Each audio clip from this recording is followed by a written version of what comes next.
Hel- Hello and welcome to the CEE Champions Dota 2 Adriatic Closed Qualifier organized by ESPORT1 CEE, brought to you by Intel, Mol.hr and Mimo Vrste. I'm Jutranjo and today I'll be casting the closed qualifiers with Dino DNZ Shavuk. Hello. Which is very handy. He's a Croatian pro player because today we have 4 Croatian teams playing for the spots. There's only Croatian teams left. The qualifier was for any teams from Slovenia, Bosnia, Herzegovina, or Croatia, but only Croats got through. We're getting ready. We're already in the lobby. Lots of people messaging you. Are you casting DNZ? Everyone's excited. Here we see the lineup for today. The first game, all games tonight will be best of threes. First will be Nevera versus Kromanjonci, and at the same time, the second game of Rijeka Snova Live versus Nogometni Klub Solin will be playing. And then we will be casting the finals to see the CEE champion afterwards. So, in total, 2 best of threes will be casted, 3 will be played. What do you think, DNZ? Do you know any of these players in this lobby? I Any do. known faces? I do. I know the Black Oni. It's Guvo. I know he played a lot before. He played Heroes of Newerth as well. He was a pretty good player. I mean, he's still pretty good for the Balkan standards. I don't know if that sounds rough, but he's a cool guy. He's very nice in real life. I met him a couple of times, played Dota with him, but I think now he's just studying and playing Dota for fun. And as for Radiant, for Nevera team, I know Dodo, Scandal, and Wanna Be Immortal. They're all like immortal players. I think Dodo is highest rank out of them all. He's a support player. He has like some heroes he can play well. And yeah, should be a fun, interesting game. But yeah, if I have to choose someone, I think Nevera should take it quite easily. Because I don't want to be, too harsh on Dyer. But yeah, this is just my expectations. Well, look, you're saying it like it is. Like, you know the players, you know what to expect. We might get an upset. It is a best of 3. Sure. I mean, I'm always like this, I don't really like to sugarcoat it. If it's something like what I think it is, especially in Dota, I have a lot of confidence saying things. If I'm wrong, I'm wrong. Then even better. We get good games on our hands and we get to enjoy them. Yeah, we'll see. Like, as opposed to last time it was only best of 1, so lots of blowouts. Teams were expecting best of 3 for the finals, but here we actually get some best of 3s. We're gonna see some counter picking, some at least maybe bans for pocket picks instead of just the usual meta picks.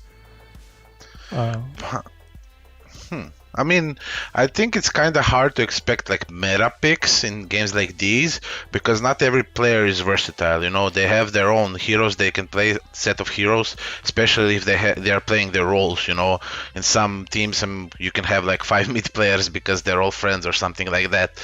But like here, if you're playing your role, you most definitely have like a niche pick that is not in meta that you would most likely want to play instead of playing an Undying that is like currently meta. You would much rather play, I don't know, a Witch Doctor or Jakiro than an Undying. This is my experience with games like these, Definitely, yeah. Although, do you think 5 mid players would be friends? It's kind of a hard sell. That's actually a good point.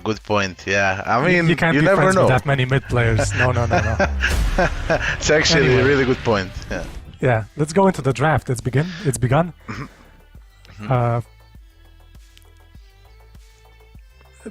Nevera has first pick, so the Nevera is playing on the Radiant. You said that's your favorite of these 2 Yeah. teams. Yep. And so far the bans, I know you said they're not going to pick meta picks, but here's some Undying Death Prophet bans. I mean, again, like bans can be bans, but I want to be proven wrong. I want to be shown, meta picks and good heroes to be played. So far, DP, Bet, Undying, all meta bans. You're right. But yeah, this is like the first ban phase. It's like not really much to do, right? Just ban the strongest heroes. Just Unless open you the have stream of something. yesterday. Yeah. Well, here's Dawnbreaker. We've seen a lot of her in the qualifiers so far. People played her, I think, in not every single position, but in a few different ones. Yep. Do you think it's still flexible enough, even if as you get higher and higher rated teams playing? I think it should be played as a core. I think as a support it just deals no damage, and the heal is, it's not a reliable stun. The heal it's okay, the global presence, but I think when you build it as a core you have a lot more damage and a lot more impact. So I would like to see it either 1, 2 or 3. All 3 roles work for me. So the second and third pick are Skyraf Mage and Mars for the Dire for Cromagnonsi. Yeah. Mars is pretty strong. Probably this is their offlane pick unless they go for a safe lane Mars, and Skyraf's probably the support. Yeah, that's a good approach. When you have your heroes that you like to play. They're sort of meta. They're not top tier picks, but they are good picks, and you just get it out of the way. Because when you have second pick, second and third pick are your weakest picks. And then later you're gonna have 2 closing picks, which is something you need to abuse. So this second, third pick is really good to. I was always a fan of just picking a strong pairing on a lane that you can deal with any lane that comes to you. And Radiant just responds with Omni, which is good pairing with Dawnbreaker. You can, when you dispel a lot of spells which are Sky, Slow, Silence, and let's say Slow Stun from Mars, that's 4 dispels. You get extra regen, you get strength, so that's more HP, more damage for Dawnbreaker. Good combos for both teams. I like it. So you think this is the off lanes for both teams? I would be okay if this was a Dawnbreaker safe lane. It's a good pairing against this lane. I think if you're playing Dawnbreaker in front and Omni behind, they go on Dawn, you just dispel them with Repel, you have huge extra regen, and you can just turn on them. It's not hard. It's not easy to bully you. So Dawn can still be mid and off lane, but I wouldn't mind seeing Dawnbreaker safe lane against these two. And for the Dire, what about Mars Skyraf as an offlane? It's it's good pairing, a lot of harass, a lot of damage. Later, when you're playing the map together, Spear isn't the most reliable spell, but if you're comfortable playing Mars, you should always hit it somewhere, and then dropping the spells, you can always do a -1 in team fights as well. So I think it can be, it can work for sure. Okay, and meanwhile, Radiant have banned Ancient Apparition, Slark, and Ursa. So the apparition is to not get countered, to not get all the healing countered, and then some strong melee carries that want to auto attack the offlaner. Correct. Yeah, that's pretty much it. I agree with what you said. Same for Dire. They're banning again pairings. Husker with Omni, pretty scary. Alk, Tusk, both strength heroes, can be annoying on the lane. So yeah, now we see Sand King, which could again be mid and off lane, but this shows more and more that this Dawn is indeed a carry. Okay, I take it back. I don't know nothing. They just picked Juggernaut. I apologize. I know. It's you gotta bounce here. You gotta think on your feet. It looked like it was gonna be, but Sand King is, with this setup, he could be the mid or the off lane, right? Yeah, it could. It depends. If it's a melee matchup mid, you can always just throw Sand King there. Especially now, if Dire hard counter Sand King on a lane with, let's say, Faceless Void, which is a huge meta pick, wasn't banned. If they get it, then never I can think about some range hero that counters that Void on the lane, which is like a Viper, Veno. A Viper's banned. I take it back. We can go Veno. We can go Nature's Prophet. That can be paired with Dawnbreaker 4, and they can just take over the lane. But yeah, a lot of space for Nevera still in the draft. Same for Dire team. Yeah, we've seen some games where the Sand King was basically carrying the entire team on his back, just setting up Sunstrikes, Apparition ultis. Not in this game, but Sand King just made so much space before. Yep. Here we have Lion and Lena picks for the Dire, so Lena was last pick, which is probably their mid, at least with these heroes, and the Lion is a 5. Yeah, looks like it. I mean, it's like... Go ahead, I'm sorry. Sorry, no, but the Lion and the Skyraf aren't they pretty good versus Juggernaut? With the instant silence or instant hex, no animation. I mean, it can work, but again, there is Omni. You need to take care of Omni. The thing about this is, Omni negates physical damage, but you have so much magical burst that you don't care about Omni's ult, and you don't care about repel. You can burst through any heroes.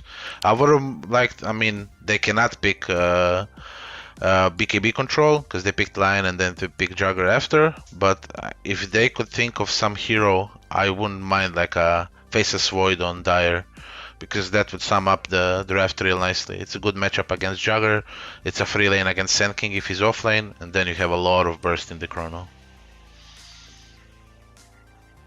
It could be, but so far Radiant keep banning carry heroes, so there goes the Shadow Fiend and the Drow. Yeah. Meanwhile, Dire, Cromagnonsi are banning Keeper of the Light and Puck. I don't think you want to send Sand King mid against Lina. You should be destroyed. So yeah, they're gonna just go Invoker. They're gonna go dual melee top in Sand King Dawn. So yeah. Anti-Mage last pick. I mean, if he's some anti-mage expert, he can for sure carry this game, but I don't know. I would have liked more to see like a Faceless Void, even a Troll, because Troll with tags, he counters Omni. Troll Lion would completely destroy this lane top of Sand King Dawnbreaker. But again, I think this is more comfort pick. Sand King can work, Anti-Mage can work for sure, and I just think this was a snap pick as well. He was rubbing his hands. He said, come on, give me Anti-Mage, I'm gonna win this game alone. So let's see what he got. Well, at least if it's comfort picks, we're probably in for a pretty good game then. The last two picks were pretty fast. Yeah, they were. And again, like Void was completely disregarded by both teams, and in like DPC qualifiers, Void is one of the most contested carry picks. So yeah, let's see what we got on our hands here. Okay, game 1 is beginning. On the Radiant, we have Troki playing the Sand King. Rakia Luta playing the Omni Knight. If I get any of these names wrong, please correct me. No worries. We have Scandal playing the Juggernaut, Dodo playing the Dawnbreaker, and Wannabe Immortal playing the Invoker. Yep. Meanwhile, on Dire, we have the Black Oni playing the mid Lina, Kamikaze playing the Skyraf, Dr. Medicine Demolition Man playing the Anti-Mage, Slutty Gandalf is back playing the Lion this game, and Mochny Lazar playing the offlane Mars. The Radiant have smoked their... Mighty Lazarus. The Radiant are smoked up, they're moving towards the Dire Triangle, looking for the first blood, but Skyraf is in the way, ready to break the smoke. Managed to get a slow off on the Sand King and Dawnbreaker. Here's a 2-man stun from Lion, and looks like they're all getting away. They don't have enough catch. That was a pretty good stun from Lion.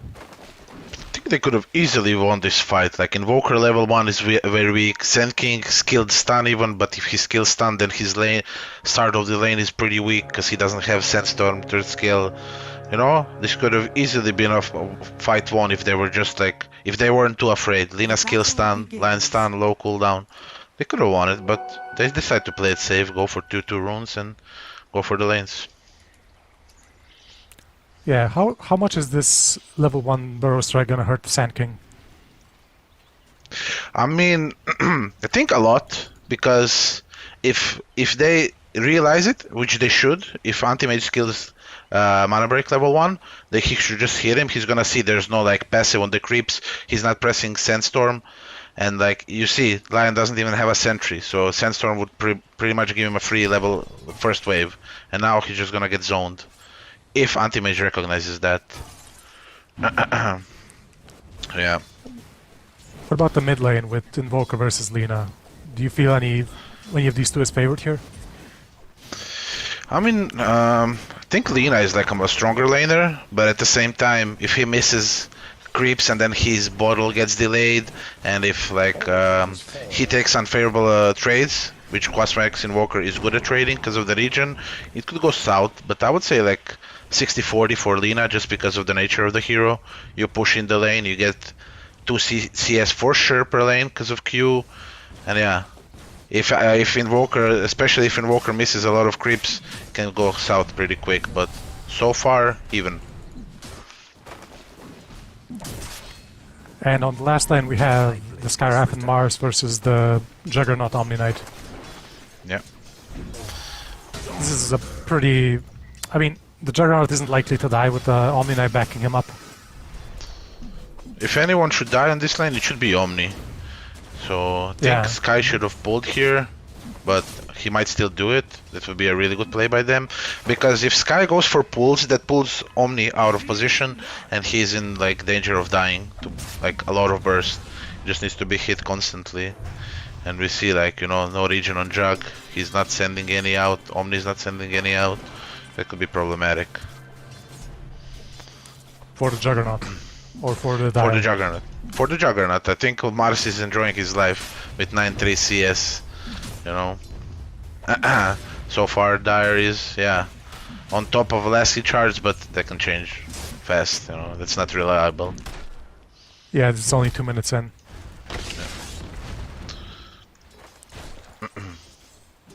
It looks like, yeah, the Sand King did fall a bit behind because he had to skill the stun level 1.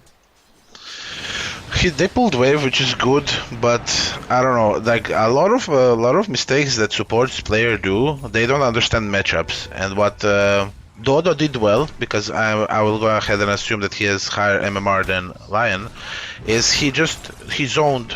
Okay, we have a go top. I'm gonna shut up for a moment. No, this is gonna be the first Blood Anti-Mage. Yeah, instantly. You singled okay, him out. This is a first for me. Look at your power. That's the first blood for the Dire. I apologize for Dire and I mean for Radiant, and no problem for Dire. Here we go. Now we missed the setup. Juggernaut died bot lane. And again, I was wrong. I mean, why am I here? Everything. So you're you here can for bet. insight. So everything I say, just bet against it, and we're good. No problem. No problem. But if I may, to just go back, like if you're not what Dodo was doing was perfect, because he's giving his Sand King a free game. Because if Lion was just playing with Anti-Mage level 1 and was hitting Sand King, using stun on him, not being like zoned out by Dawnbreaker, this Sand King would not have 20 CS, he would have 3 CS. And this is, you know, this is the supports think, oh, I'm leaving my carry 1v1, I'm doing a good job, but you have a stronger lane, you have a less pick anti-mage, you can use it even more to your advantage. So yeah. Invoker's going in on the Lina, he hit an EMP and Cold Snap, but now needs to back off. He only has a Tornado saved up to escape with. Got it. Bottom lane another kill, I missed it as well, no worries. No worries, everyone's missing kills here. Except the Dire, they've already gotten 3 kills so far.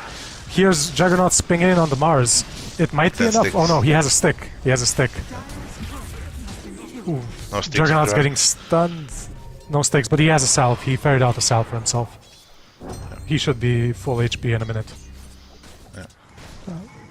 You were saying earlier about Dodo pulling the line out of lane.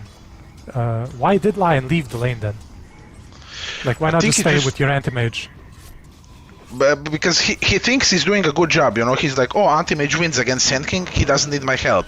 But he doesn't win against Dawnbreaker 1v1. That's the thing. You know, he's blocking camps, he thinks, yeah, mid, we have a fight. Oof, so close, so close. Both of them under 200 HP. But Lina's out of mana now. She doesn't have any regen on her. She's gonna pop the clarity now. This is the advantage of Quaxworks. Yeah, Invoker just gets a passive 14 HP regen. He's gonna be full HP. Yeah. So far, a bit quiet, but we're good. Yeah, Juggernaut just clearing out the stacked easy camp. Not really much happening. This is they're going in for a Lion kill. Lion kill. Lion might escape. He's salving up. Well, the Sand King is diving him. He went a bit too deep. He got dusted. The Sand King might be able to juke them. Anti-Mage is blinking forward. Sand King's automatic and Sand King's dead. I think, I'm not entirely sure, but I think Dawn cancelled his last hit thinking he's gonna leave it for Sand King. And yeah, Slutty Gandalf. He did Getting his out job. of there He scot-free. Yes. Really good bait. He salved. He salved just to bait them in. Getting This some was more good. kills for his carry. Yeah. I mean, Anti-Mage is enjoying his life. But again, like, I'm a bit, as a support player, I think, like, you're always much stronger if you play with your carry. You're always, unless you're some Clockwork Bane that enjoy these 1v1 brawls in the woods. But like, I don't know if there are many other support heroes that wanna do 1v1 as a 5. So you always wanna pair it with your carry and just hit with him, use spells for him, give him your tangos and play behind him. Is there any situation where you're not one of those one-on-one... Oh wait, we're going in on the Juggernaut. He doesn't have a spin. Omni Knight doesn't have a save for him. He's gonna have to play safe a bit for a few more seconds. He's gonna miss a few more last hits. Lina's diving in on the Invoker. He got his mana. Bench. He did. He's still looking for it. If he can find the Invoker somewhere. Really bullying him out of lane. The CS is pretty similar, but Lina's really making him work for it. Yeah, I think what Dawn is doing is good. He needs to get the earn charge for Omni, and he needs to help Invoker because he's being dived non-stop. Because when Invoker gets his first earn charge, that's where like the matchup changes. Because with the combo and earn, Lina cannot use any spells. Now, what is Dawn doing?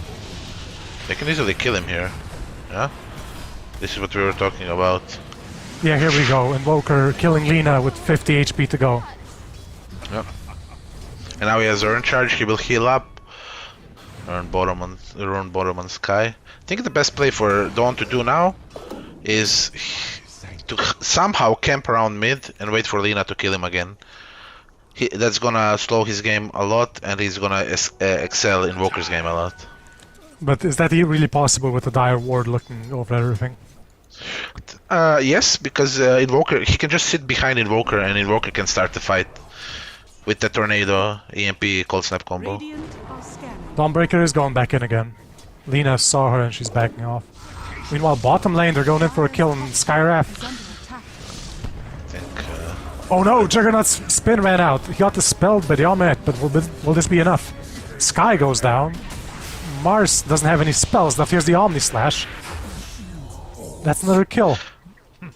this is like Omni. I think Jug at one point had like 30 HP regen because of the repel. I apologize, Heavenly Grace. He dispelled like slow, stun, and silence, 3 dispels, and like that kept him up, and that's why he didn't die. He didn't even have healing ward up. That's pretty huge numbers. I don't know. They need to nerf it a bit. Oh, that was a really great turnaround by Omni Knight saving his Jug. Without the Omni Knight timing the Heavenly Grace just right, there's no chance Jug survives there. Sky should have focused his silence on Omni if that was possible. I know that he was low HP, but silencing Jug doesn't do much there because Mars used his spells and Jug's spin was on cooldown. So basically what he's silencing him for is to prevent him from using healing ward because he wasn't 6 yet. But, you know, he was in the heat of the moment, he wanted to drop his spells, he was low HP, they wanted to turn, but Omni did a good job.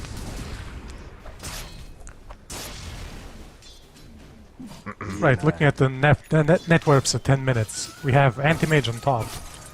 Yeah. But then there's Invoker, Sand King, and Juggernaut. Although the difference isn't that big, it's only a few hundred gold at the moment. Yeah. What Sand King is doing is good. He recognizes he cannot stand on the lane a bit. It is minute 10, but this is what's gonna get him his Blink Dagger. Anti-Mage is going in on him. He's under a ward. This is pretty bad for Sand King. As I say it, you know. Oh no, the Ogre stunned him! Oh man. Okay. Wow. Almost went bad for Sand King. I mean for Anti-Mage. Every time you mention this... Every time you mention this poor Scorpion, he gets his head kicked in. I mean, you know, he panicked a bit. I think he didn't know on which hotkey was he soldering, because if he soldering, he could have stunned anti-mage and killed him. And on bottom. A nice spin on Mars. This is probably... The Mars is dead. He used his arena even. But this isn't gonna lead to anything, I don't think. Skyraf is hanging back. And here's... Go ahead. I'm sorry for interrupting you, but yeah, it's a pretty good rotation bottom. They got minute 10, they got Carapul, they got free tower, they got a kill on offlaner that had a really good game. This is like, so far Radiant is out-rotating Dire pretty hard. And on top we see another kill. Yeah, with Dawnbreaker moving in to get the hit on... to help out with Sand King's lion killing. Is this... How bad is this game gonna get for the anti-mage? It looks like he won't have... He's gonna lose a few towers with this momentum going on for the Radiant team. I don't like the double Wraith Band. That slowed his Battle Fury by quite a lot. I think if he skipped it, like that's what... How much is Wraith Band? Wraith Band is 500, that's 1k gold. He would be like 300 away from Battle Fury. And on top... Here's the Sand King again, got silence slowed under a sentry ward. Yeah. And now on mid... Mars has no TP, this is not good. Mars needs to act as a frontline for Dire. He needs to be the one defending towers and playing for Lina and anti-mage. He needs to stop thinking about his Blink Dagger and he needs to start thinking about defending towers if they wanna keep the map up for anti-mage. Because Lina is a pretty greedy hero and anti-mage is obviously anti-mage. I don't even need to... I think everyone understands how useless anti-mage is early. Yeah, anti-mage is Mr. Monopoly, he wants to get the money. Exactly. So yeah, it's very hard to understand that and to make that adjustment, but you just need to, I don't know if it's a correct terming, like say, drop your ego, but you just need to forget about creeps and think about, yeah, what is the best for my team? Who's gonna carry this game? That's a good way of putting it. The Radiant are setting up to try to get a kill on Anti-Mage. Here's Invoker, Sand King, the cold snap earns off. Anti-Mage is getting stunned and he's dead. Yep. A bit tricky. Because this is my point, you know, he wouldn't be here. If he didn't have double Raid Band, he would have Battle Fury, he would have killed this wave faster, he would be farming jungle. You know, this is all hindsight, you know, it's easy to say these things after he dies, but the double Raid Band wasn't needed because he was owning the lane. He could have easily just rushed the Battle Fury. Ooh, Juggernaut is staying up at the tier 1 at bottom. Do you think the Radiant's gonna try defending this? I mean, they could, they have Sand King Blink, right? It's coming. Omni Knight's TPing in. Here's a Dawnbreaker ulti, Omni ulti, and Dire backing off. They can easily do this if Omni is behind Jug. Even if he's not, they don't have an instant like stun that can get Jug before he spins. I mean, there is like spells, but the range is a problem. And if he's standing under his tower, with like always possibility, yeah, on top lane. Sand King getting caught again? He might live? Oh no, no, not a chance. Doctor of Medicine Demolition Man is here to make sure he doesn't escape. Yeah. So far a bit tricky. Jug got his farming item, he's first in CS. Looking better for the Radiant. Because when you think about, like, you just think about it this way. Anti-Mage doesn't have his farming item yet, he will have it now. Jugger has it. Mars doesn't have his initiating item. Sand King has it. Invoker got his urn, like Midas, Lina has his travels. Like, these are kinda even. But they're losing on two parts of the map, so it's 2 against, you know, 2 out of 3 things they're losing at. So this is a good timing for them. Everything is going as it should for them. No matter the anti-mage. Anti-mage can die. Even if he's 6-loaded. Yeah, do you think that the Dire can defend this tower? There's so much on the Radiant. They have a healing ward, the Dawnbreaker ulti isn't up, but they caught Lina with the Meteor combo. Stun from Sand King, stun from Dawnbreaker, Lina's dead. Mars used his ulti, but he's also gonna die. Yep. It's crumbling pretty fast for them. Really again, hard like to defend against the Blink Sand King, picking off anyone he sees. Like Slutty Gandalf here on Lions, just buddying up with the Sand King. Is this just gonna be a solo kill? Here comes the hammer. Lion's gone. But, you saw where Mars was standing. Like he's supposed to be this front, like scary guy standing in front of the tower defending it, but he was just hiding in the trees. They walk up with like Dawn, jug, and hit the tower, and tower's dead. Unfortunately, Do you think he should like. should he have used his money for something besides a blink dagger, or still save up for that? I mean, I don't think there's an item that could have helped him. Like what could have he bought for this gold? Like a hood that wouldn't save him. But it's like about posture. If you're like standing, if you're scared, enemy's gonna take advantage of that. But if you're like standing in front of a tower and your teammates are not showing, they're gonna be, what's gonna happen if we go on them? Am I gonna get insta hexed? Am I gonna get bursted because they have so much burst? What's gonna happen to me? But if you're afraid, they're just gonna take advantage of it, take the space you're giving it to them, and then you're cornered and you just die. Yeah, now Radiant is pushing the top tier 2. They're gonna take they already took the outpost. They're gonna take over the Dire jungle. Meanwhile, Anti-Mage and Lina and Skyraf are taking as much farm as they can while the Radiant team is not at home. Dire's top tower has Yeah. fallen. Radiant structures are fortified. Okay, Omni Knight is TPing in, Sand King is TPing in, Invoker's TPing in. They're gonna try to get some kills. Here's Omni Knight getting hexed, silenced, smashed to bits. And Lion is dead. Here comes the Mars with his Blink Dagger stunning the Sand King, but he's caught in the Cold Snap Meteor combo. Here's Dawnbreaker getting Laguna Bladed. Anti-Mage managed to blink out. Skyraf is probably gonna die to this epicenter. Lina is still running away. Here comes the stun on the Anti-Mage, on the Sand King. Anti-Mage goes in, gets the Sand King. It's now Invoker and Juggernaut versus the Anti-Mage. He can't blink away with the Cold Snap procs, and Radiant's bottom tower is it's under attack. Lina TPing away.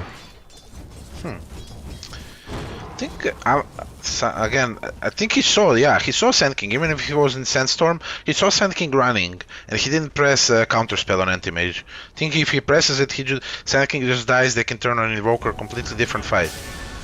Yeah, think for here's like Invoker a going snap- on Lina. Here's the Ice Wall, no Cold Snap yet. Is it still on cooldown from before? Nope. Here comes the Urn Cold Snap. Invoker's running down to Lina, but decides to stop. A bit too deep for him. And here's Skandal with the double damage. Just walking around the woods looking who to kill. And that's Boots of Travel and the Sand King. Very nice with the Forged Spirits. He can be anywhere on the map, anywhere Invoker is, setting up some kills for him. They have global presence, yeah. Invoker with travels, looking for kills. Sand King, they have Dawnbreaker. Dire Jack can play his game. Yeah, and so far, item-wise, we have... So we just mentioned the Sand King's Boots of Travel. He already has the Blink from before. Omni has some Arcanes. He's probably going Ether Lens. Scandal. The Juggernaut has Maelstrom and Yasha done already. Dodo on the Dawnbreaker has Arcanes going for Aghanim Scepter. And the Invoker. What's the next item in Invoker gonna be?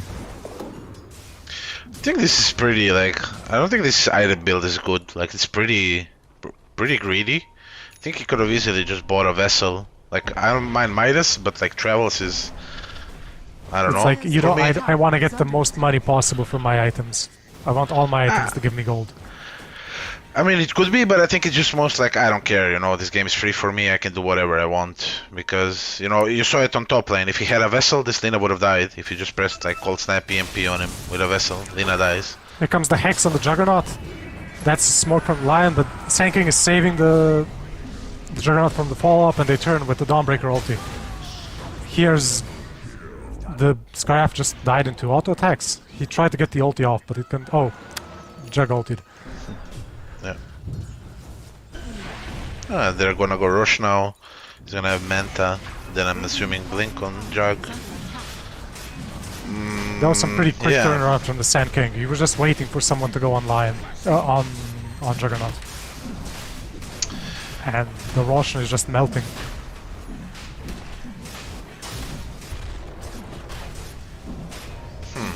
Trying to think what that needs to do. Like, when you're this far behind, yeah, the Rush is dead. Oh my god, doing stun.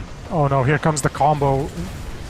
Nice setup stun into double Tornado Meteor Deafening Blast. And Mars is just gone. Lena's forced the BKB just to run away. She's ulted the Jug, but he still has the Aegis, even if she didn't manage to kill him. Here's Sandkick with another two-man stun. Pretty good. I like it.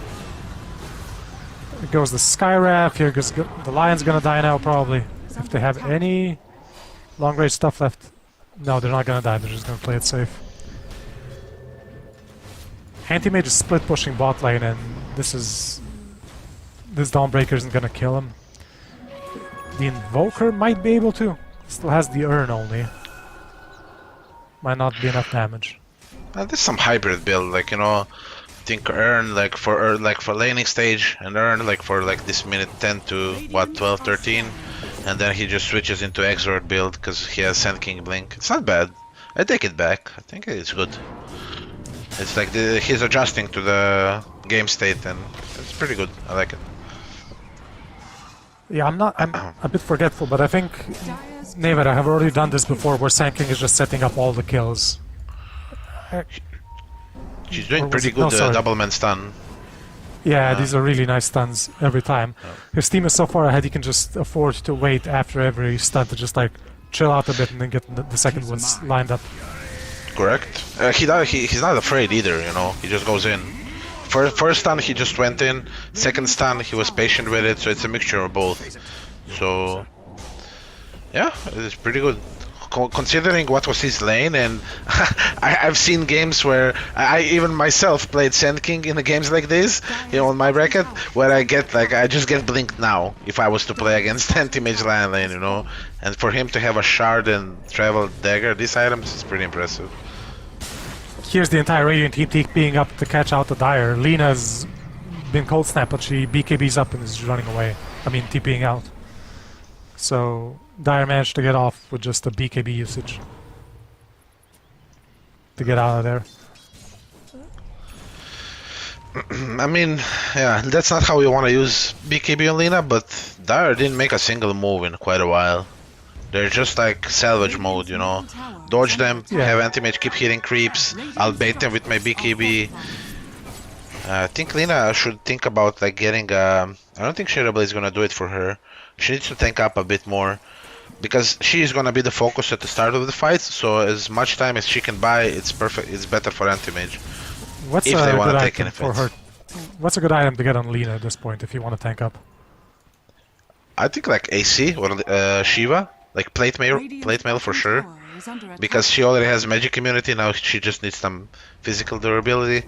I was thinking about Blink, but at the same time, if they jump you, you cannot do anything. Yeah, even Yules might not be too bad if you get it. You know, any amount of seconds you can buy for yourself and they go for you because you have no natural saves is good. Yeah, so far besides Lena we have Skywrath going towards Natos, not about halfway there. We have Anti-Mage with a Manta style made. Lion has nothing and Mars is going for a BKB probably. Really slow down all the item acquisition. Juggernaut is hitting the tier 3. He has the alacrity, he has a minute and a half left on the Aegis. They caught out Lion, just a blink in, Burrow strike out with Tornado follow up. Yeah, this is gonna be a side for sure. Anti-Mage is not in position to cut waves. I think if he was playing top part of the map, to cut mid and top would be better, but he was just sitting bottom trying to kill Dawn, and Dawn made a good play. He's just sitting on his high ground, he doesn't care. Yeah, it looks like the Dire are gonna let this go unless they go in now. He's a stun on the Juggernaut, silence. He's dispelled, he spins, Mars dies. There's still the Dawnbreaker ulti going on. She has Aghanims completed. And now they're rotating to the middle, tier 3. Looks like game. It just, yeah, this feels like they're invincible. They have this Omni Knight dispelling anyone who does get caught out. Oh, here's the curse again. Sand King's dead. Here comes the Mars with his arena. And another dispel for the Juggernaut. And this is just a classic mistake by Sand King, thinking the game is over. Like, why is he there? Why is he hitting Rex? He just needs to sit behind. What they did on top lane, if they did it mid lane, Dire wouldn't get this chance. It's just like, you know, hooray, we won. Let me hit Rex for 20 damage and you die and you prolong the game. It's a mistake by Sand King for sure. And here's a Basher on the Anti-Mage. It's a good sign. A sign The of double life, Wraith yeah. Band kicking in, minute 25. I like it. I take it back, Investment, Mr. yeah. Yeah, I mean, That's another- he had the slots. Why not? Why not? Yeah, this is perfect usage. Optimal usage. I'm not a carry player. Oh, bottom. Oh, Whoa. they got the Invoker with the Lina Mars chain stun. And this could... He wouldn't be able this to might do not- that without Shadowblade. So I was wrong again. It's a good... It turns out it's a good pickup for picking off heroes. But a bit of... a few uncharacteristic mistakes for Nevera. We'll I think see it's just how... mostly... Mostly what? Mostly thinking, game is over, we can do whatever we want. But Dire's not giving up. I Yeah, Dire applaud haven't that. GG'd yet. Yep. It's always nice to see. Just people not giving up. Yeah, I agree. But again, like, I don't think Sky needs this is a point, like, I don't think Sky needs Aeros. He has so much Ooh, stun. the Juggernaut got... The Juggernaut was invis, walked under a sentry ward. Here comes the anti-mage. They kill Sand King. And they jump out. They got out. The Juggernaut was invis, looking around to see if he can get a kill. And happened to walk under a sentry ward in the mid lane. And Lion was quick enough to hex the Juggernaut, and then the Sand King had to blink and stun in. Got it.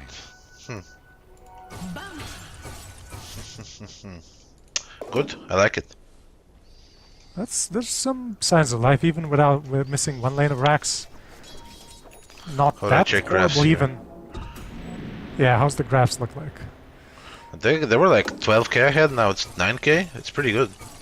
Yeah, it's pretty concerning if you're Radiant. If you could see this graph on Radiant, you would be a bit concerned. It's like some item mistakes. Like Axe on Dawn doesn't really do much because there's just like magic bursts, and it's like you get evasion, you get like magic resistance or something. Aeros on Sky could have been used for a Force Staff or like a Glimmer, you know, just to play it. Even Aethos to have a longer range for the spells, both better in my opinion. But yeah. Hope it And there's doesn't no bite them in tower the for ass. the Dire. Anti-Mage just backdooring the tier 1. No problem. He wouldn't have enough damage if he didn't get the double Wraith Band, you know. Yeah, it's the 20 double damage Wraith coming build. in handy. It's the new meta coming in. You know, Anti-Mage is, in net worth, Anti-Mage right now is caught up to Juggernaut. And he's actually 2 levels ahead at the moment. I mean, look at the cores. Like the biggest difference is in supports, but cores are up to par. Like there's like 500 gold between Jug and Anti-Mage. Okay, Mars. Okay, here comes the Mars. Everyone's going on Mars. He BKBs, gets the spear off, got all his spells off. Sand King Invoker's dead. To Lina. Here comes the Dawnbreaker ulti. Is she gonna catch anyone? No. Here Anti-Mage goes is the late. line. Anti-Mage could have jumped. It was very late. Another kill. Okay, Jug went after the Mars, but This is my point. If you saw, they do a good jump on Mars. You know, they go. Lina comes in. Dawn is a bit late with the ult. I understand you're not perfect. You cannot react. And even when he presses it, nothing happens. So he's forced to play this. Like he thinks he should play like this. Play sidelines, push them in, and use ult in. But if he just went for a different item build, like a Mech Greaves, Force Staff works, Glimmer works against these heroes, he would do so much more. Barracks are under Because this didn't save him at all. His hero just died, and on mid, they're just taking another X, I guess. Anti-Mage is nowhere to be found. Anti-Mage just TP'd back to Fountain, Radiant's bottom tower is under attack. and Radiant have backed off. This would be very scary. One more fight like this, Anti-Mage gets like, he has Abyssal pretty much. He gets Abyssal, I think Skadi or Butter should be his next items. And then like Lina Yeah, gets another item. Oof. Yeah, this could turn around easily. It's not nearly as over as we thought 5 minutes ago. Yep, I agree. I even said it myself, game's over. Well, you know, you But gotta for hype it up. The Invoker's gonna have Hex in about 1,000 gold. which will be like a few minutes. They need to smoke now. I don't know why they're like showing. He bought Abyssal, he has no buyback gold, but he's still farming. That's not good. They need to put it to use. Lion has a smoke, Sky has a smoke. They're so afraid to make moves. They shouldn't be. Like they can get vision Here with comes Shadowblade. Lina is Shadowbladed in. Looking Yeah, for look, invoke, like he's backs not off. afraid. Go understands he needs to make plays. He needs to be aggressive. Someone needs to go. So this is like, why do you buy Abyssal if you're not using it? You know? If you, let's say, if he dies now, game's over. But if he dies and he didn't buy Abyssal, he has buyback, they can still play. So if you buy an Abyssal, if you buy on a timing like this, you need to make a play with it. You need to talk, you need to tell to your team, guys, I'm buying Abyssal in 500 gold, 1k gold, we need to have a smoke ready, we need to go. But this way he just bought it. If they were ready bid, for example, they jumped him, he dies, game's over. But at the same time, the Radiant doesn't know he has Abyssal. They can find someone, burst them out, you know, can be super good for them. But Yeah, now wow, I they're just didn't taking actually rush. think about that. Yeah, Radiant is just taking a rush. There's the alacrity on the Juggernaut. Rush is gonna die. Dire doesn't look to be moving anywhere near the Roshan. Yeah. And here comes the second rush. There's a shard on the ground, and goes to Omni Knight. So he gets the aura, the movement speed or movement slow aura. I guess everyone else has a shard. Yeah, literally everyone has. Yes, everyone else has a shard. Yeah. Vanilla only Juggernaut's back just in charging action. in. Yeah. Jug used spin to get the range racks. Lina is Gets killing Athos Dawn bottom. silenced. Pretty close, yeah. Oh, but here comes Invoker with the Hex Meteor. Lina's trying to dodge. Oh no, is this enough? She's dead, even through the BKB. Meanwhile, back in the Dire side, Anti-Mage is in, still has the Abyssal up. He's attacking Omni Knight, who's not dying one bit. He's getting chain stunned. The Anti-Mage is dead. Lion is dead. Lina's bought back, but Dawnbreaker's also back. The Dire Midrax is gone. This really went... Wow, okay. Here comes the Sand King ulti. Yeah.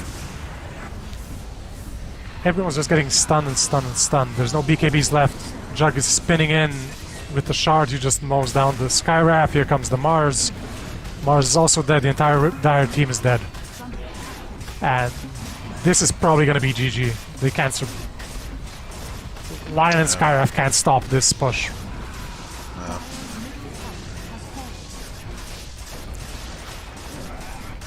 It just Yeah, died. They didn't do anything. They didn't do anything. Last, like, I don't know, not even last. They didn't do anything. The towers they took, Lina took bottom tower, the Anti-Mage took top tower. They didn't even, like, 5-man smoke for a tower. They didn't use Mars Blink with a smoke. They just didn't do anything.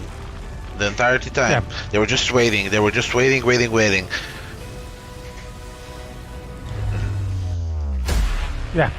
So that was a nice, not that clean victory for Nevera, but made for an exciting game. At least the first, all the way to the first tracks, they looked very convincing. Made a few small missteps. Gave us another 10 minutes of game to watch. Yeah. I mean, I just think, like, if that I don't know that is the team name, I'm sorry. I just think if they want to win next game, they just need to think, okay, we don't care, let's start going at them, let's use a smoke, let's be proactive. Because if they were proactive, if they caught Radiant just one time, not one more time, because they didn't catch him one time. If they caught him one time, this game, I'm not saying they would have won this game, but it would have been much more interesting. They would have, like, Anti-Mage would get another item, Lina would get another item, then the Radiant would have been a bit on a back foot. But yeah, hopefully they get, they get their courage back and they start smoking and do some plays on the map. Yeah, they really had, like, they didn't give up. You gotta say that, right? Even if it looked pretty bleak for them, they made some plays, but maybe they only went for the more obvious, the mistakes that Radiant allowed them to have. Sorry, Radiant, Nevera. So yeah, hopefully we'll see a bit more proactive plays from Kromanionsi. Kromanionsi. Kromanionsi, yeah, I think that's the name. And here we can see some highlights from this game. There was the first blood on the Dawnbreaker, and some very nice baiting from the Lion, from Slutty Gandalf. Yeah. Even popped the salve midway through. I'm not entirely sure what ranks are the Dire players, but they last pick anti-mage and they were like, okay, you carry us. We will sit behind you, you carry us. But that's not, you need to be very proactive with that hero. And then after some time, he can carry you. But outside that, yeah, hopefully second game, we get at least something like this. Yeah, it is much better than... Okay, so here was the Ogre, you see the Ogre winding up the stun? Yeah. Here comes the stun Yeah. on the anti-mage. And if he just Soul Rings now, he can stun him and he doesn't get mana voided and kills anti-mage. Most likely. And the Lion as well, yeah. But yeah, very, very close fights here. This is a very good. This is the best play in the game that I liked. Very good. Rotation bottom, get a tower, get a kill. Pretty good. Yeah, the Nevera is very good at just pushing their advantage when they get one. Here's a nice setup on the anti-mage. The cold snap just... There's no way he can blink out. Yeah. And all in all, like, Troki on the Sand King made a lot of space. Like, half of these clips are just Troki doing something. Or even more, right? Just making space for the Juggernaut and Invoker to get every item they desired. I just hope Mighty Lazarus would do the same, if he got a Blink Dagger sooner, he would be the one making plays as well. I'm not, not entirely sure, but if that is his mindset, oh, if I got a Blink, I would have killed him. Maybe he asks for a hero that doesn't need a Blink to make plays now. We'll see. Overall, yeah. This is the Invis Jugger you were talking about. Yeah, this was Troki again saving his Juggernaut there. If there's no Troki, the Jug dies. Who knows what happens afterwards. Yeah. Yeah. But they just died on the back foot entire game, sitting behind Anti-Mage and Lina and reacting to their plays.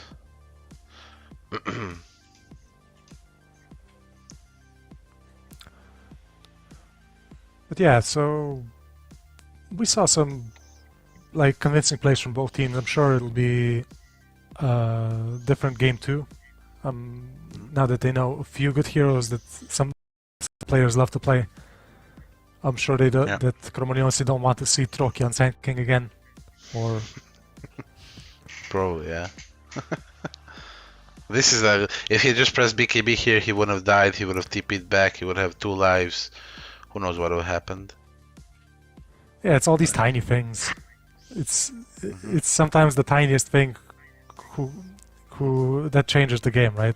Like maybe the Sand King gets the Soaring Burrow Strike off and gets a double kill, or the Lina there, or who knows what, right? It's why the game's fun to watch. It's always these tiny things adding up to the end. So yeah, that was game 1. Game 2 will begin shortly, just after this ad break. This is the CEE Adriatic Championship closed qualifier, brought to you by Intel, Mall.hr, and Bimbo Verste.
Welcome back to the CEE Champions Dota 2 Adriatic Closed Qualifier. We're heading in, organized by ESPORT1 CEE, brought to you by Intel, Mall.hr, and Mimo Vrste. We're going into Game 2 of Nevera versus Cromagnon. I'm Jutranja, with me is DNZ. We just saw Game 1 of Nevera demolishing Cromagnon from the right after laning stage. What do you think we're going to see in Game 2? We're going to see a different strat from Cromagnon, maybe a bit more mid-game focused. I just think they need to get they had proactive heroes, but they didn't do anything. Maybe if they get defensive heroes now, they become proactive. I'm kidding. I just think different carry that's not anti-mage that can fight early, because Juggernaut was taking towers early with Healing Ward. He was moving around map with his team. Anti-mage was playing obviously alone. So yeah, maybe switching carry and just switching it up a bit with the playstyle. Heroes were okay. They could have won this game for sure. They just need to think, okay, we need to use a smoke and make a play. Whatever it is, DP is banned. I was gonna suggest like DP. They just press Exorcism. They go for a tower. They force something. But yeah, if they could find a hero that can focus on towers early and make plays around it, that could be good for them. Yeah, so far Cromagnon have banned Viper and Dawnbreaker as well, which is like 10 seconds remaining. you don't want to play versus Viper. You don't want to lose the lanes. Oh, okay. First pick Ogre. This is a bit interesting. I think this is like a comfort, I think this is, who is it? Slutty Gandalf saying, "Come on, give me my club. I wanna club them out. I don't wanna play this line." 10 seconds remaining. I want to Ignite. throw Flame Blasts and Ignites, and I want to Bloodlust the carry. I mean, it is Saturday. He wants to throw some cocktails, maybe later drink some. We will see.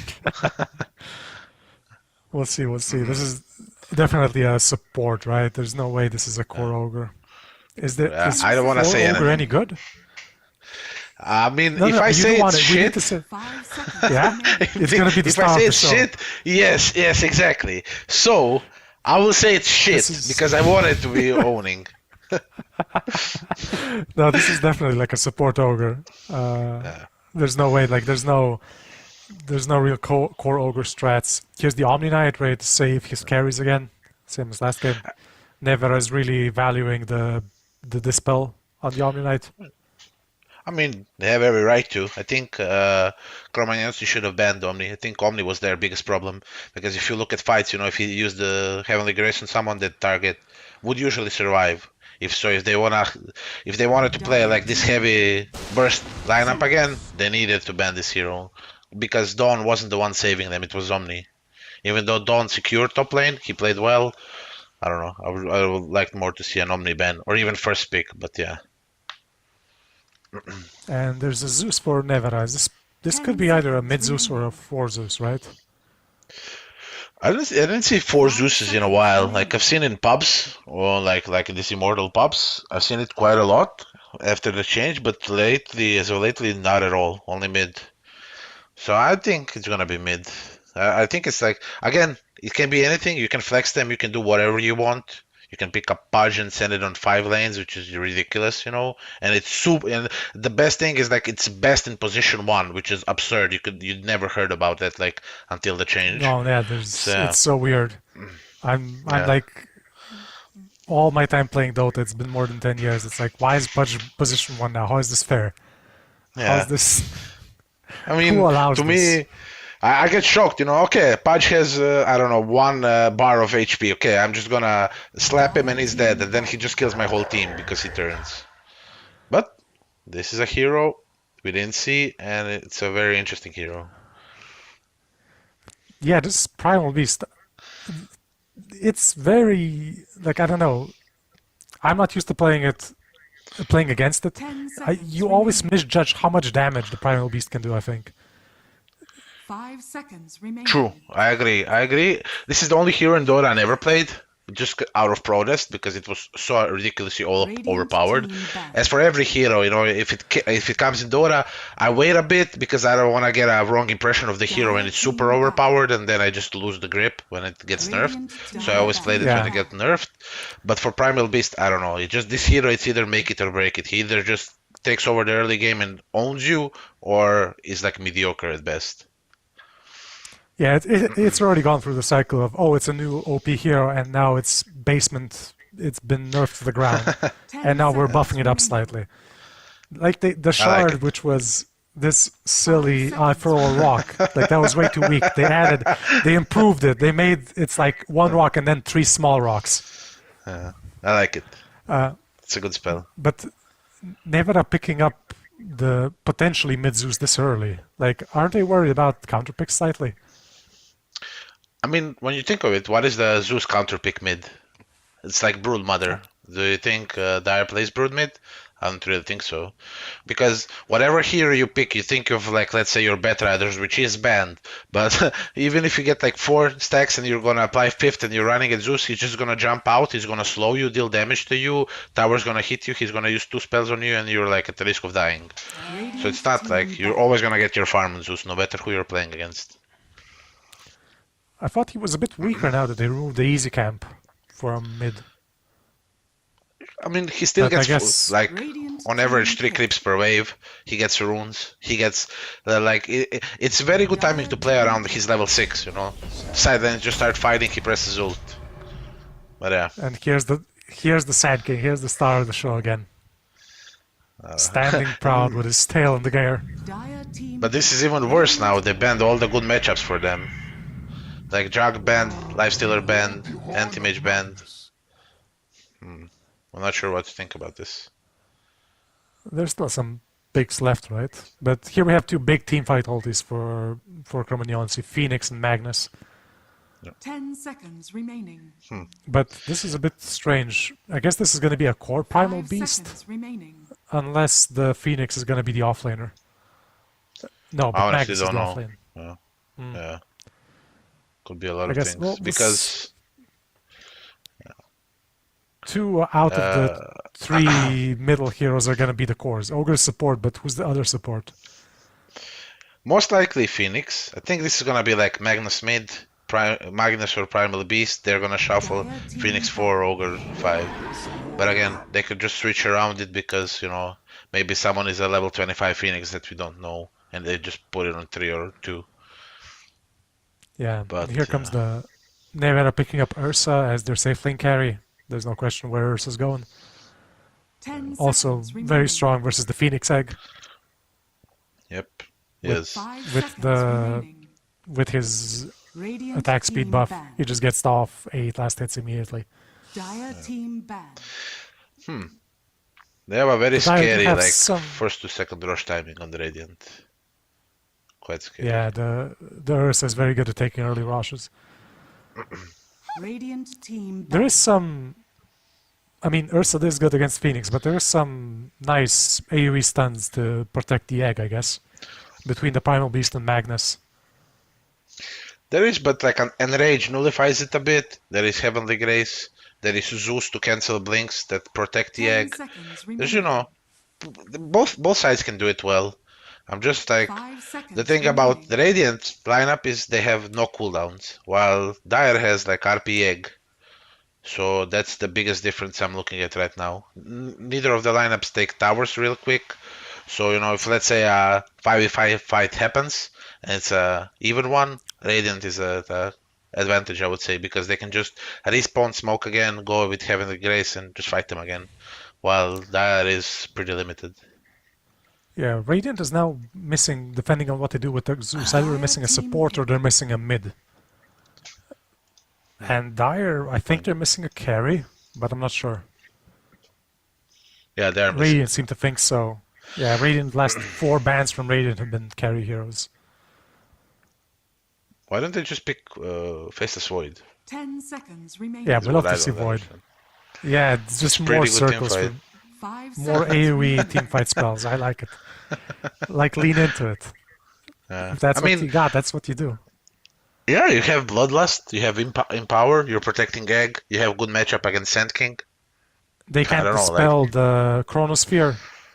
yeah, exactly. Yeah. Well, let's see. The Cromagnones have 30 seconds left to figure out who they're gonna pick. But besides Void, is there any? I'm trying to think. Is there any other hero they might want to pick? Nothing late game is gonna go horribly against this early game lineup. Radiant team pick. I think a lot of good heroes are banned. Huh. Wraith King. I don't know what. I don't like it. I don't like it because this strengthens the first to second rush timing for Radiant. Because if Ursa goes Diffu Blade build with Dagger 10 and Heavenly seconds Grace, remaining. he's never gonna get an ult off on Red King. He's gonna get the second rush. 5 They're just gonna run them seconds over. remaining. And it's not a good like. Red King doesn't like solo. He doesn't win a 1v1 fight against Ursa. That's the thing. Yeah, he does get some synergy with the Magnus and Power at least, so he gets some cleaving, and there's the Ogre. But we'll see if that's enough. At the same time, like that, I don't know. Or like with the Bloodlust as well, like move speed, attack speed is good, but it doesn't matter because you're creating every 4 seconds. You know, the attack speed doesn't matter. I don't know. We'll Double see. melee It'll be again. interest- Double melee top. Yeah, it's all melee except the Phoenix. You may now select your heroes. This is Okay, Russian here's the Gordon, Void Spirit. Yeah, support Zeus on Dodo. That's the 4. Probably some very shiny heroes here. Yeah. I don't know. I mean, it could be a lot of things, but what is it is, yeah, Kamikaze was 4. He was this guy, yeah. So it's Primal Phoenix bottom against Omni Ursa. Could go both ways. I can see that. But top lane, I don't know.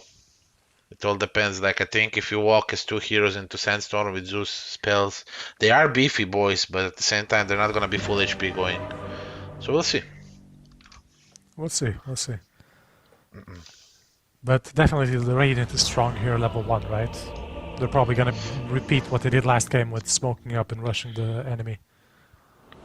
Huh?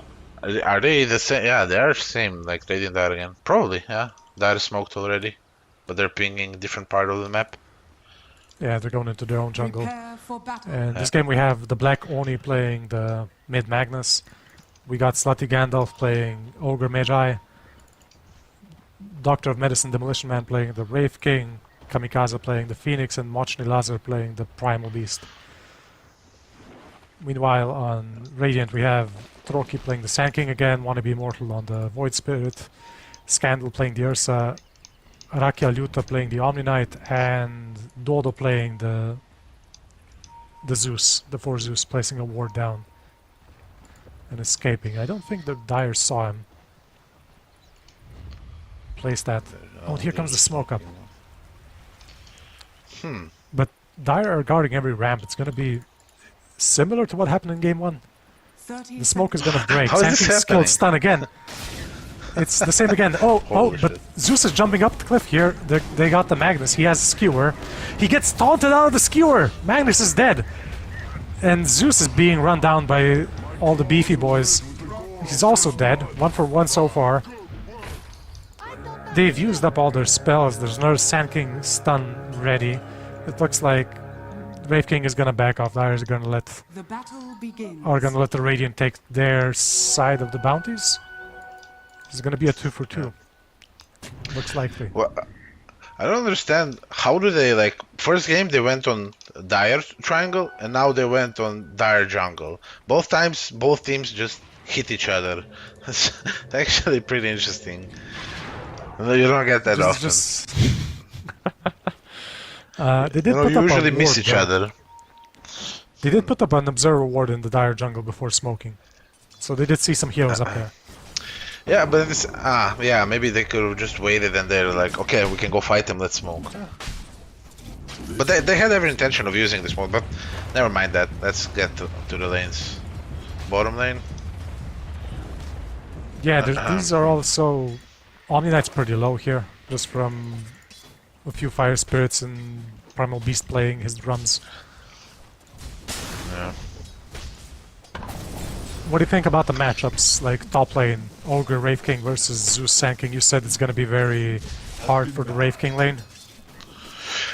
Again, like Sand King has stun, so you know if he's gonna push into him, but Ogre has a camp that he's gonna pull now. Which Black could be only managed to interesting. skewer the Void Spirit beneath his own tower and body blocked him. It's pretty good. It's a pretty good 1-on-1 kill. Ruffle bug? What was the bug? I'm not sure. It looked like he was body blocked by the Magnus walking into him. Maybe some collision bugs. Oh, looked a maybe bit he just strange. got outplayed and he's a bit salty. You never know. Might be.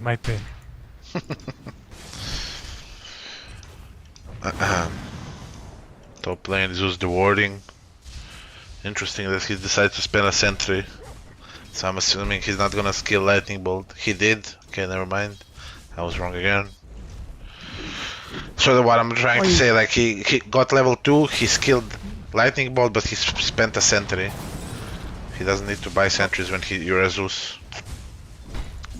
Yeah, you want to save the money if you can, right? Yeah, I mean you're just bolting and dewarding. So what's the point? It's better to buy a clarity so you have more bolts. But yeah. So yeah, right now it looks like it's we have some slight issues with the camera. I'll show you in just a second.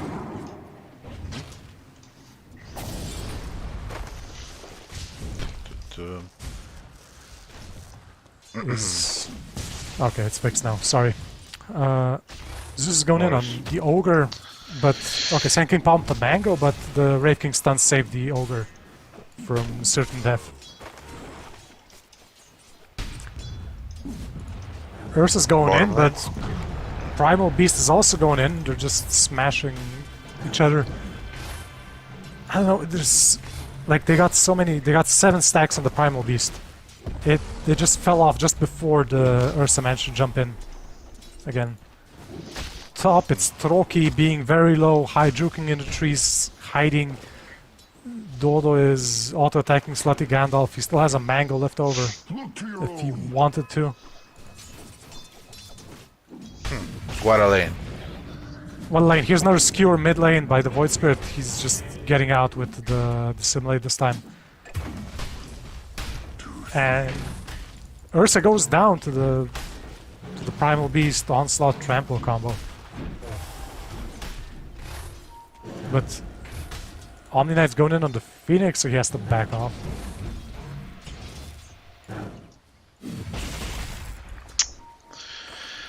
I'm trying to. Brave playing from. Trying to? I'm trying to like think like these both lanes are so low HP. Like I'm never sure like is Primal Beast gonna win a lane or lose a lane. Top lane as well. I'm still salty that Sand King starts with a stun every level Every 1. game. I think he could he can just like have so much with a level 1 caustic to just push it out. They can never have a sentry against him on a lane when he has a Zeus. Slutty Gandalf doesn't even bother to buy sentries, which is the best part. So yeah, I don't know. Get away, you! So how like look what is he doing now? He's running after Ogre when there's like creep wave, but I'm assuming he wants to actually he wants to farm the wave and the camp. That would be really good for him. Yeah, there's no way the Ogre can stop him, right? There's no sentry. Ogre doesn't even have mana to do anything besides Bloodlust himself. Even if And he he's did, just leaving. He's just letting Dodo on the Zeus farm up the lane. He's already level 3 Pretty of good the play. Zeus. Yeah. Oh yeah, and here's Pretty the good. Ogre's definitely dead here from the lightning bolt. That's all it takes to kill you? It's a bit late in the laning stage, but what about the mid lane? Do you think there's any clear preference here on which side you want to be playing on? I think the problem with why Void Spirit is losing is because he has low armor, and Magnus is just like empowering, hitting him, and you can see it. You know, you can see the difference disparity. He did die, but Magnus is just empowering himself, hitting him. It's a similar matchup to Kanka Void Spirit. Like Kanka just demolishes Void Spirit because of the armor. He cannot sustain that damage. He just gets like hit over and over again. And this is the same thing with Empower. So yeah. And think this you is see how a it should Zeus be. TPing bot. We see a Zeus TPing bot to stop the dive on the Ursa. Radiant's middle tower is under attack. And there's no slows, there's nothing. These people are just running away from each other. It's good that they kill him top. I like it a lot. Accept your surrender. Yeah, now this is pretty bad. This is a bad spot to die in, right? There's this gigantic creep wave. But what Ogre's doing is not good. Like, he shouldn't be pulling. He should be on the. He should be here with a dust. Because when Sand King TPs, no one can help him. Like, if they're like Void Spirit can TP, actually, but they should have communicated. Like, he's gonna get this 2. He's gonna get like 5 creep worth of XP, or they could have dived him. Like, they have 2 skeletons. They have every spell on both of all the spells on both of the heroes. Could have punished them, but I guess this works for them if this is their comfort. And this Magnus is just... He has some stacked camps. I think the Ogre stacked these for him. It looks like... No, it's Magnus I stacked think, them for himself. Yeah, he did. What he's doing is pretty good. Like, he's being very efficient. I like it a lot. It's Yeah, he's very already at comfort for 50 him. CS at minute 7. Oh, bot lane, Ursa's going in. Radiant's bottom Pop both spells. Here's the Primal Beast killing the Zeus. There's so much damage. Oh, Ursa managed to grab the Phoenix. Phoenix didn't. He already used the Icarus dive. Ursa's getting quite a few kills here as well, besides the Top good Sand CS King. score. Oof. Yeah, you're right. Nice kill for the Militia Man. There was that sentry used, so It's worth it for sure. yeah, I think he has definitely. a TP, but again, like that. So this was happened last game as well. Dire was like 1k, 2k ahead, and then Radiant was just out rotating them, which is kind of happening as well now. Bottom lane. Did he stop his Q? He did. Yeah, he did. No, he didn't. He got lightning bolted. Yeah, Just that's saving what I it meant. from Yeah, traps. yeah. Yeah, Pretty yeah, good. sorry. Pretty good. Perfect timing. Yeah. Perfect timing. And So, Magnus is like, out leveling the Void Spirit by a lot. Yeah, sorry, go ahead. The thing is, like, Radiant is the one making moves. Like, Ogre is top, he's gonna jungle on Wraith King, and he's gonna jungle on Magnus. He opted for the Echo Saber before Blink. So what I think Slary Gandalf needs to do is either keep killing Sand King top, like, hard with dusts and shit, or sit behind bottom and 3v3. It's either or. He cannot just run around jungle, do nothing, because it will catch up to them. Like, this inactivity will sooner or later catch up to them. Because Primal Beast is much stronger than Ursa bottom, and Void Spirit will rotate bottom since he cannot farm as fast as Magnus. So he needs to add up with the numbers somewhere. It doesn't sound as much, and it's like an ogre without boots, but he can control the tempo of this game with his moves really easily. Wow, I've never thought about it that way, I guess. So yeah, we could see the Ogre. He's moving mid to pick up the farm there since there's no one there. But that should be Magnus' job, because they're gonna go bottom sooner or later, and if he's not ready, him TPing in after they already used spells it's too late. Because look, like, Ursa is bullying this guy instead of he's even killing him. And what did Ogre do in the past 2 minutes? He was running through jungle, got a couple of XP mid, and he didn't do anything. I'm being harsh, I understand it. It's not my intention, but I'm just, he could easily control that. Either kill top or save bottom. Your attraction to Dodo is also like really destroying the Primal Beast here with these lightning bolts every single time the beast tries to escape. I mean, that was the communication. I think Radiant said, okay, we're losing bottom, I'm not farming as much as I would like to, even though they were even.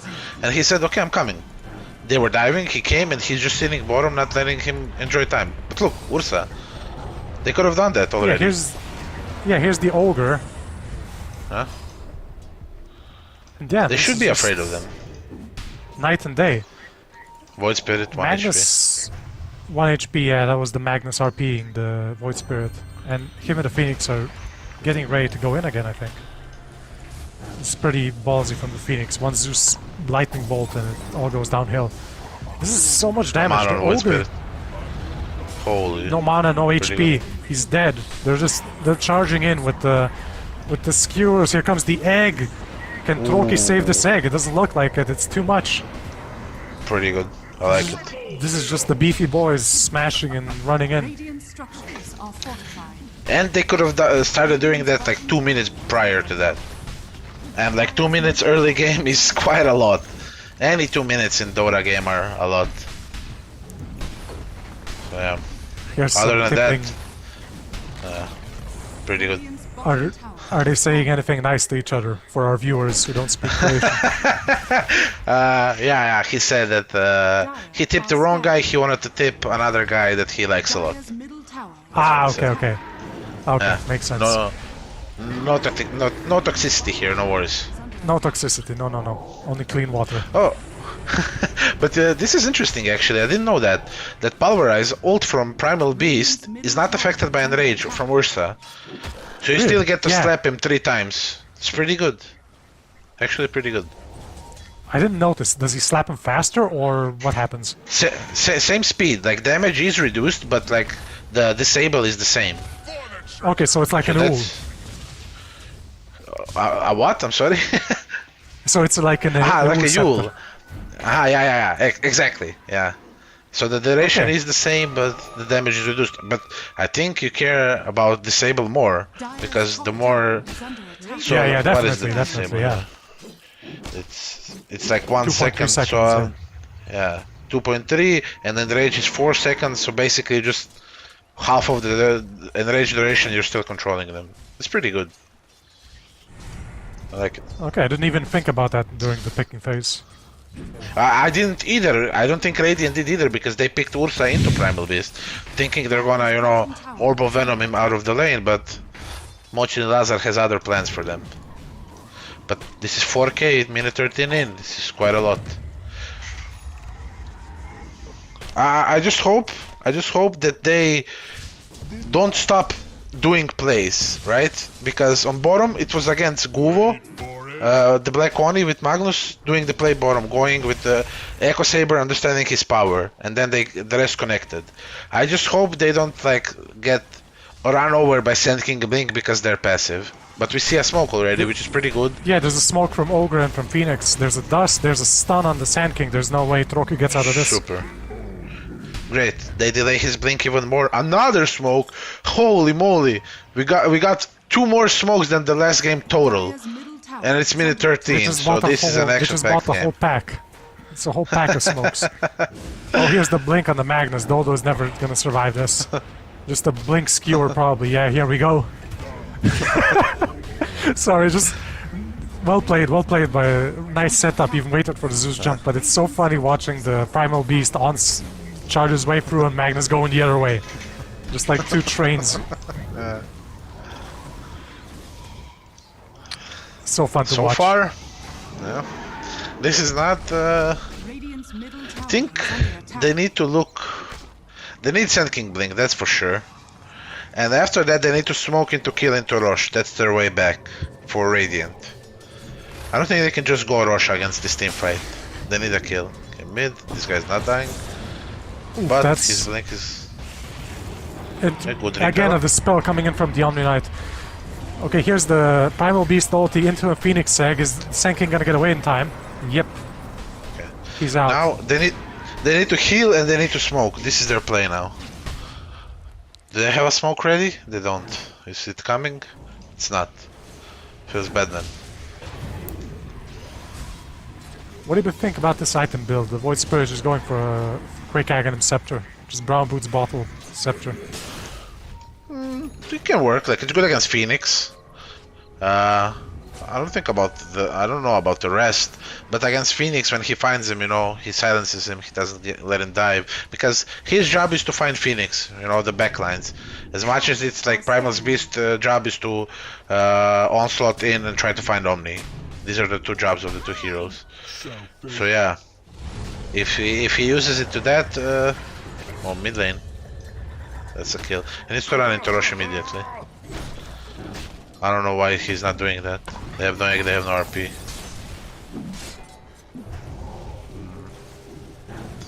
But yeah, I don't know what I was saying. About item build of the Void Spirit. Yeah, he has it now. Yeah. This is a good timing. Yeah. It's I like nice. it. It's Dire's top tower pretty fast, yeah. attack. Just as a heads up, you are in charge of the camera this game for some reason. Not exactly sure what went on. Oh, okay. Do I scroll out a bit and then... It's fine, it's fine. Just keep doing whatever. Just so you know. I go all over the place, you know. I'm like checking guidance and stuff. I know. This way we Hopefully- don't miss any more kills. We got a professional watching the minimap now. You miss even more. We'll see if we can fix this, but yeah. Now it's time for network, so yeah.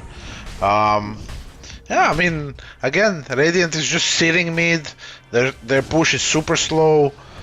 They're wasting a lot of time. They have Empower on the Dire. Red King is just hitting creeps. What?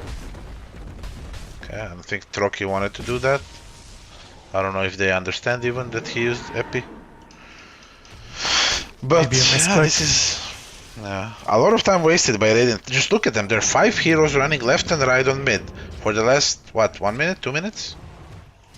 Yeah, this While is the really... Dire are hitting creeps. Radiant's top tower is under attack. Yeah, I mean, but the Dire are hitting more creeps on the map and they're pushing their towers, and there's the top tier 2 is Exactly. getting some damage on. Exactly. So And kind of go- roles reversed from the last game. Yeah, I guess it's easier to play when you're ahead, right? You can do more things. I guess so. Here comes a smoke. They're just aggressive. Yeah. Look at this. Just like the Sand King dares show his face. No, no, no. You're gonna get smoked. Run away. BKB on the Magnus. It's a good timing for them, but they know where they are. Under attack. What is Ursa sending out? Blink? Dire's bottom tower is under attack. Ursa's caught, but he managed to get off the Enrage. There's one stun, should two still die. stuns. He's tanked with the Enrage. Yeah, there's no way he lives through this. And here comes the Phoenix. Here's everyone. Magnus still has his RP Holy moly. and the BKB, even if they want to keep diving. Here's the Phoenix egg. Sand King just jumped in. There's no way he can kill the egg. There's no way he can escape. He's dead. Void Spirit is pushing bot lane. That's 4 dead for the Radiant. Everyone on Dire is still alive. They didn't even use their RP or the Skeleton King ulti, the Wraith King ulti. They need to go high ground. Is under attack. Radiant's top No, tower we're- has fallen. Or Roche. Dire's Or Rush. I'm sorry, one or the other. Do something now, yeah? You got 4 Yeah, I kills. don't want Let's them to see hit something creeps. happen. Yeah, I mean, Roche is next to them. Like, what are they doing? Rush not is a that creep, hard yeah, to- why not? Holy moly. Primal doesn't want to kill his brother, I guess, you know? They're like, come on. Yeah, come no, on, guys. not allowed. Radiant structures are fortified. Radiant's middle tower I guess they're gonna get some more towers, I guess. Hope for some more fights. Oh, here's the Magnus, BKBing, just jumping in, auto-attacking the Omni Knight to death, not even wasting the RP. I don't like the BKB. I don't want to use the P word, but he was pretty scared. Yeah. It's a scary usage of a BKB, because there is no way in hell he dies there with all these heroes next to him. Yeah, I guess he did. When you die that far in, they know they're ahead, right? They Yeah. got a nice team fight. They pushed some towers down. You don't want to throw the lead away, right? Yep.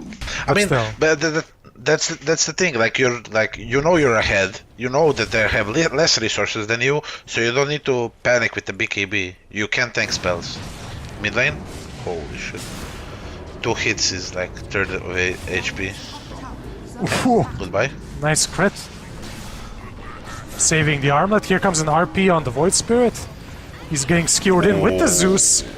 Omni Knight ulti, will this be enough? Maybe the Void Spirit might manage to escape, but this is He has just jump the swing. Radiant team running away on 2 sides. Dire's top tower has He has a jump, but Magnus has a blink.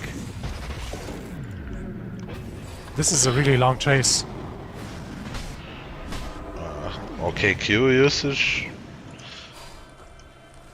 Monka Yeah, you don't want to die is too deep, I skewer. guess. All good. But again, now this time they have Ursa that didn't go for Battle Fury, and he's just farming. And Dire is running next to Roche Pit once again. Maybe they think this is like Dota 1 and Roche is on the other side. Maybe that's what's confusing. No, maybe...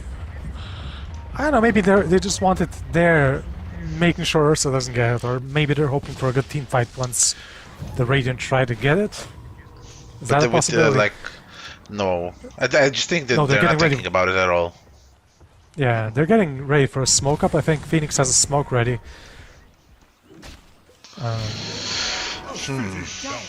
Because okay, so they just run into Rosh Pit right now. What can Radiants do?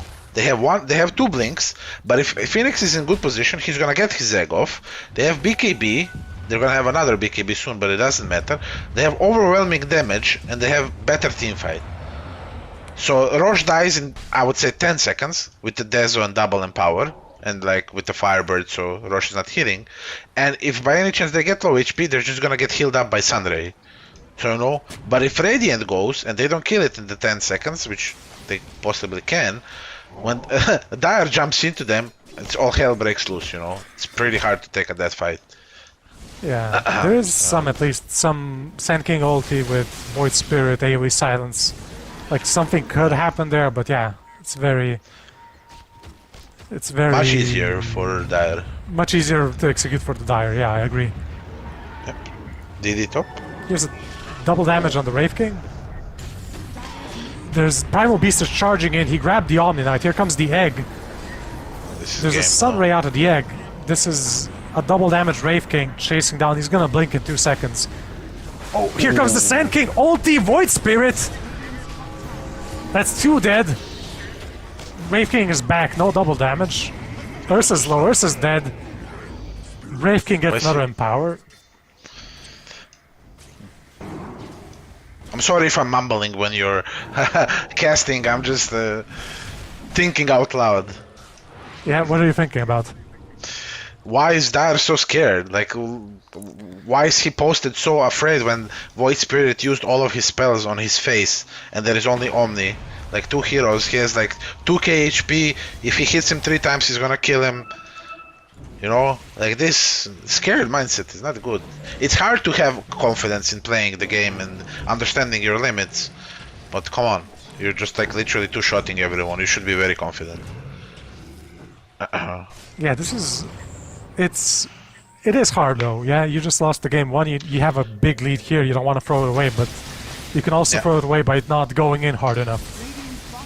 Exactly. Always something to keep in mind. Something that happens in every game to any caliber of player, and people don't really put enough emphasis on it, is like if you're running at your opponent and you're using a lot of spells and there's a lot of pixels going on your monitor, you're bound to make mistakes. You're bound to do some kind of mistake. So you cannot expect, oh, if I go, Omni's gonna heal and they're gonna own us. No, he's gonna miss a spell, he's gonna be afraid, he's gonna blink out, he's gonna panic, and this creates space for you. Obviously, there were no spells used when Sand King went in, it was a super good jump. But at the same time, okay, this guy's dead top, pretty dead. And now, you know, the Rosh is mega free. Why are they not going into Rosh?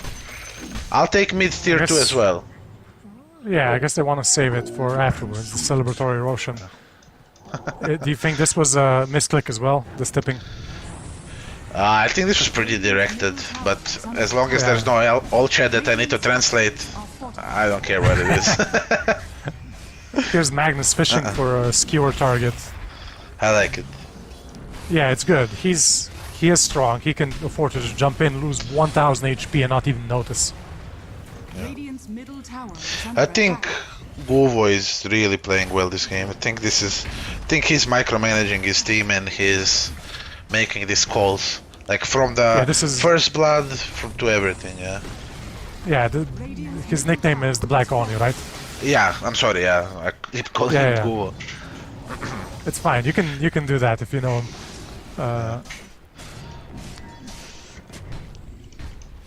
Yeah, Dire seems to be moving towards Roshan now. Every time okay, now Lazar is like, okay, I don't like my brother anymore. Please come kill this guy in 10 seconds. Let's see. How long? 1, 2. So they started healing 28. It was just Wraith King killing him. Yep, and now it's all the skeletons as well. Yeah. Everyone's empowered, bloodlusted. Yep. Magnus has 320 damage. Yeah, this was... Oh no, wait, they went seconds. In. Slutty Gandalf found the Radiant team. He's dead, but here comes an RP on Sand King. He's dead. Zeus is silenced, getting Sunray down. The Black Oni just two-shotting everyone with this Echo Saber. I like it. Yeah, this is nice for the Dire. This is just, they lost their Ogre, Ogre's already fulfilled most of his job, right? He has level 4 Bloodlust, he Bloodlusted the carries, laning stage is over, he can just like be a little cheerleading from the side. Yeah. Radiant's middle tower is under attack. And this tower is One more gonna not fight. live for long. One more fight, they lose everything. Radiant's middle Void Spirit is going in, silence on the Magnus, but he just backs off. There's nothing they can do. has fallen. That's the mid-rack's gone for Nevera. Magnus catches the Void Spirit. Here's a stun from Slutty Gandalf. Ooh, this is very bad. Magnus is super low. He does have the Yes, Aegis though. Aegis. Oh, he BKBs. The Void Spirit is running away. Managed to get out. So far only Sand King has died. Phoenix Egg has been used. Wraith King is just staying in front, still has his level 3 ult ready. I liked it, he's on And top. Radiant's top tower. yeah, they're gonna get the top racks. Here comes the Fortify. Blink stun, Omni dead in 2 hits.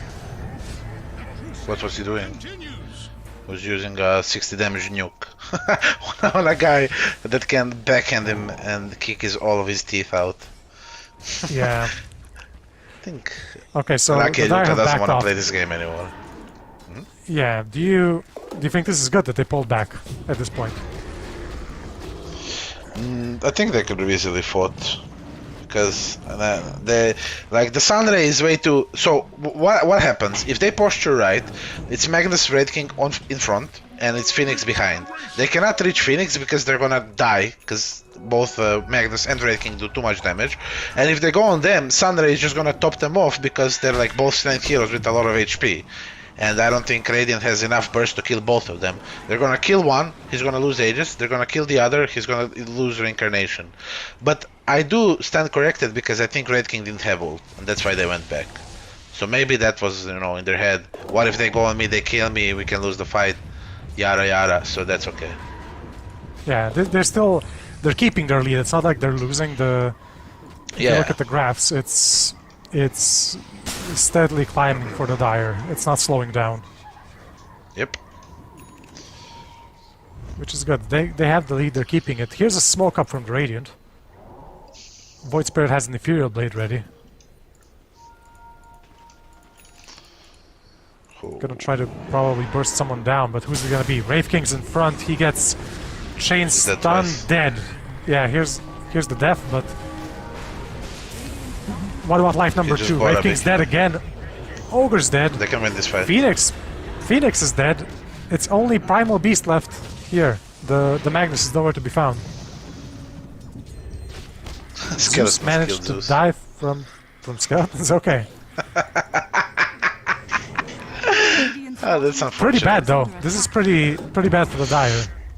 You You're a know, fan of Cromagnonsi. same thing again, right? He's going for another wave, even though he has skeletons to deploy. He just bought a BKB and a Mindbreaker sent out to him, and the Radiant just with the perfect timing. If he has BKB, he doesn't die twice. He dies once, maybe. But second time, he doesn't die. But he's just staying for another creep wave, which is like 250 gold, which he can still farm without the risk of dying. He can go back, collect the BKB, press smoke, and end the game. Yeah, that was Yeah. a 2.5k net worth swing towards the Radiant, that fight. Unfortunate. But what doesn't kill you makes you stronger. Yeah, unless you lose the game. But we'll see, there's still plenty of advantage left for the Dire. Ursa has a blink and diffusal now. He has a finishes BKB now. Yeah, this is this that bad? Like, they still have chain stuns, a few of the ultis go through BKB. I don't think much changes if they take a 5v5 fight, but again, why would you give them this? This is, why would you give them kill? Why don't you just crush them, play 5 as you did now? You don't need to do this play. You can end the game with 0 deaths. You're the biggest MVP. Come on, Yeah, Yeah, here's I Dire strive smoking up for that. again. It's Wraith King in front. He blinks, stuns the Ursa. Ursa BKBs after being dispelled by the Omniite. And here they are just man fighting. Magnus gets an RP on Sand King and Void Spirit. Some glitches happening with the Primal Beast ulti. The egg went off. Omni's dead. Ogre's dead. Void Spirit's dead. Ursa even died despite having a BKB. And they're still chasing. Primal Beast is after the Sand King. This is a bit too far for them to reach, but it's 3 dead, only the Ogre lost. And they're going in for the tier 3. With between the Empower, the Wraith King, Desolator, this tower isn't long for this world. Radiant's top tower has fallen. Radiant's top tower Is this it? Will they go for the Prone, do you think? Do they have enough damage? If they went instantly, yeah, but they don't know the buyback status. They should know for Ursa because he just bought BKB. There is no way he has gold for BKB and buyback. But I think for Void Spirit and for Omni, they weren't sure. Omni actually bought the top when he got slapped in the face. As for Void Spirit, yeah. But again, why you can do that? You can go Roshan, or you can just go bottom with replenishing your mana, and they cannot touch you. Yeah, all these heroes are so tanky. I mean, even the Ogre with no armor still has 1.6k HP to chew through. Double damage. I mean, they only killed. So when Dire was the one smoking, they only killed Ogre. So they just need to do that one more time, and yeah, that's game. But now we have DD and here's- Red King and And a 3-man smoke. Oh, and a smoke from the Radiant. Ogre in front, finding people I like to kill. it. Sand King's ulting in. Here comes the Primal Beast from the side. Phoenix is instantly dead. Ursa's running away, BKB'd ulti. They found the Zeus on the side. He's not likely to survive gonna this. die one hit. Yeah. Primal Beast has Zag on him, so he's doing something. RP soon? Yes, RP. RP's ready. They're all dead. Void Spirit's dead, Ursa's dead. That was a buyback on the Sand King and Zeus, but that might not be enough. Wraith King's just one-shotting entire creep waves here. Sand King's still in his sandstorm because they have no detection remaining. I Looks don't know why like he Dire's didn't buy retreating. back on Ogre. Yeah. Looks like Dire's getting ready to jump back in. But this is a lot of space for Sand King. That Sand King is making. Yeah. But they are not glyph right now, they do. No, they've used it earlier, I think. So that's When I'm looking here, that's they- the tower gone. I guess that's bug. Yeah, they do. I pressed it for them. Nice, good job. You gotta help where you can. But oh no, it's Zeus. Yeah, Zeus is just gone. Magnus has a nullifier already. And here's the GG from Nevera. It's the Cromagnones win the second game. It's now 1-1 in our best of 3. Yeah. Very strong performance. better. Like, I like this draft. It's just 3 tanky strength heroes charging in, smashing people. I think it's mostly. I think not mostly, but Radiant got ahead of themselves a bit. They, you know, what is this Zeus pick supposed to do? Are you baiting something? Are you like flexing? Is he doing something? Because he didn't do much, and they put Dota on a hero he couldn't do much with. When prior, like with Dawnbreaker, he secured the lane. Then he went mid. They killed the mid. On bottom, they went bottom, but at the same time, they were 3 against 2, and they weren't like stopping Primal from doing his thing. You know, he was still farming, putting some pressure, while Wraith King and Magnus were just jungling and farming. So yeah, I agree. Much better draft on Dire. Yeah, hopefully we'll see more of this in game 3. But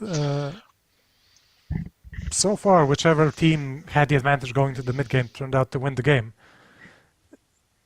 Is it more important to win your lanes when it's not the top tier teams? I mean, lanes are always important. I don't think there is a single time where, like, how patches are going, lanes are just too important. Ever since, like, you know, when you deny, you lose so much XP. Ever since they implemented, actually, that you get gold from denying cliffs, now that they removed it, obviously, laning is super important since then. So you cannot afford to lose 2 out of 3 lanes and expect to be good early to mid game. You're always going to be at a disadvantage. And this time they lost mid, bottom they had to pull. They had to pull Zeus just to get something, and on top this guy was just mega free farming. So yeah, they cannot afford that. Yeah, some nice counter picking as well. Maybe not that intentional, but the Primal Beast ulti not being reduced by Ursa's status resistance. Yeah. It didn't. It might have been similar even without that, but it did clinch a few fights for them. Yeah. Ah. Outside Really that, nice I don't know what performance else from to the say. Dire. Yeah, this was really fun to watch. Just with all these big, like, it's Primal Beast charging, it's Magnus charging, it's one big AoE stun, it's another big AoE stun. It's Wraith King two-shotting anyone he touches. Although on this was a nice potential turnaround from the Radiant. They managed to get off their whole AoE combo from the magic damage. But But look, now he's like, he can, with Armlet on, he has like 2k HP, and he's just afraid. There is no reason for that. He can just... Yeah, and here's just like one stun and they're dead. one-shot him. Yeah. This is where the game is over. Yeah, pretty they also picked more stuns than before, right? This is Magnus has a stun, Ogre stun, Wraith King stun, Primal Beast has a stun, at least one, maybe two. Their team fight is much superior. You see, this is the situation. He just bought BKB and My Breaker. But he has skeletons ready. He has like 6 skeletons to deploy here. False sense of security because Ogre is here. Yeah, pretty disastrous fight for the Dire here. They end up losing all 4 heroes. Magnus is just moving away now, just seeing like, no, this is useless, this is hopeless. I'd rather farm mid lane, push it out. Well, still, they won. Yeah, definitely, they definitely won. Do you think it was? I don't know what else to say. Do you think it was easier to execute on the Dire team? Because you did say like about reactive, proactive heroes. I think obviously like when you have big AoE spells, big teamfight spells, you just kind of press them and you're like, okay, now what? Did I kill someone? No. Did I not kill someone? Yeah. But and this is like, Radiant is losing and they have much weaker teamfight, so they need to, what they did on top and killed Wraith King, they needed like 10 more plays like that in order to come back, and that's not something you will ever get. I hope for the sake of everyone. Yeah, like the Radiant team was much more with the Omni Knight, with the Zeus. You don't have that much like stuns that you could potentially hit people with and set up kills. Like you only had the. What do you think? I think the biggest change in everything was that rotation bottom. When he got Echo Saber on Magnus, he invaded jungle. They got Void Spirit to like what? 5% HP, and then from there they were diving bottom tower. They were like, basically game over. Yeah, that's true. That all went downhill from there, and now we're already in game 3. Draft has already begun. We have Nevera again playing on the Radiant. Do these teams know they can swap sides? I don't know I don't know what are the rules. I didn't see a single coin toss. I didn't see a single complaint. I just saw ready, go. We are ready. They just want to play. They don't care who is where, who has what draft order. They just want to go. So I guess that's fine. So let's see. We have Batrider ban, Death Prophet ban. We haven't seen those heroes in these games yet. And a Dawnbreaker Viper ban. Exact same bans as game 2. Okay. So I think what's happening here, neither of the teams respect each other. So they're like, what I'm doing is right. I don't need to change anything. So these are the bans. These are my picks. I'm going to beat you. Do you think so? They're just drafting past each other. Like, I don't care what they pick. We're going to go this, and we're going to win. 5 seconds remaining. I think I will go ahead and assume so, because like when we think about what is Magnus, why did they pick Magnus? Magnus is naturally bad against Omni because you can dispel the RP with the Repel or Heavenly Grace, however you call it, and like Magnus is physical damage core, like he's encouraging the physical damage, and the Guardian Angel counters that. But Guvo just didn't care. He simply picked a hero blindly. He didn't know his matchup. He maybe assumed it's Zeus mid, but he still, like, let's say, got picked into. He just did his own thing. He didn't give a, he didn't care. He didn't care. No. Yeah. So that confidence might be. We'll see if that's their undoing here or later on. But so far, a repeat pick for Cromagnonsi. Here's the Ogre again, and now Nevera is picking some heroes we haven't seen before today, with the Undying and Jakiro. I think this is gonna force a lot of early game fights, and if Dire doesn't address this properly, they're gonna be in trouble, because when you sit in front of a tower, you liquid fire him, and you have Tombstone ready, and then you're walking into Macropyre Ice Pet, it can be your downfall. Yeah, these two are very strong in early team fights. But between the Dual Breath, the Ice Path, and the Liquid Fire, like, the attack speed's gonna be slow, they're gonna be slowed, stunned. They're gonna bunch up to kill the Tombstone. It's very annoying to play against. What can they pick to counter this on Dire? Let's see, here's another Phoenix. This isn't the solution, I don't think, to the... I mean, it gives you team fight, right? It's like these two heroes attack very slowly, they don't hit the egg, but when you deploy it, you can deploy on their face. If you hit them, they're never gonna hit it. Very slow attack speed. And it's it's kind of fighting fire with fire. No pun intended, you just are looking to place a team fight on top of their early game aggression.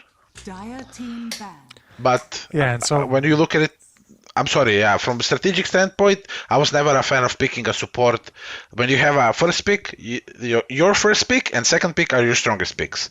Because when you pick Phoenix, look, they're protecting it with Jug, Lifestealer, and probably another carry, like let's say Ursa ban. Maybe they don't care about Ursa because he didn't perform that well. Because you're putting all of your eggs into support basket, not a core basket. So this Phoenix needs to work, or else they're gonna be in like a lot of disadvantage strategy wise. Yeah, there's bans coming out from Nevera on the Magnus, on the Primal Beast, and the Slark as well. I'm guessing the Magnus and Primal Beast are from the last game. They don't want to see these heroes anymore. Yeah. I mean, yeah, kind of the same thing, right? They don't. They picked the two same heroes. Okay, we're not gonna let you this draft 5 seconds again. remaining. Yeah, it's now the second picking phase for Nevera. They get the first pick and the last pick in this phase. I would like Dire to pick Lina again. I think Guva played a good Lina, and it's good against these two heroes of theirs, and it's good with his two heroes. And it's like you don't see your mid matchup, and Lina is just like, it's kind of like a Zeus hero. You just outpush, you farm. You're always gonna do well unless you get brooded or like quad laned mid. So yeah, that should be okay. That, I mean, I had it happen. There's some Ench running in from one side, there's Clockwork running from the other side, and there's Furion tipping behind you or Dawn ulting in. It's not fun. Okay, it's not Brood, but it's almost a spider. It's Weaver. What I see here, like the Radiant wants early game aggression. They want they want lanes, strong lanes, because Weaver core is a strong laner, not as much as a support. Jakiro, Undying, both strong laners, and early game with quite a few levels, but like level 6, 7, it's their peak. It's super hard to fight against. Do you think this Undying is going to be a support or maybe an offlane Undying? Actually, really good point. Because I've seen it like now, people pick it. You might be right, yeah. Yeah, I've been watching the qualifier, like SCA qualifier, lots of teams played Undying offlane, and I think I saw some in the Western EU qualifier as well. Yeah. But Good. It's a good point.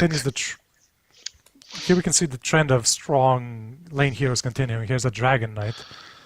Really hard to push him out of lanes. 10 seconds remaining. He's gonna get Weaver this 5 seconds remaining. Weaver Undying, you think? They would be DK Phoenix. It's double strength hero. He's gonna lose. He's gonna lose what's it called? He's gonna lose strength when Weaver goes in with the generate attack and Kuchi. It's pretty rough. Phoenix can't really stop them. You know, when they deploy Tombstone, they don't have as fast attack speed, and then bugs on top of you. I mean, this is all like perfect scenario for Radiant, but it's not easy for Dire. There's That's for sure. there's also the Geminate attack from Weaver against the egg is a slight bonus as well. Yeah, true. Why I would like so now I think it's Undying support because again double strength lane with Weaver good pairing, but you get later pick to counter. Let's say now TA. Even though Yakiro is good now, there are heroes that can deal with TA. I wouldn't TA mind gonna seeing be- Darkseer. Yeah, that could be a good pick. But this TA, do you think it's going to be a mid or a safe lane Templar Assassin? I honestly don't know. I think mid. 5 seconds remaining. Yeah, it's probably like I don't even know why everyone. What's the reason that people started playing safe lane Templar Assassin over the mid one? Dire team back. It's pairing. There we go. It's pairing. It's like, you know, you go range melee on lane because a lot of melee fives were popular. And like the strongest thing about TA is you protect your safe lane tower for the longest time if you have a good lane. Because when you deploy a lot of traps around safe lane, it's very hard to invade. You need a lot of sentries. In the early game, you don't have a lot of gold for sentries. And especially if you have sentries already set up, traps are very deadly because they can set up for a lot of TPs, for a lot of rotations, and you're just farming lane, farming jungle, farming lane, farming while they're stacking triangle for you. So that's like Radiant team one of the, I think That the was best thing about it. You also had a perfect prediction. Here comes the Darkseer. You wanted to see this hero. It's Iron Shell is really good against TA. The wall is really good against her. Wall is good against DK. When he's in DK form, you get a dragon, which is super good because you get the passive, and you have combo with Ice Pet. Is it going to be a mid or off lane Darkseer though? We've I seen hope some mid offlane. off lane. Yeah. With the Jakiro probably, yeah. 10 The Undying seconds is not that remaining. great of a 4. Jakiro can deal with Ogre while Darkseer is farming, you know, what they did in game 1. Now, yeah, Ursa doesn't really do much against Darkseer 1v1, that is. And they know that it's TA mid now, and if they can find a hero he can deal with against TA mid, they're really good. And like Darkseer X is pretty good because when you put it on Weaver, you can give him HP, which Weaver needs. So that's like, and Oh, no, they Weaver wants changed to be on that. top of people. 5 seconds. That's Oh, not changed. really? Oh Yeah, my he lord. gets the punch now. Okay. He gets and, the punch now from the Scepter. So I'm quote unquote a professional Dota player. You know, I play this game for a living. I competed, but I don't know. I change on a hero that I play on a regular basis. Okay, Shadow Fiend. Shadow Fiend. Is this a good matchup against the TA, do you think? I think it's 50-50. I think it's it could be like if you know the matchup you can do well, but I like this Shadow Fiend pick here. It's better against Ursa. It's like the Shadow Fiend build, the Shadow Fiend hero for me needs to work if you have a lot of stuns, because they can you can set up Requiem and you can set up Raises, and you know when they go on you they can use these spells, and you can, if you're going right click, they're holding you down, your allies are holding enemy down so you can hit them, or you spell damage, same thing, you're deploying spells on them, but they only have Ice Pet, which I don't think like they can just run away from them. Yeah, I guess there's the Wombo combo of Darkseer, Blink, Vacuum, Shadow Fiend ulti, but that seems a bit too ideal. We can play the song from Atlas Plug, Truth Be Known, you know, from Dota Cinema videos, yeah. and I then love we that go for song, yeah. highlights. I mean, that's the only way I can see it happening. I don't Well, think this yeah, is either Atlas, either Truth Be Told or like We Are Electric, you know. either or. Yeah, I'm down Yeah, for either both. or. If we see it, sure. Game 3 has begun, draft is over. On the Radiant, we have Troki playing the Weaver, we have Raki Aluta playing the Jakiro, Skandal on the Darkseer, Wannabe Immortals playing the mid Shadow Fiend, and Doldus playing the 4th position. I'm guessing Undying. Both teams are smoke, both teams are going towards the upper part of the map. They're going to meet each other. Undying's broken the smoke, but he just keeps charging in. Hasn't scaled anything yet. There's a bunch of wards being placed down. Sentries, they're trying to de-ward any orbs that have already been placed, but there haven't been any yet for the Dire. Lazy Sentry comes the by fight Radiant. Lazy Sentry? I like. The Undying was in range to check for the ward, 30 and he was seconds. checking. Tower wasn't hitting him, so that indicates there's no ward on that side. So he still plays sentry, and he essentially wasted it. So yeah, lazy sentry. Oh, He this- didn't do yeah. his job completely. So yeah, That's a slang. Yeah, I'm sorry. Okay, good to know. Good to know. So it looks like there's not gonna be any team fights. Ogre's poking around the top top river Battle rune, begins. and there's Jakiro versus TA at the bottom rune. It's 3-for-1 for the Dire. And ooh, they're chasing down Weaver. He's already used Seriously? Shikuchi. This is pretty bad. He's dead. He's used his Fairy Fire and Shikuchi away, but this is a pretty big win for the Dire, I think. They didn't even waste that much. I don't like the Blightstone on him. I really don't like it. That's gonna be his So- downfall on the lane, I think. Yeah. Meanwhile, on the Dire, we have the Black Oni playing the mid Templar Assassin. We have Slutty Gandalf playing the Ogre again. Big fan favorite. We have Doctor of Medicine, the Militia Man, playing the Ursa. Mochni Lazar is on the Dragonite this time. Another strength hero, and Kamikaze is playing the 4-position Phoenix. Weaver's back in lane now. He's used his TP, but that's not that big of a loss. I guess he might have lost like 2 last hits, but that's it. Yeah. Going over the lanes, mid we said already it's more or less even depending how it plays out. It's like one of these classic high damage range agility heroes, right? There's no stuns, there's no gotchas, it's all down to last hitting. Yeah. I mean, the thing is, TA doesn't have a high ground ward mid, and SF does. So he can keep right clicking him, and then when he has no refraction charges, he's exposed to dying to raises, being harassed by raises. So he can die, but we will see. Again, it's pretty like the game 1. Less hits, if they keep missing and they need to buy an extra salve, they get out denied, can go south for both sides real quick. Okay, and the top matchup, it's Undying and Darkseer versus the Ursa and Ogre. It's 2 melee heroes against a Nine Shell lane. And an Undying lane. This is pretty advantageous for the Radiant, isn't it? Yeah, I agree. I agree because 1 second. Yeah, I don't like the Surge build. I think if he went for Vacuum, they could have dived now. With double Shell and Vacuum, both of these guys would die. But they opted not to dive, so that's okay as well. Maybe they're waiting for Glyph. They don't need to rush it. I guess it's the safe build. I guess if Ogre manages to hit a slow on the Darkseer and then Ursa ran him down, it would be maybe a Dire's bit of a courier silly has death. been killed. But at the same time, Ursa should never be full HP next to the constant DK spam. And when he goes in, if he's hitting Darkseer, he's not hitting Tombstone. So you see now, if he vacuumed the Ogre, he dies. But what did he do? He just went back, and they used Tombstone, like a 90-second spell. But Tombstone is still alive. yeah, okay, Here comes the Surge. they should both die. Undying ran in. Yeah. Nice and easy kill for the Darkseer. Didn't even have to move over there. There's a Mangoes left on everyone. It's probably gonna... Ursa's trying to get away. Popped his wand. His But he's... Surge soon. He is faster. He is faster than both of them. Is this gonna be enough Nice TP for by the Ogre. Undying? Radiant's courier has been killed. That was kind of you. Dire's top tower is under attack. Mid lane, we see that the Shadow Fiend is out CSing the Templar Assassin by almost a factor of 2. He's 20 for 10 versus the 12 and 2 of the Templar Assassin. Bot lane, they're going in on Dragonite. He has a bug on him. He has all kinds of fire burning him. Weaver's gonna have another Shikuchi in 3 seconds.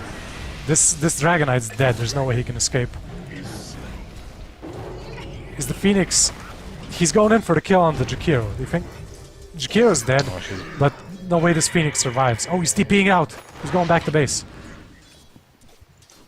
I'm not entirely sure what happened there, but they died pretty fast. They had a lot of Weaver bugs on him.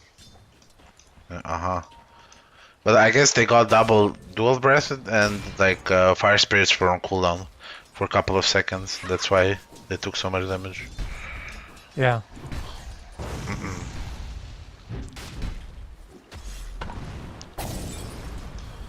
It's Ogre's going in on the Undying, but that's just basically zoning him away. There's no way he can get a kill.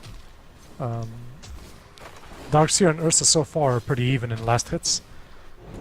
Meanwhile, on the safe lane, they're going in on the Weaver. He's very low, he has the dots on him, he's dead.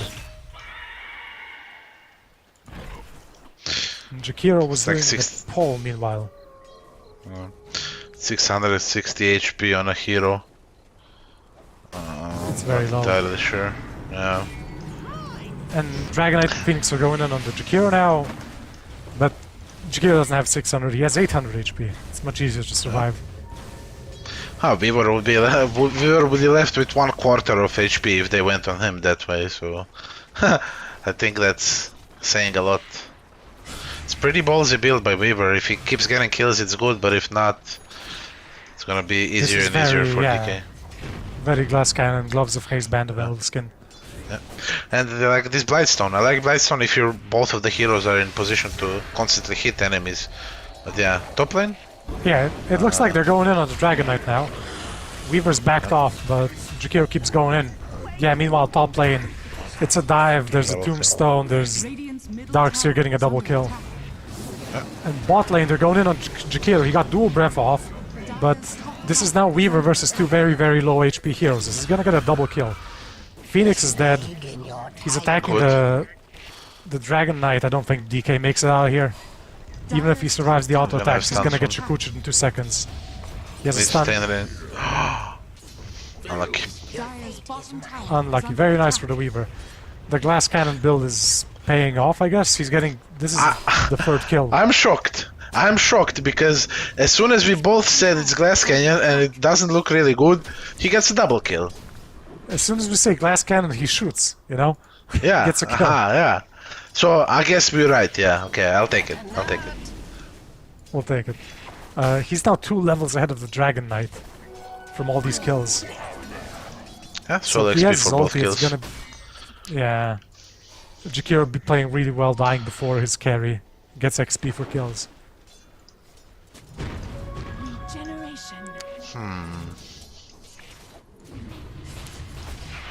So yeah, looking at the mid lane, it's Shadow Fiend has his bottle treads, he has an arcane ring even. This is pretty much done for Shadow Fiend. He can build almost anything he likes now.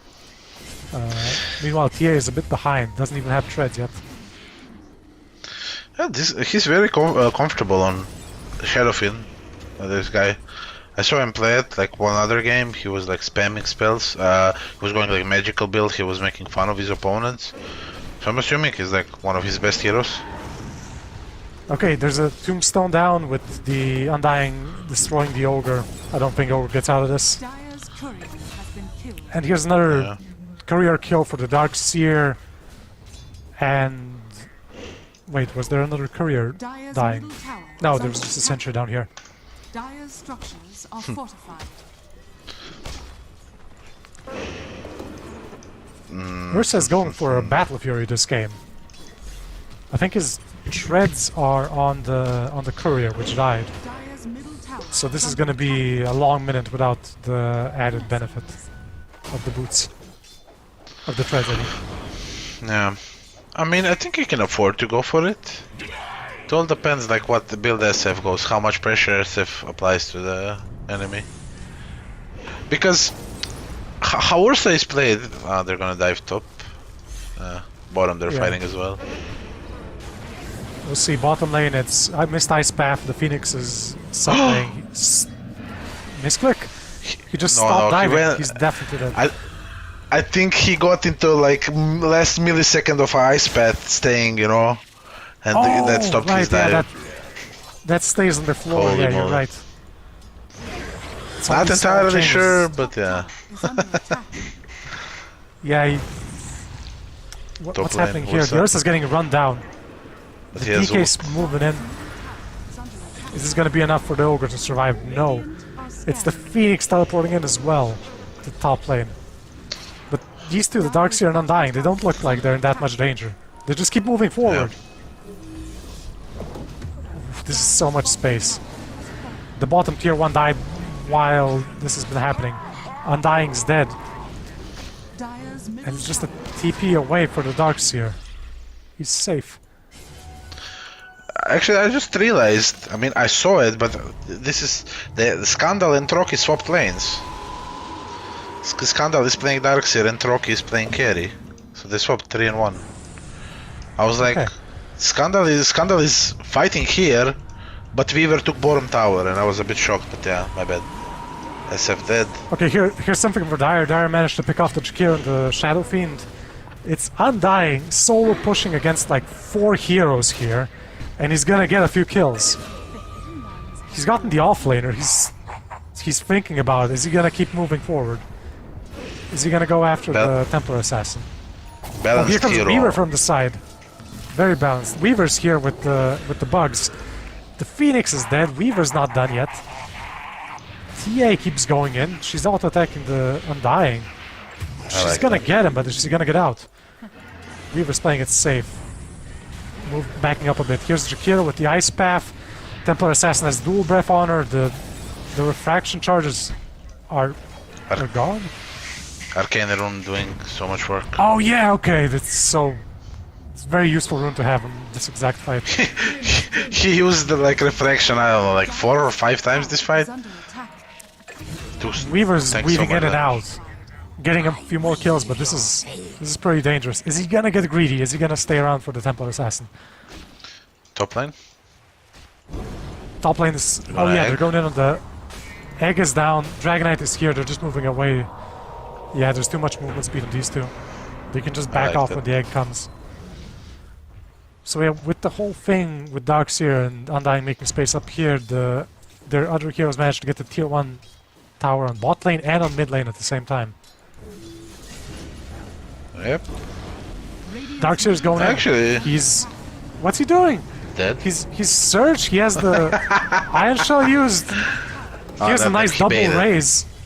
Baited, yeah, good bait. So Debated. Yeah. Shadow Fiend's ulting for this, gets a nice double kill. Sick play. Tower's dead, heroes are dead. TA keeps going in, she's gonna get the Undying. Is she gonna get the Shadow Fiend as well? No, she's backing off because of the Tombstone. Here comes the Jakiro with a dual breath. He has detection ready. There's no way that TA gets out of this alive. Or is it? It's... She has a reflection off. The Shadow Fiend knows he doesn't kill her. Where did Ursa come from? Why did he come in from the bottom? This is a I have 3 no for clue. 1, 3 for 2. This is so hard to follow. 4 for 2. Darkseer died, he just respawned and he's mid. They killed DK, Yeah. Phoenix, and that's it. They did get I the don't know tower, what's though. happening, honestly. Is I mean, I maybe- think. maybe Uh, Yeah, Go go ahead. ahead. The players I are, they insist. might be losing concentration. Radiant's top tower Do you is think? under attack. Like, mean, it's been it a could long be. 2 games. yeah, it's like 6 o'clock. They need to get ready. They need to get, beer starting, cocktail starting, whatever it may be. It's Saturday, after all. They're like, come on, I need to win this and how much? 2 more, 3 more. Come on, guys. 2 or 3 Um, more games after this, yeah. So, I mean, obviously, I'm kidding, but yeah, this is it's- what we said, Jakiro Undying early game, a lot of good spells early game. So this is only natural for this to be happening. Yeah, but looking at the last hits right now, it's TA at the top with 115. And looking at the net worth, it's TA and Ursa on top of the scoreboard. Is this to be expected? Like, Weaver is not that far off, but this might change. Like, the Ursa has a Battle of Fury, the TA has Natural Splash. I was going to say that I'm pretty impressed by farming of Ursa, Dr. Med. Like, he just finds farm, On the anti-mage, he was farming quite well. I don't like the double red band. Okay, mid, there's a fight. It's... He is gonna die. He burned down, yeah. And here's an egg just to scare them off a bit. Radiant's top It looked like a Could be good more opening there aggressive. with the Darkseer pulling in the Templar Assassin, but she has a lot They of have no HP. catch. That's what's coming into play. They have no catch. Yeah, it's difficult. So what I wanted to say is like this Ursa Battle Fury is gonna kick in. Like I don't like that BKB. I think he should buy a Blink, and then he should think about even Bashar, because BKB is good against like Jakiro slow and what else? Like SF spells. Everything else is whatever. You know, you can just go through it with your ult. But okay, bottom, they're going on DK. Radiant's bottom tower is under attack. This is gonna Yeah, die. DK is tanking all these spells, but it's not enough. Dragon isn't strong enough. Ursa's sticking around though, trying to farm up a bit.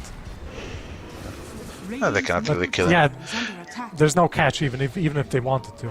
Like Weaver can run in, but it's not tanking. But they are running survive. after them. They are being quite aggressive. I like that. Yeah, it's good. They're gonna get the ogre. Or are they?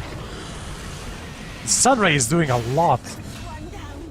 We've had the ulti. Here comes the Phoenix with getting the Jakiro, and he survives. Nice juking. Scanning.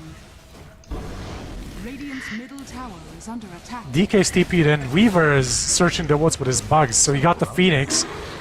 So he didn't end up surviving. Undying ulti, the DK is dead. There's nowhere to run. Middle tower has fallen. Meanwhile, Ursa is farming the enemy triangle and TA is pushing out the top lane. Is under attack. This tier 2 is gonna die. There's no defense for the Dire. Radiant's courier has been I like the SF that he went for the right-click build. They're able to do these kind of things.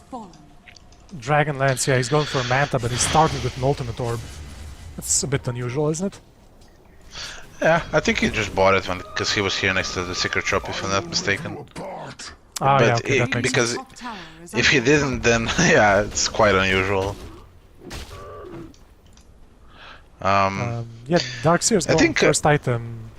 Yeah, you think? What Ursa should have done, like if he didn't buy the Ogre X, he would have Blink now, and they would be able to like fight because DK is gonna hit his Blink timing, and then they can just burst whoever they want. If they see Undying, they can kill him before he uses Tombstone. They can kill Jakiro before he does anything, and then but there is no instant reaction. There is no instant silence stun. You know, they can go in and then not be punished by it if they get a correct target. You know, so that's what I would like to see. I think this Battle Fury is just prolonging the game, and they're playing the same game as game 1. TA and Ursa are farming while they're losing towers because the Radiant are 5-manning on them.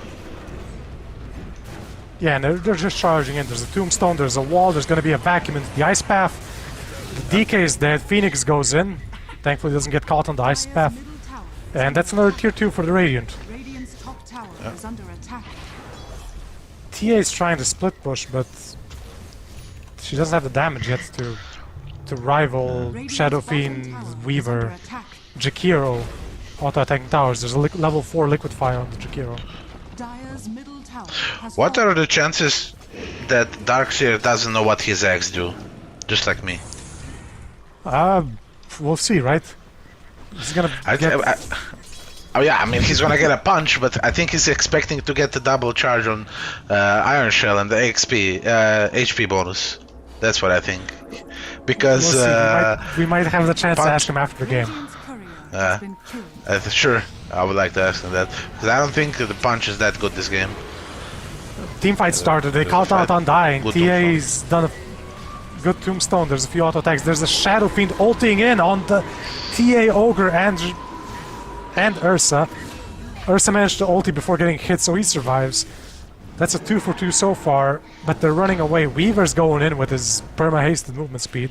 He's probably gonna get the Phoenix in these auto attacks, but DK manages to land a stun. Ursa's running in trying to hit the Weaver. If he had a blink, Weaver is dead. If he had a blink. If he had a maybe not blink, SF doesn't get ult off. He says he's TA. I'm a bit rough, you know. It's not fair from me, but it just Very that kind of the old grizzled trainer in the gym yelling I mean, at boxers. tough love is good. I was raised on tough love. When I was wrestling, my wrestling coach was always yelling at me, you know. So it works, you know. It doesn't work for everyone, obviously.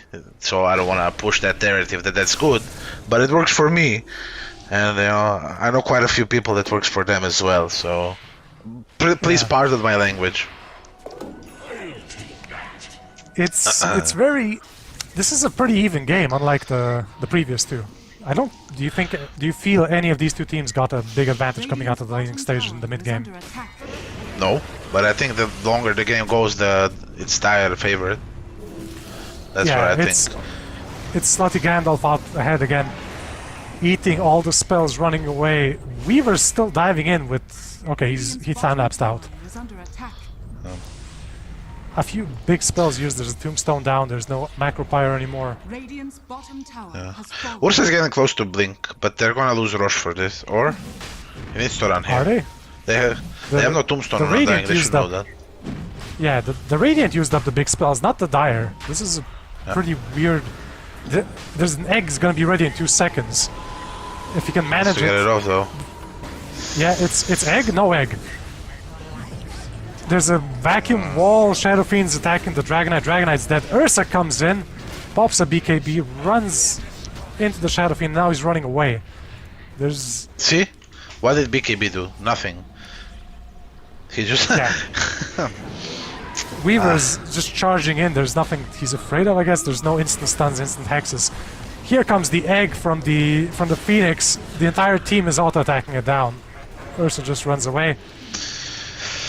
Oh, unfortunate.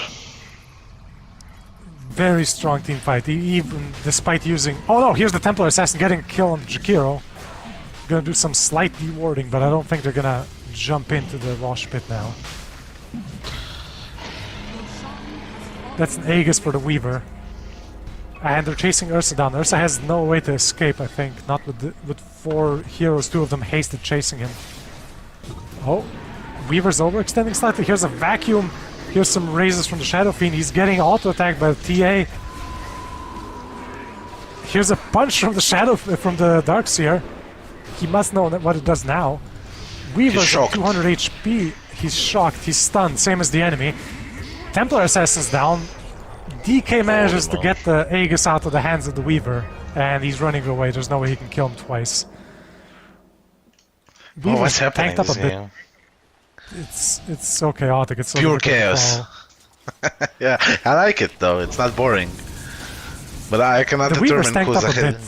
Pulling ahead. Yeah, so there's a 2k lead for Radiant, but they've gotten so many. They've gotten all the outer towers except the top tier 2. The Weaver's tanked up. He has 2k HP now with a Dragon Lance and Power Treads. He has the BKB. He's just finished it, delivering it on the courier.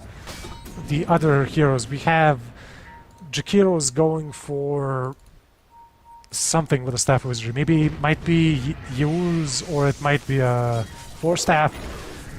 Scandal and the Darkseer has a Vanguard, Aghanim Scepter.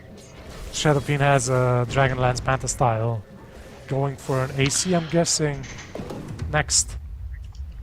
I think currently they're much stronger on the Radiant with the item timings. Yeah, the Undying has a Heaven's Halberd even. That's very strong against both Templar Assassin and Ursa. Yep, I agree. Very nice pickup. The Dire, meanwhile, we have Templar Assassin with a Desolator Blink Dragon Lance. And Ursa with a Battle Fury BKB. The DK managed to get his Blink Dagger up, and the Phoenix and Ogre don't have much. They have 1 drum between them. And that's the last outer last outer tower for the Dire team dead. They should go high ground now. They have BKB on Weaver. They have Tombstone. I don't know why they're tipping back. They're chasing heroes around, I think. They saw someone. But their catch is pretty bad. Like it's non-existent. So catching is out of the option. They can just. Yeah, they don't have catch. They have run after. That's it. So yeah. They forced Glyph Top, they used tier 2 Glyph Top, and with the changes they wouldn't have Glyph until they take tier 3. So it would basically be free tier 3 and then maybe even force a Glyph for Rexes. They go back, they do the same thing, they get Rexes. Because they're suck at catching. They don't have a Gleipnir on Weaver, they don't have Blink on Darkseer. Their catch is non-existent. Ursa's getting... Okay, Ursa's finished his Blink Dagger, he's managed to get out. But this is the Radiant taking over the map now. There's no one. The Dire team is all bunched up in their base. No one dares push out bottom. It's much too far out. Mid is too dangerous. It's just the triangle.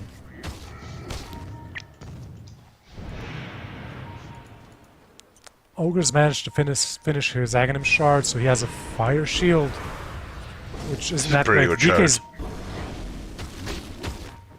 Isn't it only 3 instances of damage? It should be, yeah. Blocks? Yeah, Yeah, yeah, but it with says. the Dark Seer, Jakiro, doesn't that go away very, very fast with the Macropire, Dual Breath? Sure, but at the same time it deals damage, you know? And it Oh, could yeah, be okay, that yeah. it's just like SF right-clicking you. They still take damage. Okay. Dire's top tower is under attack. It's not like refraction that is gonna like make a game-changing save because it's absorbing damage. It's good absorption, but it's like the damage itself as well. And it could be good, like let's say if SF gets to right-click you, you know? Could be okay. You think it'd be better if it just tossed the Fire Blast at him instead of a Fireball? I Would mean, it sure, be too why not? strong? Yeah, I think it has 100% chance to multicast. I think that would be the best. Okay. I would play Both Ogre teams are every just game. bunching up mid. There's 3 Dire heroes holding 5 Radiant heroes in check in mid lane. There's the Dragonite pushing out bot, there's Ursa pushing out top. It seems pretty good for Dire. It's better, but like, why is Radiant afraid? They see a hero bottom, they see a hero top. You either go mid or you go to sidelines to push them out, do the same thing. There is no reason to sit behind Arxir. You're hoping that Okay, they here go comes on a- him. It was a nice Slight attempt with the miscommunication. vacuum, but yeah, it's very hard to catch a TA with the refraction up because she can just blink out. They need to precast Ice Pet, and then he needs to vacuum into Ice Pet. They need to ping the Yeah, ground. that's very hard to coordinate. Here's a smoke up. They managed to break the smoke with the Tempered Assassin. Ogre's dead instantly. The rest of the team are running away. Ursa's blunk away. Phoenix just lied, and yeah, just scattered all everywhere else but where the Radiant team is. Take that. It's as you said, this lack of catch is really hurting them, I think. Tower is under attack. It is, but they're just misplaying it. They just need to death ball. Like, you know, if they went top, then Dire would TP back and they don't have to catch anyone because everyone would be there. They have BKBs, Yeah, they have that's- Tombstone to set up, they have Vacuum to counter-initiate. TA didn't have BKB then, it's only one hero with BKB that doesn't get affected by Vacuum Ice Path combo. You can easily deal with that, you know, you can fight through it with Soul Rips and stuff. Radiant's bottom tower So, is yeah. under attack. Yeah, there's no need to have anything to catch towers, but they don't move generally. Radiant Yeah. structures are fortified. But now they're going high go. ground, which I'm not sure why. Is under attack. I guess it is going high ground, right? They've used their glyph to make sure the creeps survive a bit. They've used the Macropire to cover for them. TA is trying to get the Tombstone. It's probably gonna get soul ripped a bit. It's already been soul ripped. We're going in. Ursa's blunk in, killed the Undying. He's BKB going after the Shadow Fiend. Shadow Fiend's backed off. Darkseer's dead now.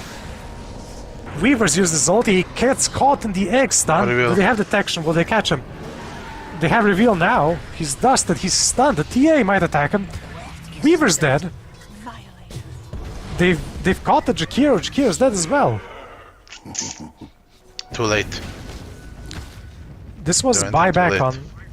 Yeah, this was a buyback on the ogre, but that's well That's worth okay. it.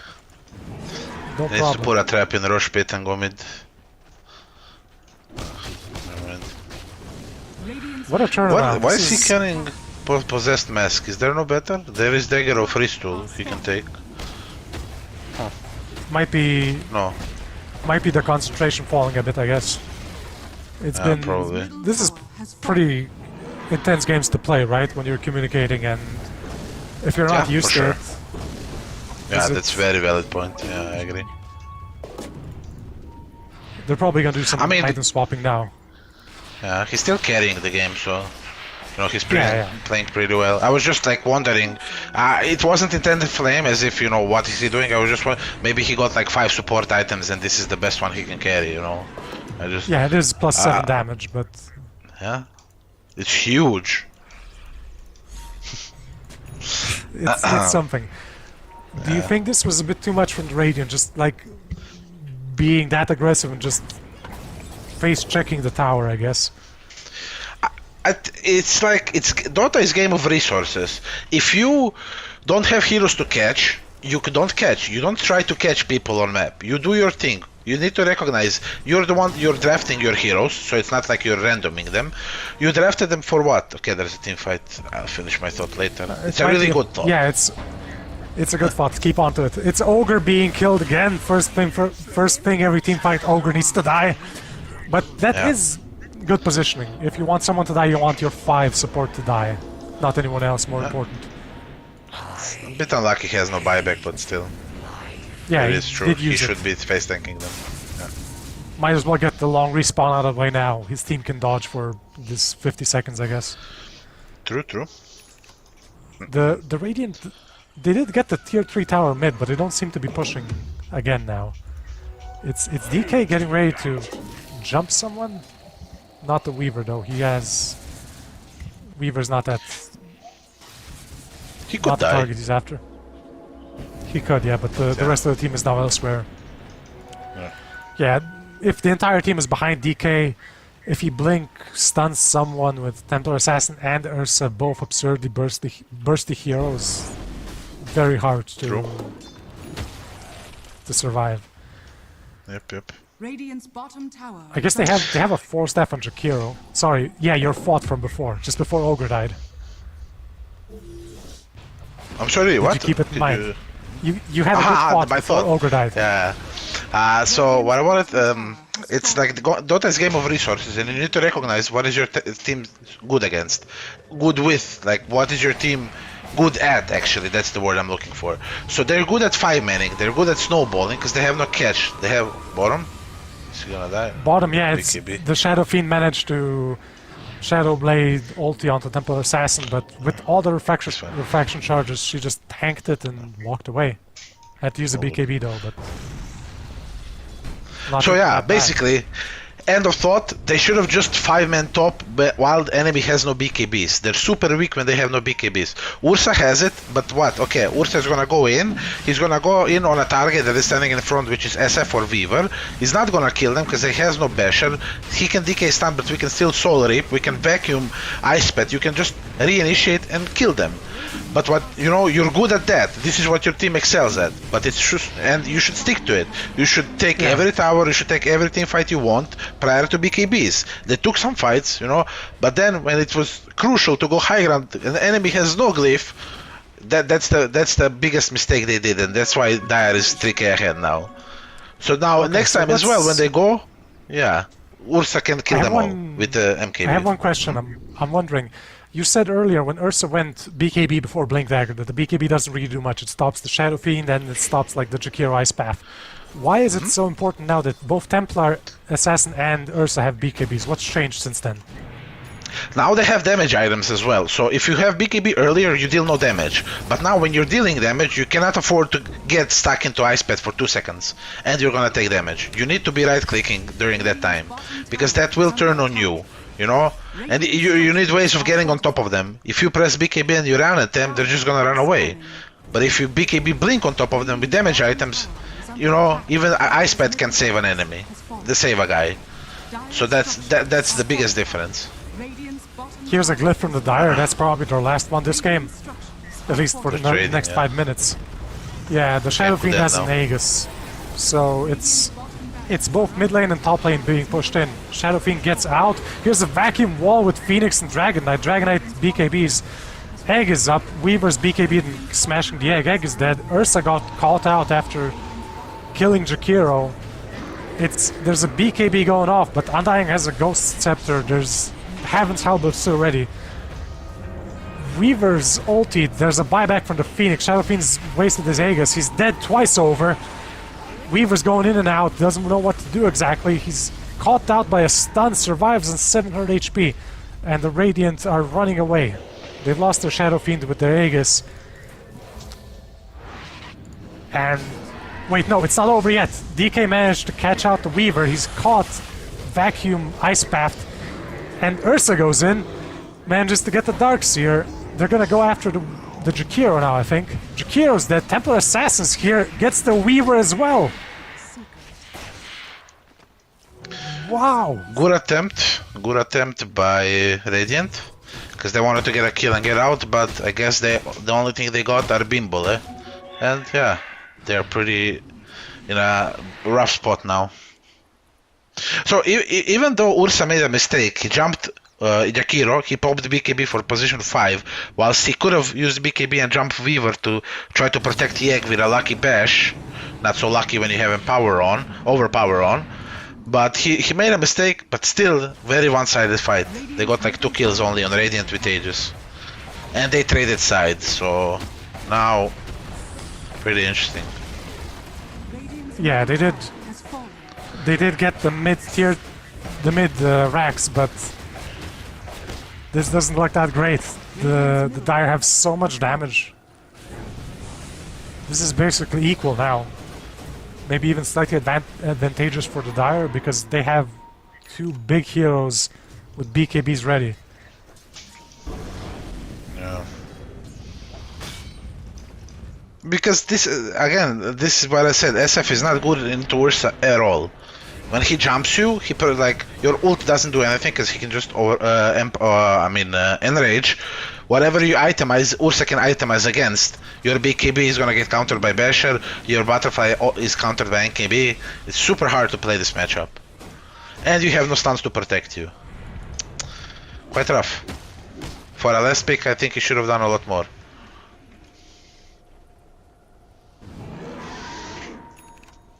Yeah, it might have been more of a maybe comfort pick because Yeah, sure.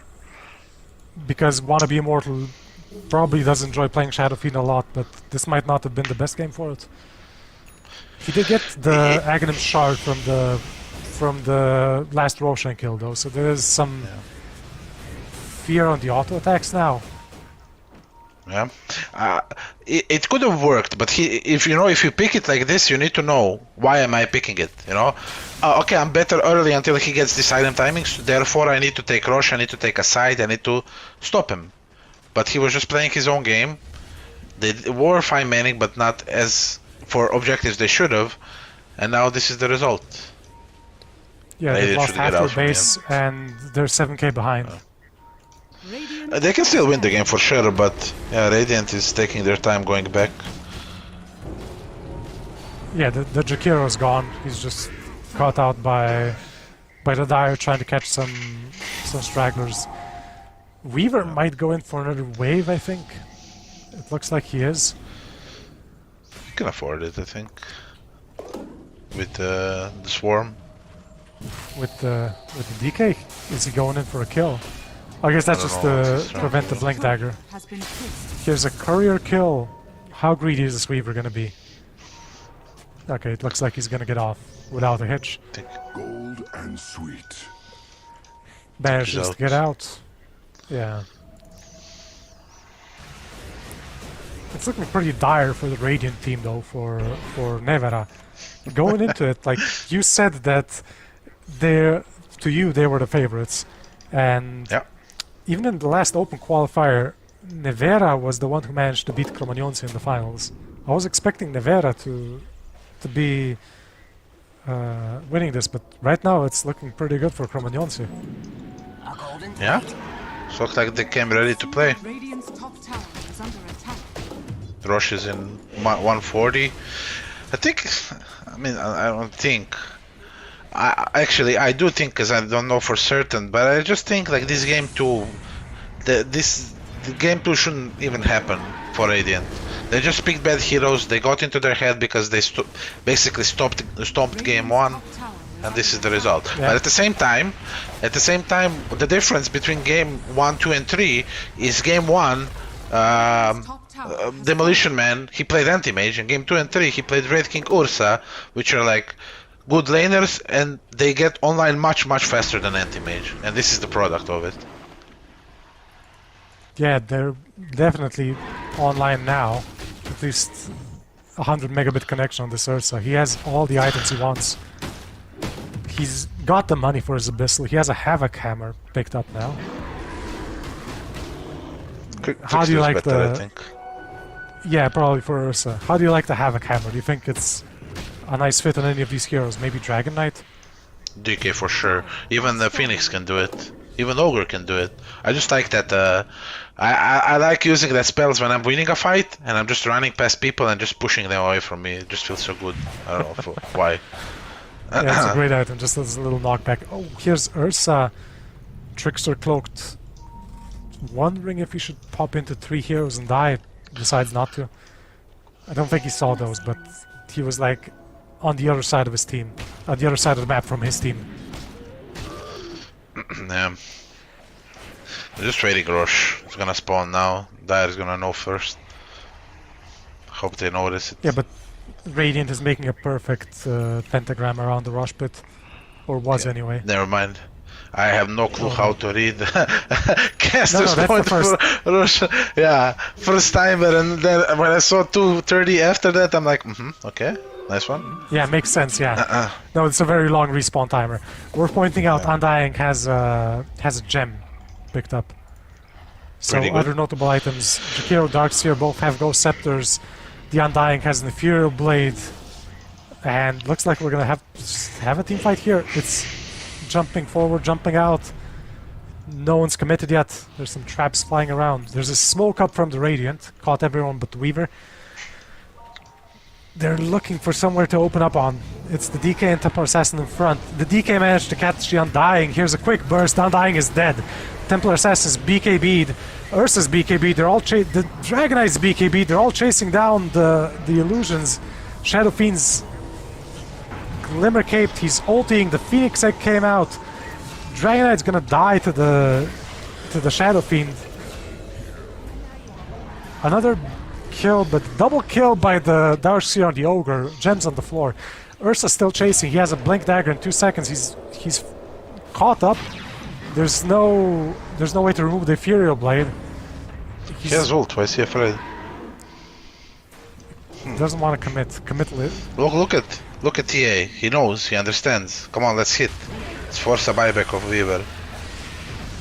Yeah, she's just moving forward. The refraction is... Oh, okay, she managed to blink out before the refraction was gone. Ursa's... But he has Meld Dispel. He shouldn't have been afraid of that. Oh yeah, he does. Never mind. That's true. He should have forced the glyph here. Because if he forces a glyph here and they take next rush, they can just go high ground. All good though. Phoenix is dewarding with his double gems. Yeah. This game is high stakes. We saw from the last game tips. We can assume that these teams don't like each other. So yeah. Maybe Phoenix doesn't know about the active use of the gem. Because that was relatively recently, I think. Like in the last year or two. Could be.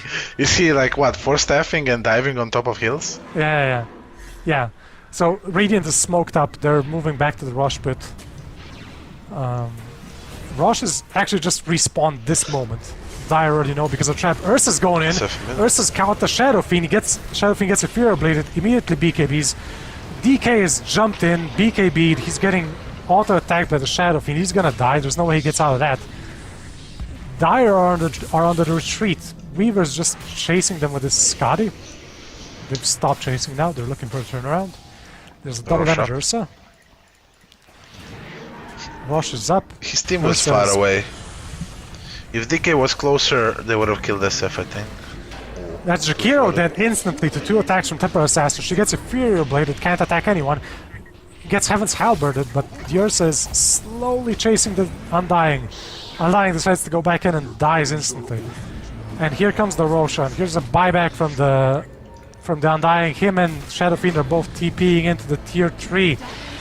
And the Jakiro. They're all buying back. Rosh is dead though. Ursa's gotten the... Weaver's almost caught. There's so much damage on these heroes. They're chasing him. Phoenix is the one with the gem. On the side, they kill the Ogre. The Ursa dies, but he has an Aegis. There's an egg up, and the Shadow Fiend's attacking and decides he's not gonna make it and runs away. There's a double stun with the egg on the Jakiro and the Undying. Nice splash from the Templar Assassin. Instantly kills both supports. The Shadow Fiend is dead. Ursa's dead. Did he kill him with the splash damage? Another buyback from the Radiant. The Shadow Fiend's buying back. Darkseer still has a buyback, but there's no buyback on the Jakiro or Undying. I have no clue what's happening in this fight. What a team fight. My eyes hurt. Yeah. The So many Ursa, the spells and Ursa's, hits. Ursa's eating the cheese. Shadow Fiend is ready, being hidden. He's gotten the Templar Assassin. BKB, he's running away. The Ursa's on him though. He has the ulti. Shadow Fiend is dead. No buyback. Ursa is still fighting. He has nothing. Nothing left. He's dead. And the DK is backed off. I like these buybacks. Very good. Very cool. Like, let's go again. Like, they don't have buybacks. They just need to run definitely have. instantly. Radiant's middle Yeah, Yeah. tower is under attack. Very nice. They can't very- even let Yakiros respawn. They know they're strong. They know they can win the game now. They know that they have no buybacks. Like Tombstone is a problem, E-Blade is Heaven Hellbar, both are problems. They need to force Glyph immediately, as fast as possible. So they don't waste any time. Yeah, there's still 70 seconds without the Shadow Fiend, but the Weaver, Darkseer are alive. Radiant's top barracks. The Radiant is getting ready to defend. They're gonna go for a tier 4 defense. All the racks are dead. There's mega creeps for the Dire. Radiant structures. Ursa needs They're to be onto the slightly towers now. careful. No BKB on Yeah. Ursa. There's the glyph used. So But they should go on Weaver. If DK gets a jump and Ursa is in range, they should jump him.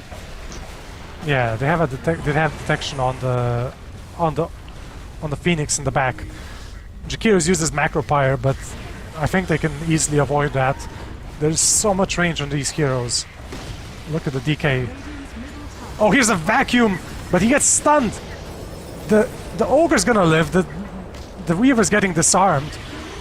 They're going after the egg, but they might get the egg, but no way Weaver. Weaver gets stunned with a bash from Ursa. He's dead. He buybacks.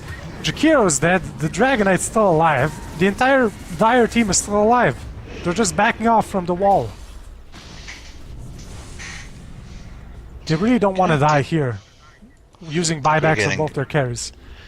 8 more minutes of this game, they're gonna wait next rush, they're gonna wait buybacks.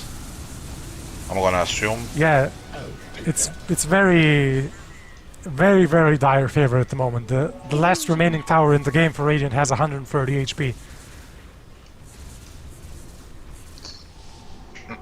These are pretty good heroes for defending against mega creeps at least. There's Darkseer, there's Weaver, there's Shadow Fiend. All of these heroes can easily clear waves.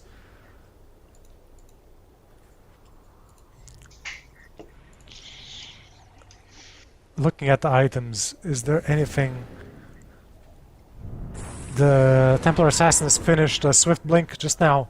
She has a Daedalus, BKB, Hurricane Pike Desolator ready. She's basically done. Might swap out the boots, but wait, she has a Sacred Relic in her backpack. I think it's nullifier, they have like two E-Blades. No, one E-Blade, 2 Ghost Scepters.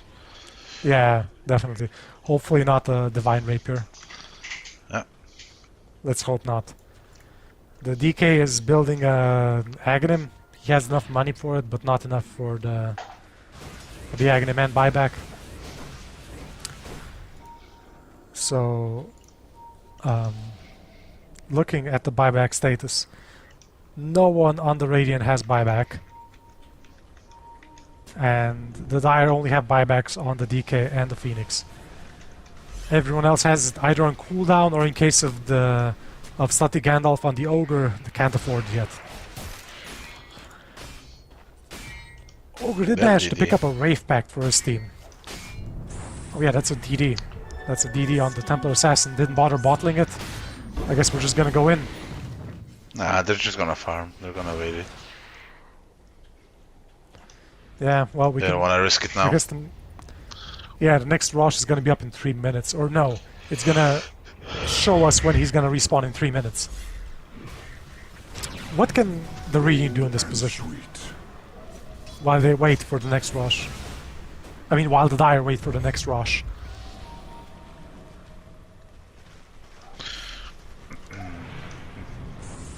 They've smoked up. They're hoping to get a pick off on someone. They should, because they know the Dire is waiting. Because if Dire comes high ground with buybacks and Aegis, they're just gonna lose. They need to make play prior to that, and Dire is good at dodging that. But they don't have much time. Like, they have maybe half a minute before they need to go back to base to defend it again.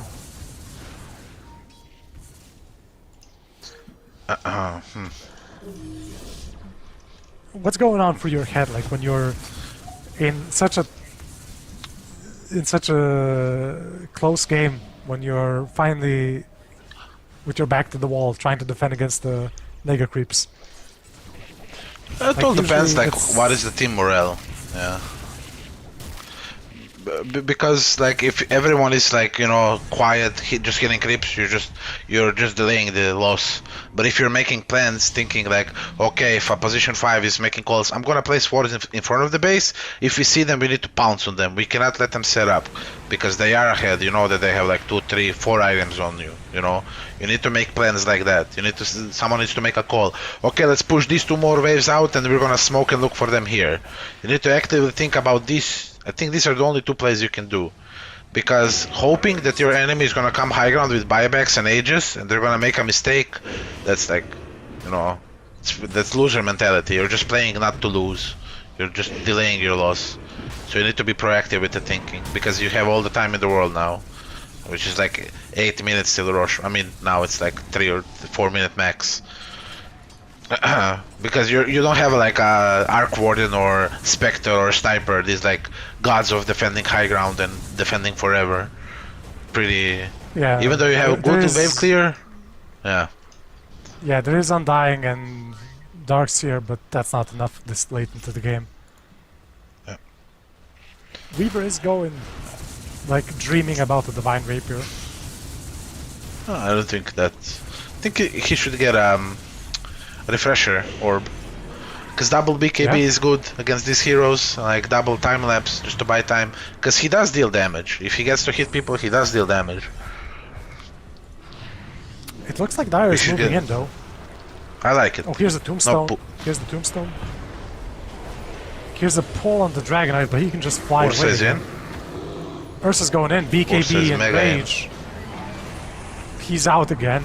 They're going after the Undying. They got it. The egg is down, but the egg is gonna die. It's Shadow Fiend ulting on top of the DK. They get the DK as well, and Dire are on the run.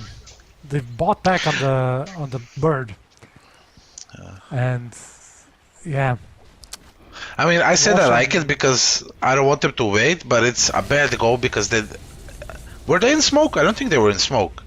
No, they need to go from smoke. They need to get an angle from either bot lane or someone's always gonna stand mid.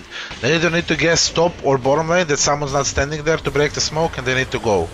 Jump with DK, blow up on person 50 out. HP. Darkseer survived on 50 HP against the Templar Assassin. Here's Ursa and Templar Assassin against the Radiant team. Undying's dead, no buyback on him. Double Tomb's not gonna make it. Shadow Fiend's coming in from the side. He has a stun on the Templar Assassin. She manages to get off a fraction, but she's dead. She has a buyback. It's been enough time. Yeah. Ursa still has a buyback as well. He's going in on the Shadow Fiend. They managed to get the Phoenix. The Ursa's getting hit by the entire enemy team, and they managed to get him down. But the throne, it's the tier 3 is dead. Creeps managed to kill it, but this is much closer. Like the Shadow Fiend and the Weaver could do it. Here's a buyback from the Templar Assassin.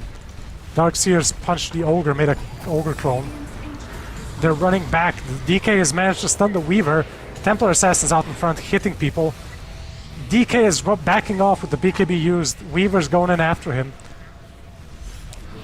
Are they resetting? Are they moving out? The Radiant are out. Unless they got what they came for. They got the buybacks, yeah, on both of the carries. No one on the Dire, besides the Ogre, has buyback anymore. And the Radiant have a buyback on the Shadow Fiend and on the Jakiro still. Weaver was checking out the Rosh Pit. It's still 20 seconds to go for the Roshan. The players don't know that, but they know it's a very long Rosh respawn timer. I think it's near max, so the players will have a good idea when it's going to pop back up. Yeah, he still needs to put a trap in.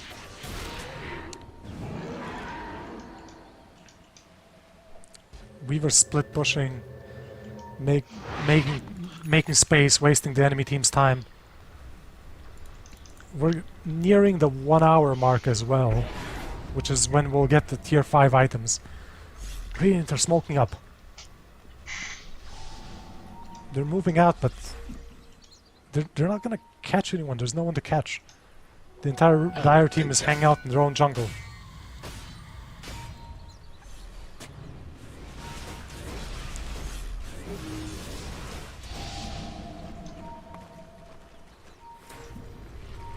Rosh is up.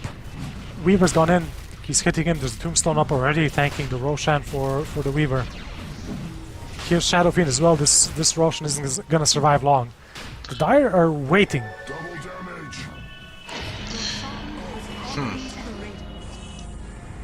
I like that Yakira took the eggs. Yeah, it's a So now, big yeah, macro now fire. all the advantage lost. Yeah, but at this stage, the goal is... Even if one team was... Okay, wait, they found the Undying somewhere. DK stuns. That's the entire team. Undying's dead. And here's a There's free... no, they need to go. They need to go now, immediately. The Undying, there's a that double cheese. tombstone screws them over too much. They have no buybacks. They should look for if they have a smoke, they need to use it and to catch someone. No smokes. Yeah, I don't think they have any smokes ready now. Do they have any in the store? They have... one smoke available in the shop.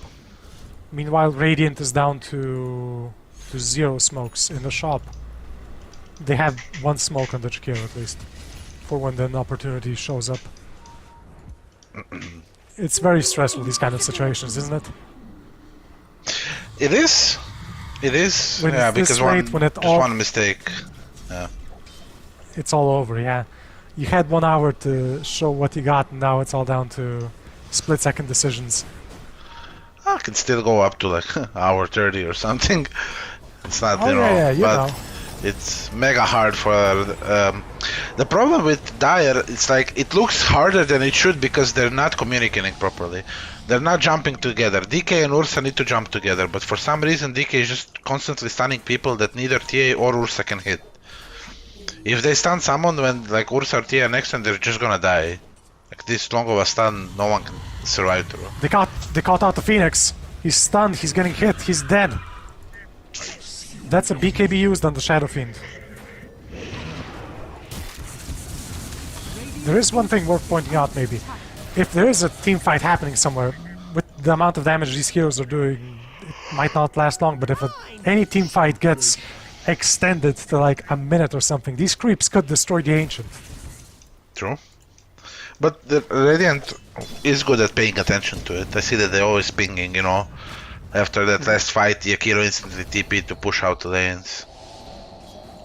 So they are sort of paying attention to it. Yeah, definitely. They have managed to push out to the mid lane, to the Dire base again. And... Ooh, Shadow Fiend's stealthing in. Shadow bleeding in on... No, he's not going on the heroes.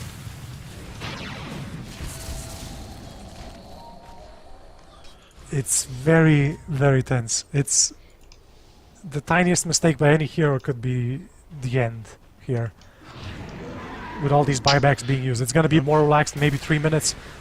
Oh, here's the Shadow Fiend, auto-attacking a bit, doing a fear on the Templar Assassin. Heaven's Halbert's been used, Jakiro's Ice Path managed to land, Ursa's going in! There's an Alone. Inferior Blade on the Shadow Fiend. Yeah, alone. The Ogre's getting killed. Ogre's dead.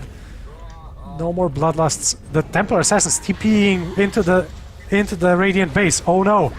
Oh no, the entire Radiant team is coming in! She's BKB, she's dead! No buyback for 2 minutes. She's dead. Dead. Meanwhile, Weaver is going up against the DK and the Ursa. Ursa's stunned. There's the two supports and the Weaver are here. Can they manage to get the Ursa here? He's getting forced back to the fountain. It's unlikely. Weaver has Divine. Weaver has Divine? Oh no. Yeah. That's so much damage. He's just gonna shred these buildings. He's stunned by the DK. Ursa's going in. That's the egg is gone instantly. Here's the tombstone. Can they get him a second time? He's running away. No bashes. DK is jumping in. Shadow Fiend's jumping in. Ulting. Ursa's feared. The egg goes off. Shadow Fiend is stunned. Can the Ursa manage to get him here? He's going after the Jakiro, moving further away from the base. He gets the Jakiro. He's going after the Darkseer, almost gets him. He's dead, Ursa's dead. TA is dead, Ursa's dead, no buybacks on anyone. The DK is moving forward trying to do something, but he's just chain stunned by the Darkseer and Shadow Fiend. Ursa's flying in. The Weaver's dead, the Rapier's on the floor. Can this Phoenix save the game? There's 2 gems and a Rapier on the floor. What about the Radiant base? There's a hero here defending it. What's happening? This Phoenix is almost killing. He has a buyback, but this might not be enough. It's Shadow Fiend attacking. The Ancient's not gonna survive. I think this might be it. Yeah. This is it. GG. Some tips flying around. I don't like these Wow. tips when the throne is falling. No. These are weak tips. A bit too late. But still, they won. They got what I wanted. Exactly 1 hour and 1 second for our third game. Congratulations to Nevera on their semi-final victory. We're going to be seeing Nevera against whoever is winning the other best of 3. We're going to be taking a short break. Solin. Enka Solin, the football club, won their semi-final. So we're going to be seeing Nevera versus Enka Solin right after this break. We need some time to catch our breaths.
Welcome back to the CEE Champions Dota 2 Adriatic Closed Qualifier Finals, organized by ESPORT1 CEE, brought to you by Intel, Mol.hr, and Mimoverste. I'm Jutranjo, and with me is still Dino DNZ Shavuk. We're about to see the last series of the day. We just watched Nevera beat Kromanjonci 2-1 in a best of 3. Meanwhile, the other semi-final was Rijeka Snova Live versus NK Solin, and NK Solin won that one. If I got that right, I think the graphic is messed up. Are you sure? I think what we're casting now is Rijeka Snova against NK Solin. That one we're casting now. I totally misread then. Yeah. My bad. So no worries. So this is the one we're casting, and then the finals we get either Nevera against the winner of this best of 3. Of this one, yeah. So we just had a 1 hour long game. Mega Creep comeback. Very exciting. Hopefully it won't be all the rest of the games tonight like that. It might be a bit much for the players too. We saw some people lose concentration towards the end of the third game. I think like a few like not even mistakes, more like you could call it mistakes, but mistakes from impatience or like mistakes happening from fatigue, basically. Not like oh no, he picked wrong, he just forgot about something. Especially, like I said, emotions are high. If you don't like someone, from the tips we can assume that they don't like each other. Might not be true. And then, you're about to win. A lot of things can go sideways. And then, especially in a 50-minute game, you're bound to make a couple of mistakes by that time. Yeah. Sorry, just one thing with the lobby. DNZ, can you move out of the broadcast channel a bit? I think that bugged out earlier. Got it. I think you can move in and out and it should be good. I just need another invite or yeah. We just need and that's all. Yeah. Should be soon. We can see some clips from the last game. This is right before the end. The game ended within 1 minute of this clip starting. It was very hard to follow, I'll be honest. It's all these heroes, everyone just like instantly dying because it's Templar Assassin, Ursa, Weaver, Shadow Fiend. These are all very bursty agility heroes who just blow each other up constantly. And I don't know, very, very tight match in the end. It took an hour, and now we are going to watch NK Solin. I don't know if they're sponsored by the football club, but we'll see. Versus Rijeka Snova Live. Also doubt that they're sponsored. I think they are sponsored by Neno Belan. I think really? Robert? No, I'm kidding. You cut me off too fast. I was gonna make up a whole story about it, but I cannot keep a straight face. Yeah. But yeah, NK Solin. I think this team is like full of friends, from the same neighborhood. They're just enjoying playing Dota, playing other video games together. And now Robert from the opposing team is one of them. He's from Solin as well. They're all friends, and now he's playing against them. So we can call it some kind of a grudge match. He betrayed them, however you want to put it. So let's see. I mean, there's only five spots in the team, right? If you're 6 friends, one's gonna go out. Same thing as in the 5 mid players, right? 5 friends. That's even worse, I think. That's like the worst case scenario. I wouldn't want to be in a stack of 5 mid players. That would be like everyone but one person's pissed off every single game, and there's 4 people going like, oh, you missed that. Oh, you messed that up. You should have done that. That'd be very not ideal, I think. Troublesome. Yeah. But we'll see. We'll see if the power of friendship can beat best Croatian team, in my opinion. I know that farm with me. The Retrox, he plays Dota like since Dota 1 days. He's very experienced. DZ, in my opinion, like I mean not in my opinion, he's best mid laner in Croatia. He could have easily been like on my level. He could have easily competed even better. He had a lot of potential, but then he just stopped playing Dota. Rebi as well, like Rebi support player. He works for Amazon, which is quite cool. He's like programming something there. I know everything about them, so I need to praise them a bit. So yeah, I expect a lot from them. And Robert, obviously, support player, you know, playing against his friends.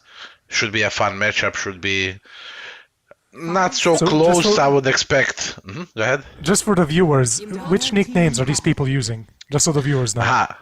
So Robert, I don't know. I would need to check the streams. Robert is like Demon or something. I don't know what is his nickname. I have them all saved under, you know, their names. So let me give me one Okay, moment. okay.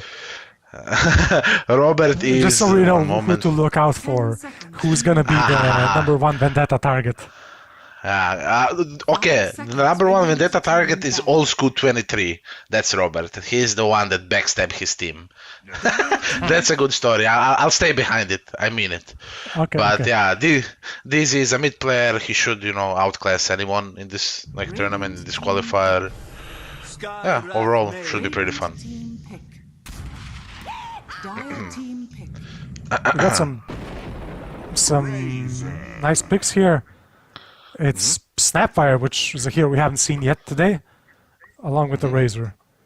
Is this Pretty, just yeah. straight up the safe lane for Enkasulin? It can be anywhere. I think this is just like, you know, comfort. Come on, give us this. Let's go at them. 5 These are our seconds. heroes. Yeah, We can play them 4-5, 3-3-1. Doesn't matter. Let's go. Doesn't matter. Everyone loves playing the granny. Yeah, it's a fun hero. I can get behind that. Yeah, it's snappy. Let's say it like that. A lot of puns Dire today. I like team it. ban. It's the pun stream. Meanwhile, on the Dire, we have Pangolier with Skyrath Mage. Radiant team ban. These are two So signatures. Robert, old school demon. I don't know how he's written. He's like Sky Mage is one of his, if not favorite hero. Same for Dizzy, and he's Pangolier, Pango mid. Pretty sure, unless they want to troll me, I'll go ahead and yeah, they're banning Lina. He doesn't like to play against Lina mid. 5 seconds. I don't think any remaining. Pango likes to play against Lina mid. So yeah, they're looking to get these matchups. what's the main thing with Lina versus Pangolier? Why don't they like playing against Lina? It's like on lane, you can get like harassed hard. Like your shield, Lina has high range, so you might not get him with the shield crash. Therefore, you're not getting the damage reduction, you know, resistance, however you want to call it. Yeah, it's just like farming. And then if you're going right click Lina, later when you go into a roll, you're about to go on him. If he has 7 stacks, pops BKB, he's just gonna kill you. Like he has Daedalus or something, he just kills you in your roll, and you don't want that to happen. Has high range, he starts hitting you from far away, and then you get on top of him, he pops BKB and you die. So like pretty much throughout the whole game, you're pretty countered by the 10 hero. seconds remaining. And we see as well the 5 Bloodseeker seconds ban, which is also a pretty hard counter against Pangolier. Not so much in the lane, but later on. Yep. The Rapture You just bleed out counters every it pretty time hard. you. Yeah, it's so really feels bad when you're a Pangolier and you can't ball up. Yep. Also, a ban on the Um, Pudge and quite a bit of bonus time used on the second ban for Enkasulin. Yeah. I don't know what they're thinking about. Why did they even ban a Pudge? I don't think Dire team anyone ban. in their team would like that. Amber as well. Radiant team ban. Yeah, so this is what I this is what I mentioned, this is what I talked about. When you get this, like when you have first pick, your first and second pick are most important one. And now they picked, you know, Pango, and they banned 3 heroes that are like two are the best in my opinion, and like Grim is good as well. Grim, like Soulbind, can be very tricky against you if you're standing next to someone and you want to go in. He just completely counters you and you die. Kind of works the same as like Coil from Puck. So yeah, Does pretty the Puck good. Coil stun? The Puck Coil doesn't pull the Pangolier out of his ball, though, right? No. It just- used to work like that, but you know now if you're the one jumping, when you coil him, he cannot pop ult, and when you silence him, he cannot. But however, what changed about that matchup is when you get a shard, you know you don't care, you can still pop shard. And if they push you out of the coil, you don't get stunned. You know if they hit you out of the coil, Oh, right. Okay, yeah, because you're okay. yeah, you're We can balled see a up. ban on the other bans on Encasolino are Ember Spirit and Death Prophet. 10 seconds remaining. Yeah, I'm not sure. Anything Maybe the 5 seconds Go ahead. remaining. Yeah, no, sorry. Anything specific about these two heroes against Razor or Snapfire? Or just like strong picks overall? I mean, that's what I'm trying to think of, but I don't think like Razor is like, you know, Razor wants to drain and go on top of you. Same for DP, she wants to siphon and use your ult on you. I'm not entirely sure. Maybe they're setting up for later bans 10 with these. seconds remaining. I don't see something like directly, you know, super obvious. Maybe just some, you know, preference. They don't like to. They're not gonna pick a lot of catch, so they don't want to play against Ember. Even though they have okay damage and early game burst for DP, they still banned it. I don't really know, to be honest. And here's a Bane pick. That's like definitely the 5 Bane here, right? There's no way they play him as a 4 position. I think so. Yeah, I think Snap with items does more than Bane with items. Saying like it farms easily, so naturally she's gonna scale more. But you know, maybe they think like, okay, let's send Bane top, give him farm priority, Lens, Aghanim pretty good. Could be, you know, you never know. I never like Yeah, when you you almost when never you see. yeah. You almost never see an Aghanims on the Bane. Like it sounds so great. Like, oh yeah, just 2 more Banes doing my thing. That's so good. But in reality, it almost never gets built. TI Finals Game 5, Mira played Bane on 4, and I believe he had Oh, Lance yeah. and Aghanim. So yeah, ever who's since good? that, ever since I saw that meta, I'm like, okay, Bane can be 4 and 5. Do you have any predictions who's going to be in the TI 12 finals? I have no clue, to be honest. Like, I'm following Dota. I watch a lot of games now, you know, but no one stands out to me. But the TI is special, you know. You look at like TI when OG won first time. Everyone thought they were the weakest team. Same for Team Spirit. So you know anything can happen. It just depends who's gonna try hard, super hard. What I believe is Tundra is gonna have very strong showing. Because I think like they have 5 players that play non-stop. They're pretty geeky. They're all high ranks. So if they get their stuff together, they can like I can see them in the finals for sure. So meanwhile, Rikas Nova Life have picked up the Morphling and the Abaddon. 10 Abaddon, seconds pretty remaining. strong pick against the Bane. Not so much against the other two, but I But, think this well, is just a lane. You know, they want to pair melee range. This is lane top, and Pango is mid, Sky offlane. They're looking to see where this Razor goes. Is he offlane or carry? If Encasolin is gonna show this with this pick or not.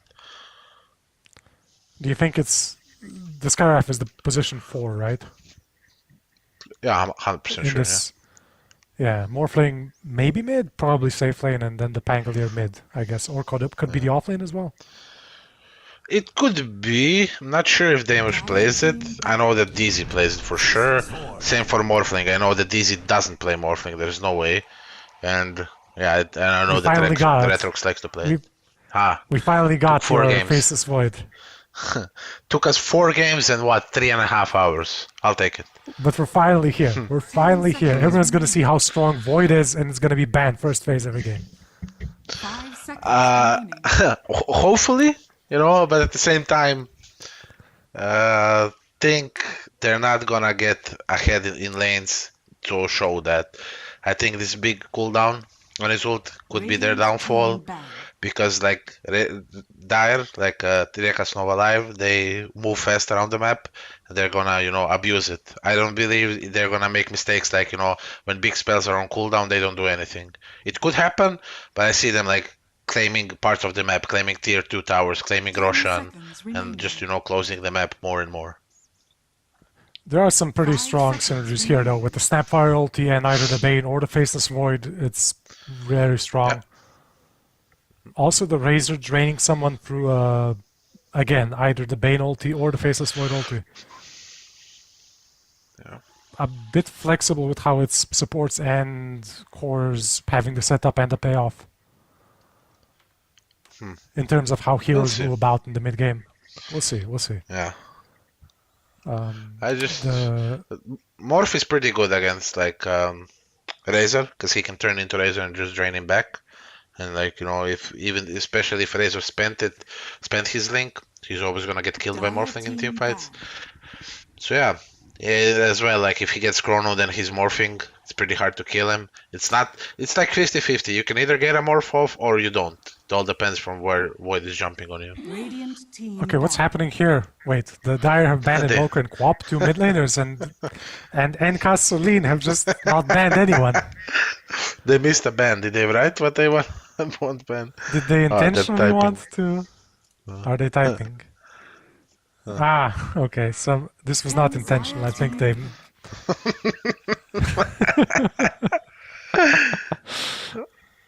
I like well, what can you do?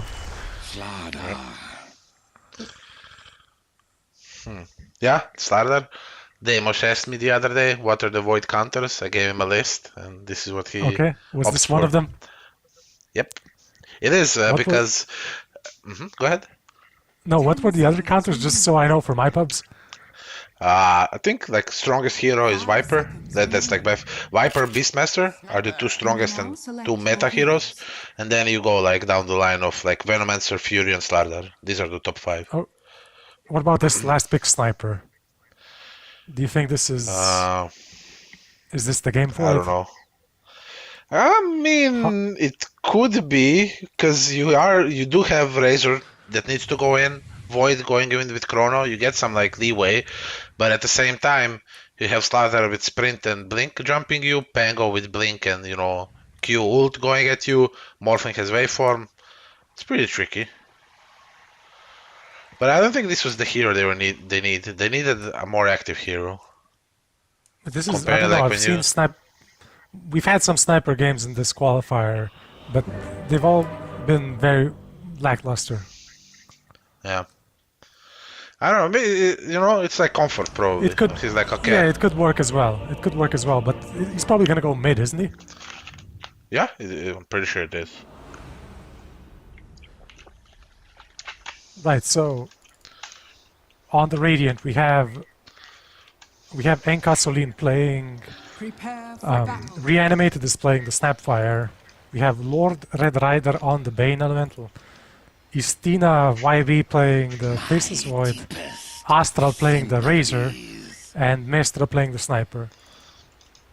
On the Dire, Rieka Snova Live, aka Marco +4, we have Demon playing the Skyraf Mage, Retrox playing the Safe Lane Carry, Morphling, DZY playing the Pangolier, most likely mid, Damos playing on the Slardar, and Revi playing the Abaddon. Daimo's just moving up, trying to find some kills with the Slardar. A slow's gotten off on the Bane. Bane's already used his sleep, and now he's gonna get saved by the Snapfire cookie. He's got out. No first blood yet. 30 seconds to battle. Is it just me, or is this like the 4th game in a row that they get like they meet each other? Both teams, they don't miss, they meet each other. It's either bot or top. Doesn't matter which side. Yeah, it's a 50-50 shot, isn't it? Okay, yeah, but my 50-50 is not the normal 50-50. I always lose on that. Oh, here's a team fight going on. Oh my god. Skyraf managed to hit a multiple slow. Oh no, here's the sniper. Another cookie to save him. Is it enough? No. Daimos gets the first blood. First blood. And we have the bounty rune split 2 and 2. Yes? Abaddon started with Q. I'm not entirely sure. I didn't play Abba 5 in quite a while, so I'm not entirely sure if that's the play or not. But, and yeah, Pango started with W. I think you do start with W either way. Everything else is fine. No other spells. Maybe Bane would have liked to start with Brain Sap, but Nightmare is not the end of the world. And Cookie is like whatever as well. Yeah, so the lane matchups we have... Go ahead. Yeah, the lane matchups we have Abaddon and Morphling up against the Snapfire and Razor. Razor just instantly broke the link. I mean, Abaddon broke the Razor link. any favorites in this matchup? Morphling is pretty short range for the linkage, but Yeah. It's a farm fest. I believe if the lane stays here, it favors Morph. He can easily farm under tower. There's no range for the link to have full effect. Yeah, I think like both of these heroes can die. They have a good burst when Morph gets like level 3-4. He has a lot of base damage, and with a Wait Form, like let's say now, he could have Wait Form, they could have Q'd him. A lot of damage. They could die. As for other two lanes, I believe, yeah, Dire bottom for sure has the advantage. Sky is good at harassing Bane, especially because Bane didn't start with Brain Sap. Starter is really good against Void. And mid is... not sure, didn't see Sniper in a while, but I would assume with levels, Pango takes this one. it should be. I agree. The sniper is gonna be king of level 1 to I don't know 5 or 6, and then it's gonna be the bluff is gonna be called. Like, you're not the proper mid hero. I'm gonna dive you.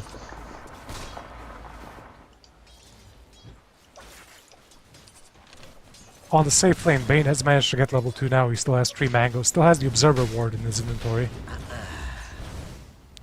Already sharing his tangos with the Faceless Void. Radiant's Oh, courier has this been is killed. painful. Oof. Very, very big courier to snipe with a wand and tangos for the Faceless Void. They only have 2 tangles now to split. Yeah, I guess Bane still has a courier alive. It's gonna take a while for it to go back and come. Mid Pango is getting pressured a lot.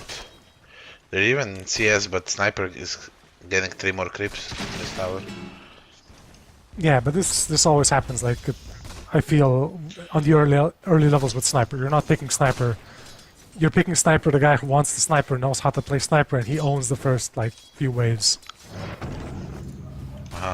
I don't get a lot of Sniper mids in my bracket, so especially I'm Lucky not a you. mid player, so I don't know how it goes.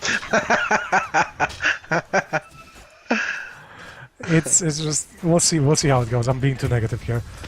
Oh, and we missed the. Oh no, it's just Skywrath getting a mana refill on the Radiant tier 2. Okay, Bane just bought a wand. No more tangos. It's fine. The Void has his tower. Oh, top lane. No, it's a TP. Ablon's TPing out.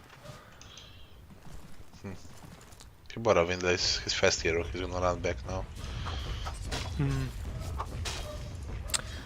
I don't know. Right now, it's the Skywrath is back with full mana. He has 2 crowns ready to go. Doesn't need any boots or wand. Doesn't care.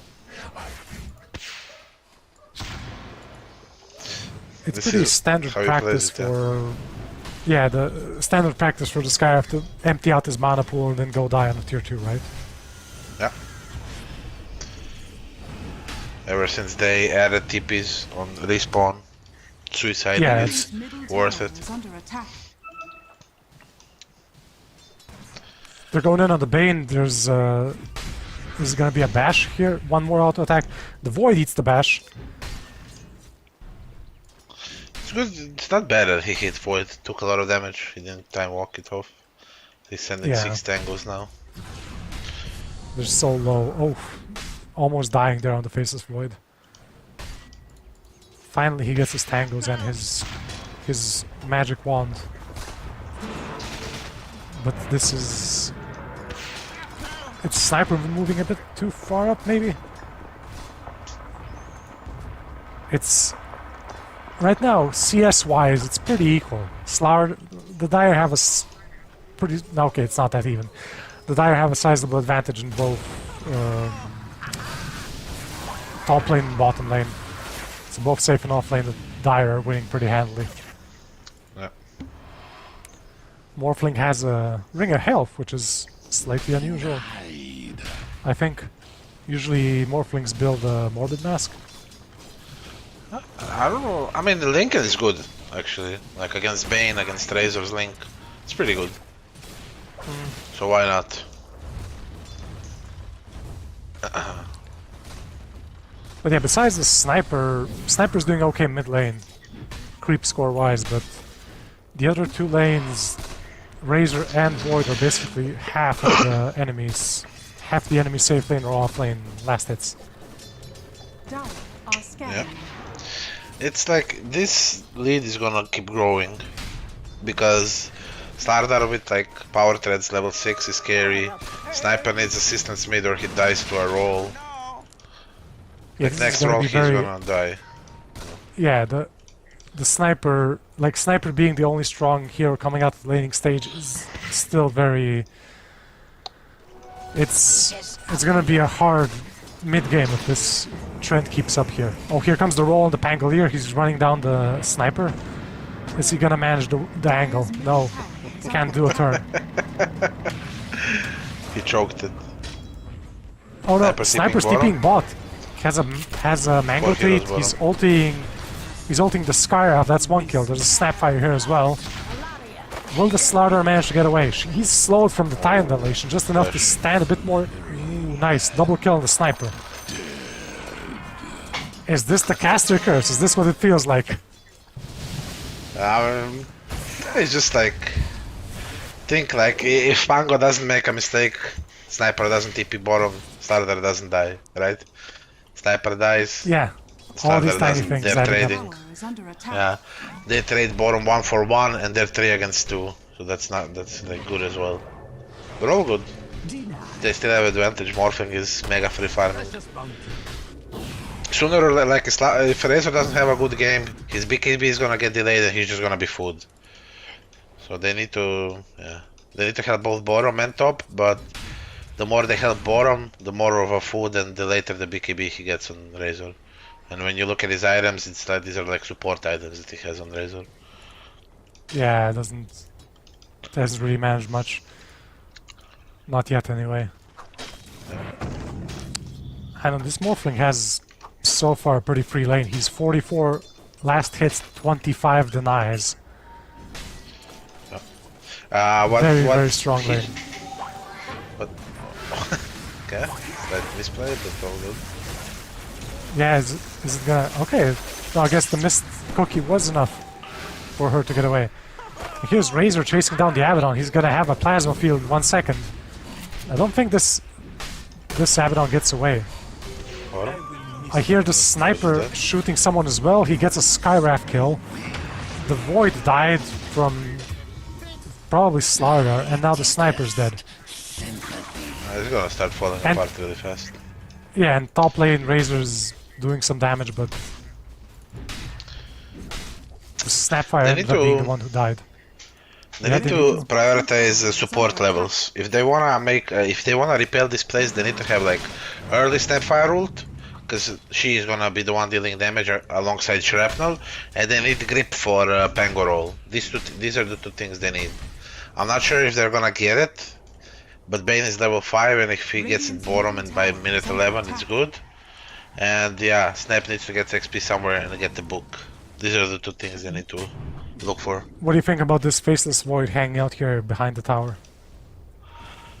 I mean, what can he do? He doesn't farm woods fast, he doesn't have like Madness, even power threads, doesn't have any neutral item to farm it. So this is the only thing he can do right now. That is efficient farming. But at the same time, if he steps and Sardar has Bash ready and Sky is there with silence, he's just gonna die. Like now, he might even just die. Yeah, the Slardar already has a Mask of Madness. With a sprint, like this Razor is maybe overstepped a He's bit. just gonna kill them all. Like they So sleep the so- Slardar, but Slardar still has but 1k Abba- HP left. He's Abaddon? He's gonna kill them, no. He's not TPing bottom. Dire's middle tower Oh is my under lord, attack. he's killing them all. Okay, Double never mind. kill Slardar. Just destroying, yeah. I was gonna say that Stardar is doing what Ogre did in game. Which one? 1 or 2? I don't know. 2, I believe. He was just running in the jungle whilst if he's bottom, you know, he places a shield on Stardar, he places a shield and a heal on Sky, they don't die. He needs to play with his team. Because they're putting all the eggs in one basket and that's bottom lane. He needs to be there. Pango can play alone, Morphling is more than fine alone. They've even smoked that, up I mean- here to catch the Slardar, maybe. Void has an ulti, but he's not gonna reach the Slardar. Dire's courier has been I guess, okay, Sniper managed to kill the Slardar courier. Here's the Abaddon coming in. Snapfire is dead. Abaddon Skyraf going after the sniper. Nice dodge with the Nightmare, but not enough. And now the Bane's gonna feed the fish. Here's a silence on the Faceless Void. Is he gonna... He's running away as well. Manages to get out alive, but that is 3 for 0. Top lane It's- is getting drained on the Razor.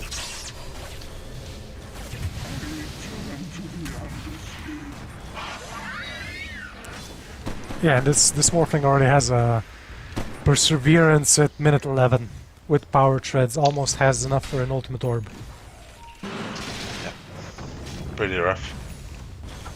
Radiant's bottom tower is under attack. Radiant structures So far, a very rough game for the Radiant. All the lanes lost by quite a bit. Razor faring the worst out of this, out of everyone. Radiant's bottom tower has fallen. Okay, there seems to be another... DNZ, you're in charge of the camera again. I just noticed. I'm sorry.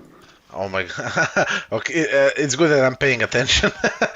No, it's fine. Like, you know what? well, I'm sure you pick up all the important things. I got it, Um, yeah. Yeah. So Top it's... lane. Yeah, but Top then lane, you're mid lane. yeah, got it, mid. It's Pangolier rolling in, 2-man stun. A silence on the They have Faceless Chrono. Void. He might jump. They have Chrono, but I don't think they're gonna use it. He only has Power Treads for damage, that's it. There's no Snapfire anywhere. Razor dies. Looking at the net worth, Skyraf is inching up on the Faceless Void in net worth. And things are looking grim for the Radiant. Yeah. It's like they don't have actually their rev clear is 50-50 like that, but sniper is top. He's just gonna die, I believe. They have defense. Yeah, he just TP'd in. I don't think there's any way they can save him. They're trying. Bane is coming in, but Sniper's surrounded. There's a Diffusal Blade on the Pangolier already. Still has a regen going, so he's full mana again. Ready to go for the next hero who decides to show up. is under attack. One thing as well is like Morph is pretty good against Sniper because when he morphs into him, he gets 3 shrapnels. You can just drop them, you know, pop the what's it called, the take aim spell. I think he has it when he goes back into morph, and then he just, you know, headshotting everyone. Does that work? Wow. So yeah. Okay. I'm not entirely sure, but you know, Dota is full of what am I looking for? Full of surprises, Exceptions. you know, exceptions, whatever you want to do it. But Exceptions, yeah. Oh, there's a Snapfire ulti going off. She's managed to hit a few of them, but the Dire is pulling away. We saw that counter come into play, grip, and then he just uses a Potic Shield. And Slaughter is going in with a blink, Mask of Madness. He gets slept. He gets dispelled by the Abaddon, taking the sleep on himself. And here's the Mask of Madness fish. Okay, backing Bottom off. lane, they're gonna get void. Okay, there's the Athos. No escape. Here's a silence, and that's that. Yeah, not a chance. And top lane, they're going in on the Sniper. He's dead as well. For each I minute, don't they know. get 1k advantage more. Yeah, this is like, this is the... It's very hard to come back from this position. Some would say impossible. What Yeah, does the might Dota be. Plus say? What is the win What does it probability? say? They have 1%. They have 1%. 1%, We give there's them always that. a chance.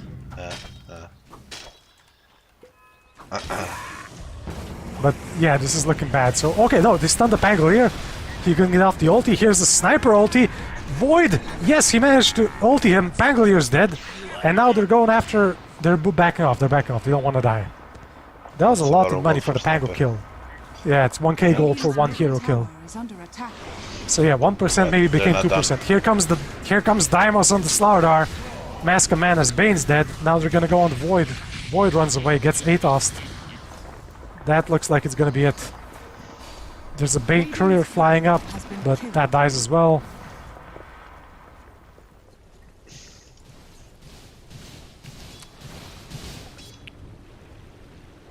the sniper is farming, but he's visible on the ob's ward. Slaughter just really nice footwork. Like he's just jumping back when it looks like he's not gonna get a kill for sure. Actually, a quite important thing to note, like with his change to a shard on morph, he doesn't even get countered by like Grape and Chrono anymore. He can just morph while he's stunned. So that doesn't even matter if he gets Chrono and he didn't morph. He can just start morphing while he's Chrono. And I don't think they're gonna have damage to kill him this early on. Yeah. Here comes the Pangolier getting both supports, and the Razor died top to the Morphling at the same time. Dire is just taken over this game. They're the boss now. But the Morphling Aghanim Shard, if he gets silenced, it still prevents him, right, from shifting. I'm sorry? If they manage to silence the Morphling, even if he has the Aghanim Shard, it doesn't help. I mean, if he didn't start morphing, if he started morphing, it's gonna keep going. But definitely. The silence like overrides, like stun, silence. All these mechanics are kinda, you know, they're weird. Same as like Troll Battle Trance level 25. If you silence him, he cannot pop it. But if you, I don't know, drop 75 stuns on him, he can just pop it. He doesn't care. That's so funny. Okay, here's Slaughter just taking off half of Snapfire's HP in one hit. Yeah. I know it's looking very rough for this Razor. He's almost been caught up by the Bane, by the Abaddon. Okay, here's the grip. Here's a nice drain by the Razor. Is gonna be enough. The Slaughter is just a bit too fast. Just a bit too fast to be caught. He's going back in. Pangolier's rolling in. It's a stun on Bane. Bane's dead. Stun on the Razor. Just mayhem. Yeah, nothing stopping them from just going high ground, and then I guess Shrapnel is annoying. What do you think about this? The Meteor Hammer on the Pangolier? I think he just wants to end the game sooner. I don't think there's more to it. He just wants to use it on towers when they kill them, so they push faster. A little something extra. Yeah, although, like, also what's cool, you can, like, you when can you're rolling keep... through... Yep. Sorry for you can interrupting. just... No, I wanted to say the same thing. It's such... Like, it looks so silly. It's just like this ball rolls around and starts channeling and keeps rolling forward. All of a sudden, he leaves a meteor behind him, this small porcupine, you know, with a rose in his mouth. Okay, Morphing's going on the Bane. Is this a bit too much? Oh, okay, no, he got the strength morph off. Can the entire enemy team cut down this Morphling? It's looking good. He's dead. Morphling's dead. Got him. Two-man Meteor Hammer. We doubted him. We doubted it. It's a good item. Ultra kill for DZY on the Pangolier. The man with the plan. With the hammer. And it's up again. Oh no, the Slaughter keeps diving. He's after the sniper. Sniper's dead. Here comes the ball. Is he gonna get him? He's not gonna be able to dodge this time. Sniper's dead. Snapfire's dead. They're getting hit by the tier 4s while the tier 2 is still alive. And they managed to get out. Even dodges the sniper ulti with the roll up on the Pangolier. Some small style points. Some small style points. For our international viewers who don't understand Croatian, are these players saying anything nice in the chat? They're saying they're like flaming Morphling. Like, why did you pick Morphling against 2K players? But it's more like, you know, a fun flame. It's nothing serious. Yeah, okay. And here's the GG from Enka Sulin. Captain. From the captain. We kind of expected this, right? Yeah, I mean... Do you think this was more of the outranking of players, or was it an outdraft? I think both. I think first one is outskill, second one is outdraft. To be honest. It was a pretty one-sided game with the sniper Sniper was the only hero who managed to get out of this laning stage half decently. Yeah. But Really even not that, much to it's say, not like- enough. I mean, he's still playing against heroes that can jump on top of him. The heroes that are supposed to protect him don't have good games. So yeah, and like, it just is not enough. Unfortunately. No. There was some interesting team fights. Once again, as is tradition in this tournament, the teams meet each other at level 1. I think we're not gonna miss that one till the rest of the tournament. They're gonna hit each other every time. They're gonna find each other every start. Yeah. Daimos was just won the off lane and then just had fun for the rest of the game. Yeah. Like Blink, Dagger, Mask of Madness, Slayer, here we can see him going 2v3 and killing 2, I think. I don't think they managed to kill him here. Nope. Nope. But I think, yeah, if Abba is here, there is no way he dies. They can just like 3v5 them easily. But at least he's like mid securing tower. They're just doing like every lane is doing something here as well. Like he turns and now they connect it. They get 2 more kills if I'm not mistaken.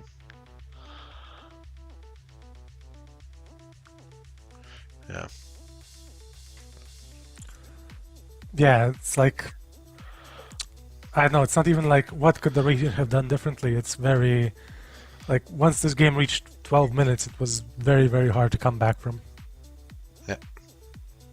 Impossible. Maybe this next game is like this as well, but hopefully not. They We'll see what happens. fight them off a bit, yeah. I don't know. We've only had 2 sniper picks so far in the tournament. I misspoke earlier, but both of the games with the sniper looked like this. It's I mean, I don't blame them. It's not like they can do anything against these heroes, and it's really hard. yeah. But there was some nice plays with the Pangolier rolls, and even Meteor Hammer hits, like we saw that. Yeah, double one. Double I mean, Meteor Hammer you know, hit. game is going south when like you're trying to kill a hero and he just turns and kills 3 of you. Like I don't know, 10 minutes in, and it's not some crazy tanky hero that's like mega busted and is unkillable. Like Slardar is very killable. So yeah, and this is the situation where he's morphing, but he just still dies.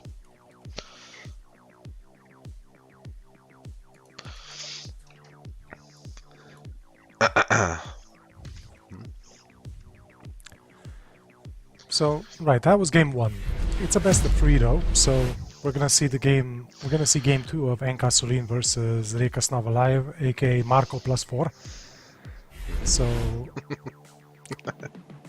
sorry, I don't know. I'm confused. In game, the team is called Marco +4, and here we have Nino Belan, Reka Snova Live Reka Snova Extended this time, not live. This is a song they all like. I believe, is that Marco, like photoshopped, or is this just like the album picture? I'm not sure. But yeah, Marco +4 is How just long- an in-game tag. They got it. How long have you known these people? Have you known them since high school or something? I don't know, like when did Dota 2 come out? 10 years ago? 11 years ago? 2011 was like- TI1, so Yeah. So yeah, ever since, like the early days of Dota 2, we started talking, and then I don't know, last 3 or 4 years, we spent some time, we play games and such, you know, when time allows us. okay. Going into the second draft, we can 10 see seconds. bans on Omni Knight and Tusk so far. Dire team ban. Sniper ban. I What do you think he's saying this is the only hero he can harass me with mid. Please get rid of him. Radiant team pick. I think this is Yeah. him talking for sure. Dire team pick.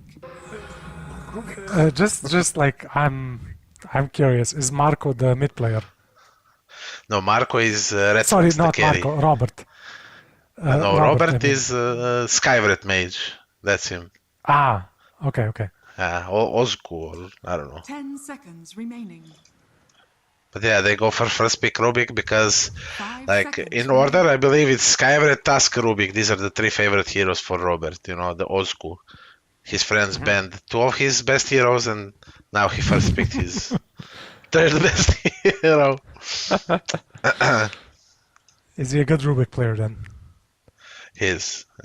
Yes, he can be much better if he tried a bit more, but he's, a lively fella. He likes to do a lot of things besides playing Dota. All right, so this is, I don't know, it's so rare to see first pick Rubiks, like usually. So if it's a favorite hero, it makes sense. Yeah. They're Usually baffled wouldn't. on Dire. They don't know what to pick.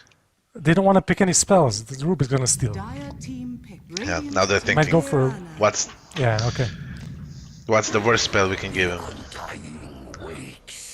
Oh no, Mirana Undying's a pretty strong pick. What about Mirana? What do you think? I think it's comfort hero. He didn't like either Bane or Snap didn't like their heroes, so they are adjusting. Oh, Enigma. This is a first. Yeah, we haven't seen that yet.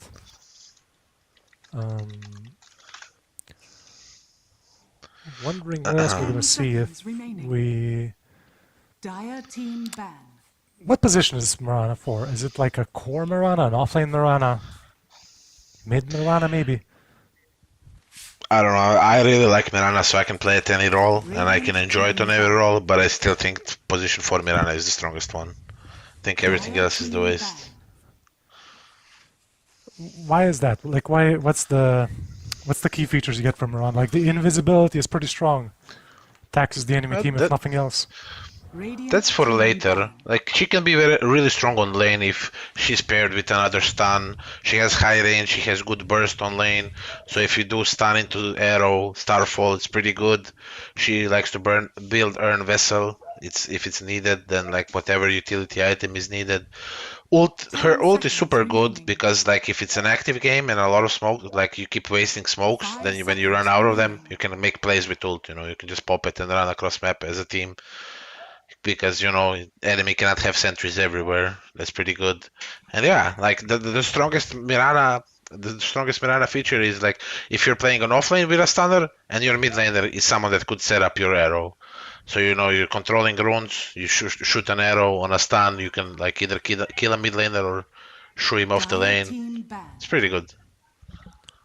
So do you think this Undying is a position 5 then? Dire team pick.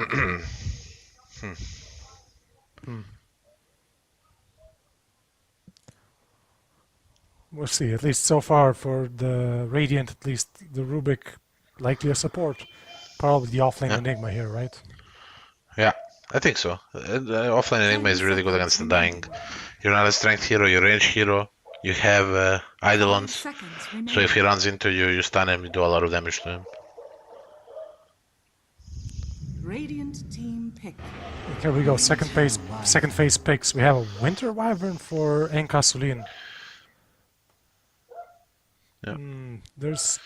There's some synergy with the other two heroes, I guess. You can Winter's Curse with the Tombstone running. It's going to be a lot of zombies. It's a setup for 10 Mirana arrows seconds as well. remaining.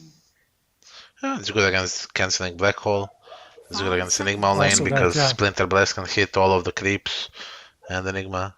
They're like in range of Enigma, so if you use it on his Eidolons, it's gonna hit him as well, most of the cases. But this is showing it's either Mirana. I mean, all three of these heroes can be like some wanky cores. But if I was to Yeah, it assume, could I be would go ahead and Undying is a core. Undying. Okay, yeah, but there's potential for all three heroes. Like it could be a Mirana core, which is like Yeah. pretty old news nowadays. Like no one does that almost. It could be a mid-Winter Wyvern, which I think we've seen that like in pro games, especially from like Team Tundra or someone Yeah. with a They Witchblade started Aghanim it. Scepter.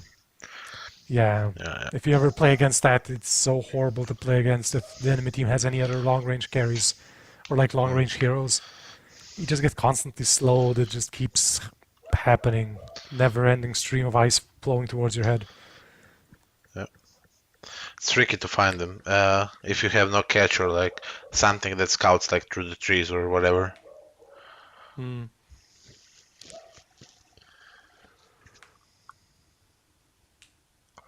I don't know, like Radiant is taking their time with picking their heroes. Are they is someone AFK and they're buying time for them to come back, or are they like baffled and don't know what to pick? I guess this is These a are two crucial instant pick for them. picks. Yeah, they were thinking about both picks at the same time. So yeah, they are expecting Undying to be 3.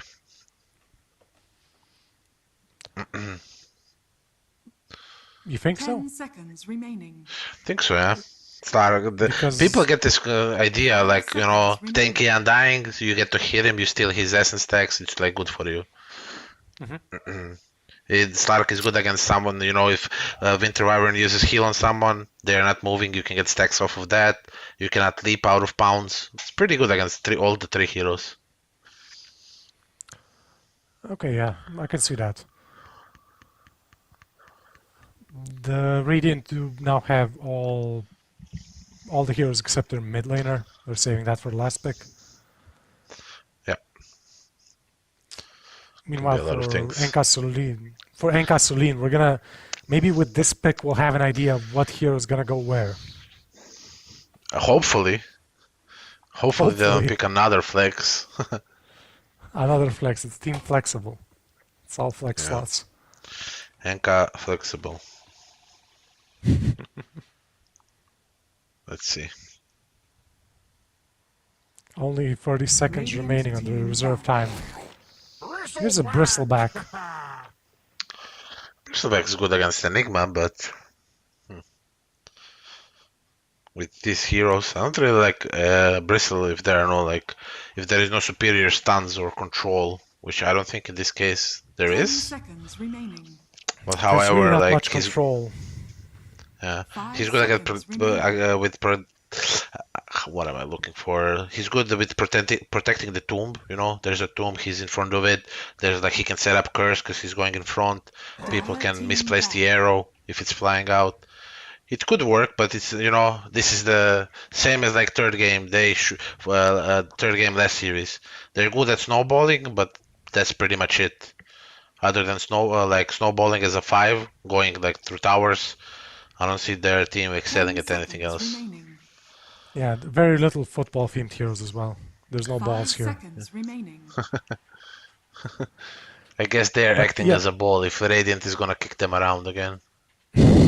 Oh man. But no, Bristleback's good. Radiant So team Bristleback is down. most likely the safe laner, so this is pretty much set, right? I mean, they're gonna leave last pick for the off laner again. I mean, for the mid laner again. There's last pick sniper for him. They're gonna do the same thing. This is Undying Mirana top. I'm just not sure which one is gonna be core. They could 10 switch it up now that they seconds see Slark, so they don't want him to 5 to hit seconds Undying core. Could be both, but yeah, this could be a snap mid as well. And if they decide to switch it up and pick something 5 that is good against Bristle, which I'm not entirely sure there is something. They could. But No, Viper's already been banned. yeah, I don't know why they banned Batrider. They could easily pick Batrider for Radiant. It's super good against all of these heroes. Radiant Like, team literally against all of them. Yeah, and then Not sure why they Kazuin are banned. banning mid heroes, so Konka and Puck are both out. I'm guessing, I guess Lena's banned. Konka could be good versus Bristol, but they banned that just because he likes building a Shadow Blade. 10 So they're gonna seconds just go remaining. like something like Invoker or Dire Quap. team pick. or Storm's a nice pick here. Eh. There's not that much stuns for him. I mean, he doesn't have CM, he think doesn't it's- have Coral. Do you think he needs that? Like, 10 seconds I don't know, remaining. looking at the Dire team, there's not that much catch for him, right? 5 Yep, seconds that's true. remaining. Besides, unless they set up Winter's Curse into an arrow, Storm has a free game almost. You may now select your He hero. does, and he's good against with finding Winter Wyvern, but at the same time, if he's jumping for Winter Wyvern, then all 4 of his heroes need to follow him. But there is Tombstone, there is Bristleback on you. You know, it's not that easy. But it does solve that issue of finding that hero behind, so the Enigma can use Black Hole, etc. You know. Let's see. It can work for sure. I'm just never a fan of Storm if like it's not. 2 criteria need to be filled. One is to ban anti-mage, and the other is to have either CM or Coddle in your team. Then I think it's a good Storm game. In my opinion, yeah. We'll see how it plays out. Right now we have some potential for a better game than the last one. There's definitely more teamfight ultis that don't require a farmed core for them. Yep. Let's see. Let's see. Smoke again. We have smoke again from both teams. Not from both teams, only from the Dire. And Castelline has... sorry. Wait, I got... just a second. And Castelline has reanimated playing the Winter Wyvern, Mestra playing the Queen of Pain. Lord Red Rider on the Undying, Astral playing the Marana, and Istina YB playing the Bristleback. And this time the teams won't meet each other at the runes before the game even starts. We managed to... It's Mirana core, by the way. Okay. They're gonna get the Sentry. Yeah, and I think the Radiant saw them place the Observer, so that's gonna be an easy D-ward for the Radiant. They're all moving in now, but I don't think both wards awarded. Yep. There's not gonna be any team fighting here, I don't think. Just gonna do an even split. The battle begins. Meanwhile, on the Radiant, we have Olsku 2-3 playing the Rubik. We have Daimos on the Enigma, Retrox playing the Slardar, DZY playing the Storm Spirit, and Rebi playing the Snapfire.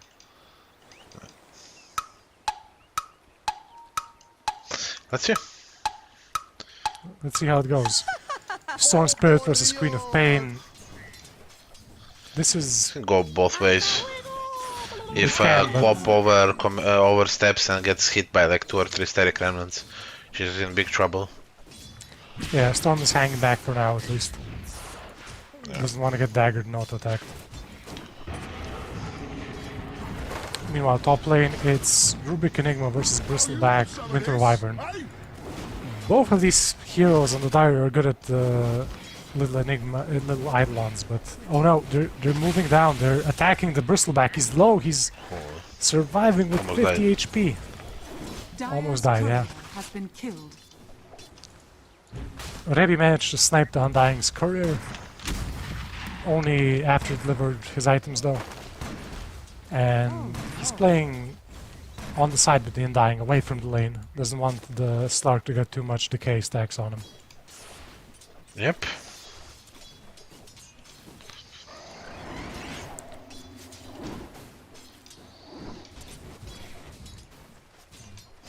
Right now it's looking pretty even in mid lane. The Storm Spirit is pulling slightly ahead, at least. The power of Static Remnant. Yeah. The Quap isn't that far behind. If she manages to get these last hits. Last game was going like this as well, and then just all hell broke loose. Yeah. We take it easy now. But they need to pull ahead. Bristol was going in, I guess. There's more than I thought. He was very low moving in there. He's out of tangos, eating a salve and mangoes from the Winter Wyvern now. He needs to get to his ring of health. Oh. Okay, that's the first blood for the Undying. There's some jumps. Some leaps for the Slark. Slark's very low. Double kill for the Undying. Huh. And we got a pause. What? BM pause. Ah, this is all in good nature, I hope. I hope so. Celebratory pause. Yeah? I think these are the only Oh, two we kills got- they might get. So why Let's not see, cherish them? Yeah, the Rubik is getting quite low from the Winter Wyvern, but I guess he has regen enough. No problem.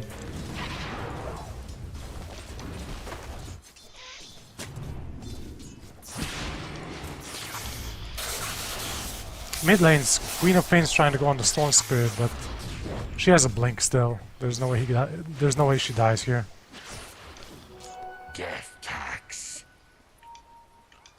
The Bristleback's walking back to the base to regen up. Rubik's checking out the dire jungle, and It's tricky. yeah, Storm is winning mid lane by quite a bit. Yeah, every time she comes, like when he has W ready, and she comes to dagger him, he just pulls the Arena into Remnant and just wins the trade. Yeah, he's already got his boots now. Denied. Undying stepping forward a bit, dragging the creeps over to the lane.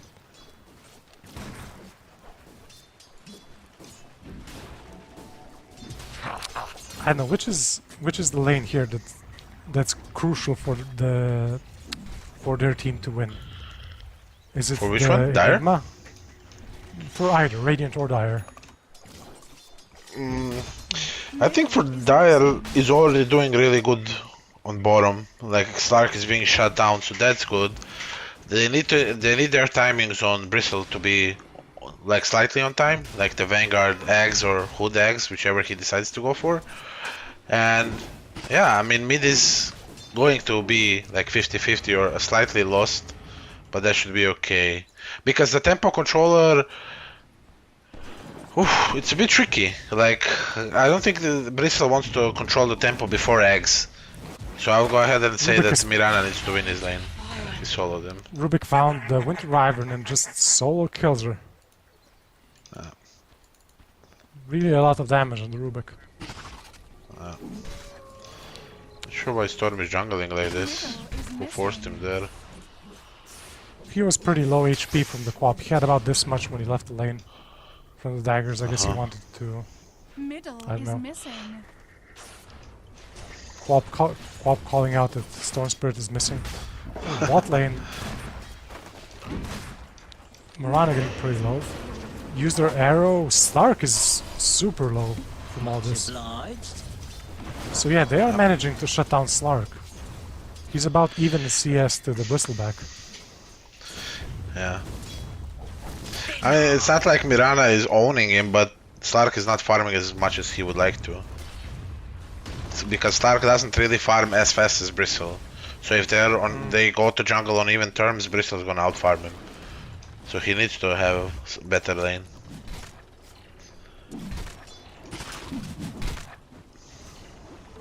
Illusion. Rubik is coming mid, but I doubt they managed to kill Radiant's middle Quap. tower is under attack. Nice deny on the Observer Orb from Storm Spirit, and Storm has managed to hit level 6 now, so it should be very difficult for them to kill him. Brevity brings you down. It was double stun on the Winter Wyvern, just chaining Lift into Malefice.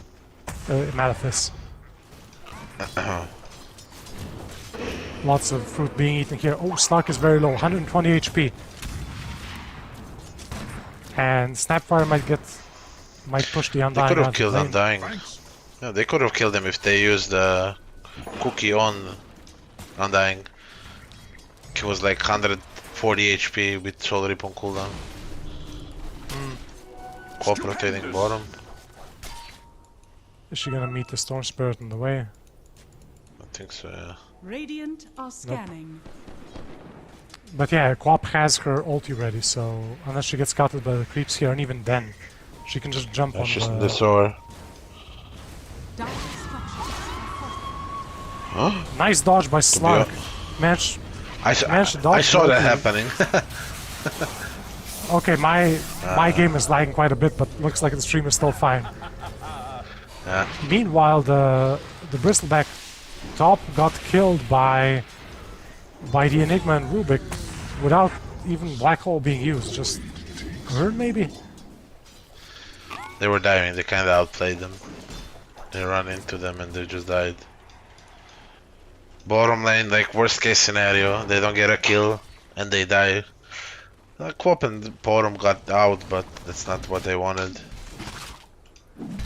If they killed Slark, that would be pretty good, because they delay his level 6 even more. Very nice play by Rubik, not even panic taking the region room, but saving it for his Storm Spirit, who still has it, who managed to pick it up. Yep. Very nice. But, okay, at least no bought the refill, but this is a Storm Spirit with the region room. He's gonna probably like farm a few camps. Might he go for the Bristle? Farm forever. He should have went top, yeah, I agree. Because if he goes top, they use Black Hole, they pressure tower, Black Hole goes on cooldown. But he might even just Black Hole him. He has no mana. Nope. Missing 15. And here comes the Quap. They might manage to get this Enigma now. He doesn't have really any escape. He's really casting the Black Hole. Quap needs to be afraid. Okay. Oh, it would be a really cool play if he just stopped it and Black Hole them. Yeah, Just that take was a Black I was looking for it, but I doubt he manages to kill both of them in one Black Hole, right? Quap Slark doesn't is- have ult. Bottom, yeah. Okay, Slark ulted, but I meanwhile, got Storm Spirit and Rubik managed to get the Quap in the woods. Rubik canceled his TP. A lot of dire pressure here on the bottom lane, but not really attacking the tower. No good heroes to do that with. Ooh, Stark ate an arrow. He's stunned for 4 seconds. Yeah. They're diving him. Winter Wyvern's flying up. I don't think he Here can goes die. the... No, raindrop is off, but he can probably still make it out. Yeah, the Ice Shard didn't hit the Splinter Blast. And now the Dire are running. Slark already has level 6, so he's just full HP again. Snapfire's chasing down the Undying, but Morano ulti, so they're not gonna chase. Meanwhile, Daimos is just taking the tier 1 for free. Bristle is off to the side farming the easy camp. Bristol is pretty underfarmed. Yeah. Bottom lane they managed to catch the Winter Wyvern, so she's stunned, dead. Marana and Undying can just watch and back off slowly. Top Black Hole. Another kill for the Radiant. It's looking worse and worse. for the Like Wyvern. last game. Yeah. They start off well and then they just crumble. Okay, Quap is chasing down the Snapfire. She's probably gonna ulti for this. She's used her blink. She doesn't have it for another 5 seconds, but she'll probably manage to get away. Storm is flying in. Was he catch her? He doesn't. But oh no, He's late. Rubik got the Sonic Wave. Rubik has Quap ulti. This is very bad for the Bristleback. There we go. What better Rubik pickup can he get? Like just, oh yeah, I'm gonna take the salty now, I'm gonna murder someone. Yeah. And top whoever walks into like Eidolons and Malefice just dies. Yeah, here comes the Quap. If he Is she stuns him, gonna- he's gonna die. This is just from the Eidolons hitting her, she loses half her HP. If he manages to get a Malefice urn, I think she dies. Yeah, she's dead. I don't think she survives this. This is really strong. Yeah. One upside is that Pretty- the Enigma doesn't get Spirit Vessel charges from this kill. She still has one. Yeah, that's true. She has one, so whoever comes needs to be very wary of that. I like what Stark is doing. Like, he can go jungle and flash farm, but he's just defending bottom tower and he's not letting Dire open any part of the map for themselves. That's what, like, you lose on farm, but on your own farm, but the amount of farm you still take away from your opponents is substantial. Like, it's quite a lot. Oh, this is gonna be fun for Slark. How many stacks does he get? Up to 18 agility stolen. 2 permanent. Okay, we have a brawl in the triangle. Maybe. Mirana ult has been popped. There's a tombstone down, so Radiant can just Yes, back and- off. Dire's top tower is under attack. Dying is Even maybe scouting playing with everything a 200 ping. Maybe. Maybe. Undying and Oh, Winter behind Wyvern Enigma? keep being top. Enigma's level 11. Level 5 on This is the gonna be... Wyvern. There's no healing. Like, the Spirit Vessel's up on the Winter Wyvern. Winter Wyvern's See if gonna he can just die. kill them. On the other side of the map, Bristle died to Storm Spirit, Snapfire, and Rubik. Some combination of this. Enigma It's is down to falling 0 apart. Spirit Vessel charges now. Dire's middle Storm's flying in. Here's a stun on the co-op. Rubik styling a bit, using co-op's own ulti on her. tower is under attack. They're I asking know, them this to, is- to lose this game, so they're like 2-1, like previous best of 3.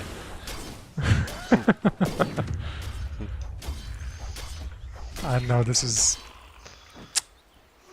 Stupendous. I don't wanna, like, Ah, be too glum, but I it's mean- looking very, very, very hard for Dire. I understand, you know, you're casting, you wanna make it interesting, but I think everyone understands what is 12k lead at 14 minutes in, especially when you had a game 1 that ended the same exact way.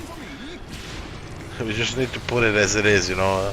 Yeah, yeah. It's a stomp. Oh, They just wanna kill a Rubik nice. and they're happy. They got the Rubik, but The here's a black hole. nice black hole catching 3 people. Everyone's dead. Enigma's gonna survive the Curse. Snapfire auto attacks. Here's a Spirit Vessel charge for the Bristleback. He's gonna die. He might kill the Storm. Storm has... No, he doesn't. Not a chance. Mirana's on the side as well. But yeah, this is just 20 versus 3. 1k gold per minute.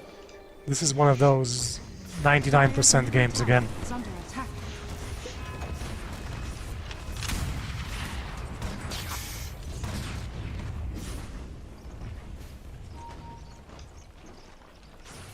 Dire's bottom tower. is So under looking at the items, we have Slark with Mage Slayer. That's, I mean, pretty interesting choice. Do you think that's one of the That's best? pretty meta. Storm's flying in again. He gets arrowed, but there's no follow-up stuns remaining, so he can just fly away again. Even gets a bounty room, he's gonna refill and maybe go back in.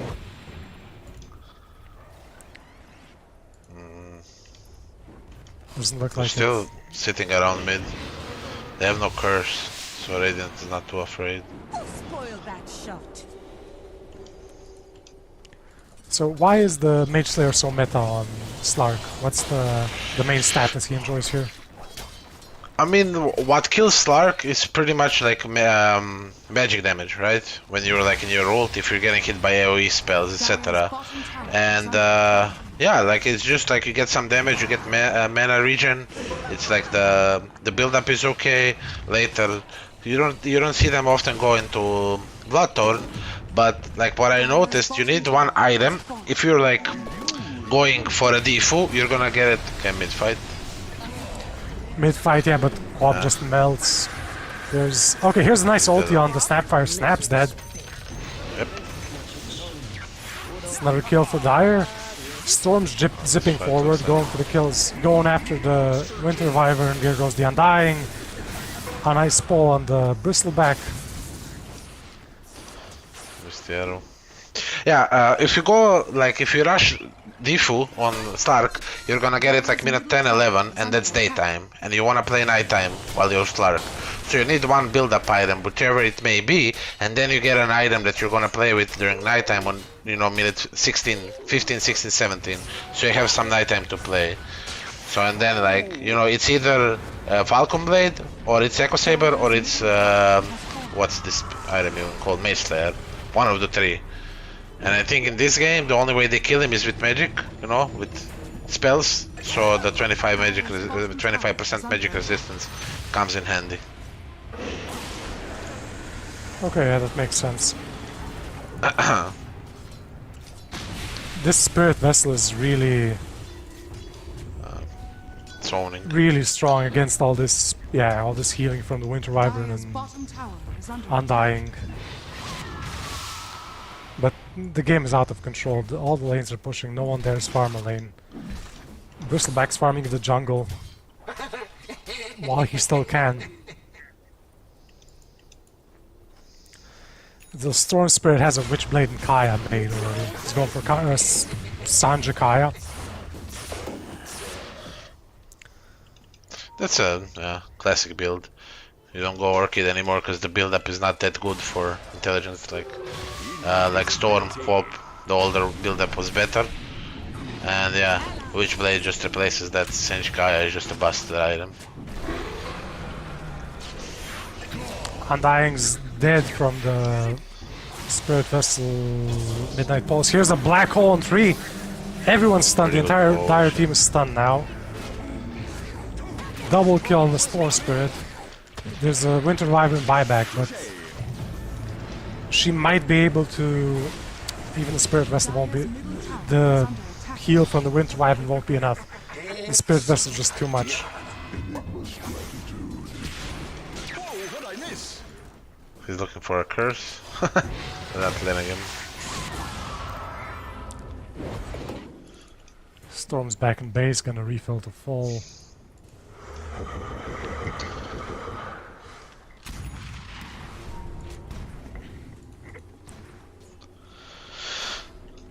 Yeah, Storm doesn't really need any defensive items this game. Doesn't need a BKB yet. He doesn't need any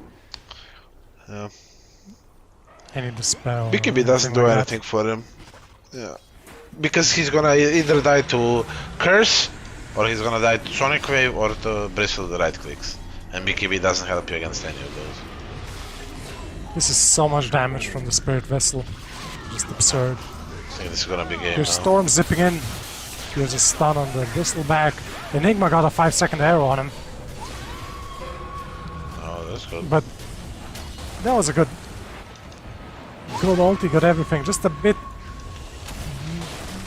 too much HP on the Radiant team. is under attack. Just a bit too many levels. Storm's jumping in again. I thought it was a two-man pull, but I think it was the Rubik with an arrow or something. How did they get the two-man stun? Radiant's Cookie. bottom tower is Cookie. under attack. Oh, got- okay.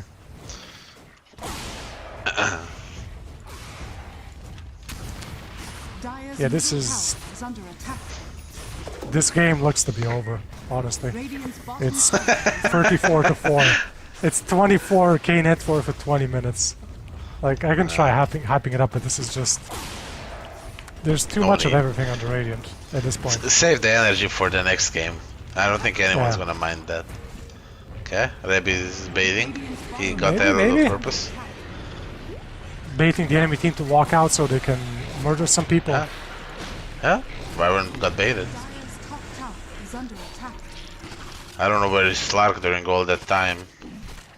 Farming. He's Yeah. farming up his Silver Edge. So that's Bristle dead, Undying dead, Storm has run out of mana, so no more kills yet. But, oh, Storm is building a Meteor Hammer now. Here we go. Yeah, classic. Classic item. It's not a classic item. I guess it helps for pushing towers. When you're in a position like this, I think it's the best item.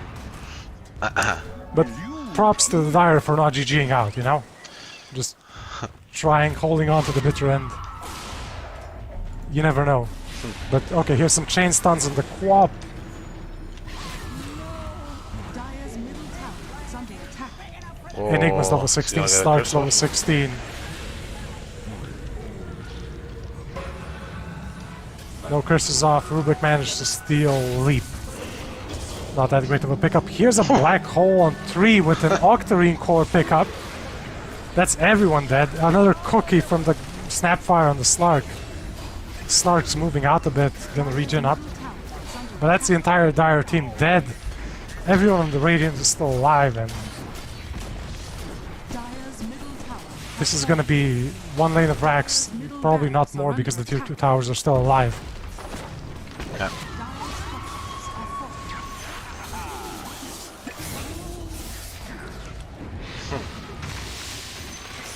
Yeah, not much to say, honestly.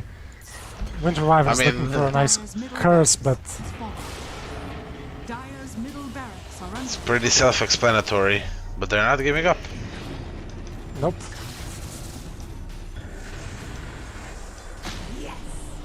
Is this Spirit Vessel enough to murder the Winter Wyvern? I don't think so. No, not enough.